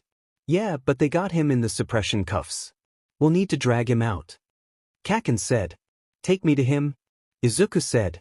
They kept their distance when they reached 𝗕𝗍 to figure out what they could do, but even with his suppression keeping his quirk in check, it still took 5 heroes to restrain 𝗕𝗍 in place, his face pressed down into the ground. Muscles bulged as he thrashed about, making the heroes have to latch on for dear life as they were thrown about. There were 2 older men, whose hair was salted gray, that Izuku knew to be part of the kitchen crew. Their quirks were all but useless in a fight, being much more suited to their career paths as cooks, but they were helping 𝗕𝗍 with pans in their hands as they swung at the heroes to get them off of their friend. Izuku didn't hesitate to push forward with Kaken shooting past him from above. Kaken landed in front of the most prominent hero, who used his weight quirk to keep 𝗕𝗍 pinned to the ground. What? The hero asked. Kaken smirked, slamming his open palms into the hero's gut. The hero's eyes widen, his mouth open to shout before Kaken blasts off 2 power shots, blasting him back and off 𝗕𝗍. Izuku didn't see where the hero landed, but he didn't have time to question it as he left over Kaken's shoulder legs straight to kick into another hero who had thought to reach for the blonde. There was a crunch under the sole of Izuku's shoe, the cartilage of the hero's nose splintering under the force of his kick. 𝗕𝗍! Izuku shouted. Kaken made work of the third while the kitchen crew took care of the other 2, who had finally knocked them out after a few good whacks to the head. 𝗕𝗍 sat, his face flushed as he coughed. The large hero's weight quirk must have cut off his air as the veins around his eyes looked bloodshot from the strain. Midoriya, 𝗕𝗍 said. One of the kitchen crew came closer to them, crouching next to 𝗕𝗍, his face pinched with worry as he placed his much smaller hand against the giant boy's shoulder. Are you okay? He asked. 𝗕𝗍 nodded, doing his best to rub his chest with his cuffed hands. Yeah, I'm fine now, 𝗕𝗍 said. Izuku crouched on the other side of his friend, checking the cuffs, glad to see they were the same type as the ones he had been in earlier that day. You think you can get those cuffs off him? Kaken asked. Izuku nodded, pulling out the small kit from his pocket. I need some time though, Izuku said. Kaken and the other 2 men nodded, circling them to make sure no one would get in the way as Izuku worked on removing the cuffs. The girls? 𝗕𝗍 asked. Izuku smiled as he slipped the thin pieces of metal into the keyholes. Hatsum and Miyahara are safe. They were able to escape, Izuku said. 𝗕𝗍 let out a breath. His usual smile grew back on his face, his eyes bright and excited with their mission a success. We still need to get out of here too, so we'll celebrate once we're all safe, Izuku warned. Of course, but I know we can get out of here together and you look much better than before, 𝗕𝗍 said. Izuku felt guilt at 𝗕𝗍's innocent comment about his sudden recovery. He wasn't sure what to think about what Kyeko had done for him. The idea that she was now in pain because of him set heavy inside Izuku's chest. Still, at the same time, Yuku was grateful for what she had done because he was able to help his friends instead of being the burden that Izuku knew he had become as injured as he was. It was all thanks to Miyahara, Izuku said. As the cuffs came open, falling to the ground between them, 𝗕𝗍 rubbed at the red welts that had formed around his wrists, his face thoughtful. I'll need to thank her when I see her, 𝗕𝗍 said. You two enjoying your little chit-chatting in the middle of a literal battleground, or can we get the hell out of here? Kaken said. Are you leaving 𝗕𝗍? One of the kitchen crew asked. Izuku had seen the man around during his volunteer work. He was kind to the younger teens, sympathetic, and helped those like 𝗕𝗍 who were on their own. 𝗕𝗎𝗂 bowed down to the older man, his forehead slamming into the ground, making everyone around him wince at the sudden impact. Yes. Thank you, Mr. Ino, for everything you've done for me up to this point. 𝗕𝗎𝗂 said. The man, Ino, looked worried and disappointed as he looked at 𝗕𝗎𝗂's bent form. The other man, who had kept his distance at this point, motioned to Ino. Sir, we need to find the others. The other man said. Ino glanced over at his companion, nodding before looking over at Izuku and Kaken, who stood close by. Izuku made eye contact with the older man. 𝗕𝗎𝗂 was a big help around here, but he's a bit on the innocent side. Please watch over him for me. He said. Yes. Izuku said. Mr. Ino nodded before patting 𝗕𝗎𝗂 on the back a few times in farewell and running off to follow his partner. Get up already, you big oaf, we're wasting time. Kaken said. 𝗕𝗎𝗂 and Kaken agreed to stay above, becoming shadows in the night sky, using a combination of their quirks to make a clearing. Izuku watched as 𝗕𝗎𝗂 pulled every last bit of strength within him to build the whirlwind into a tornado. Crowds of people ran in all directions to avoid being in. Kaken laughed with glee as he fired off using the blast of his quirks as he went headfirst into the tornado, swirling around the edges, setting off precise shots to ignite a fire tornado that tore through. Izuku's path was cleared if destroyed, as most were too drained to do more than avoid their approach.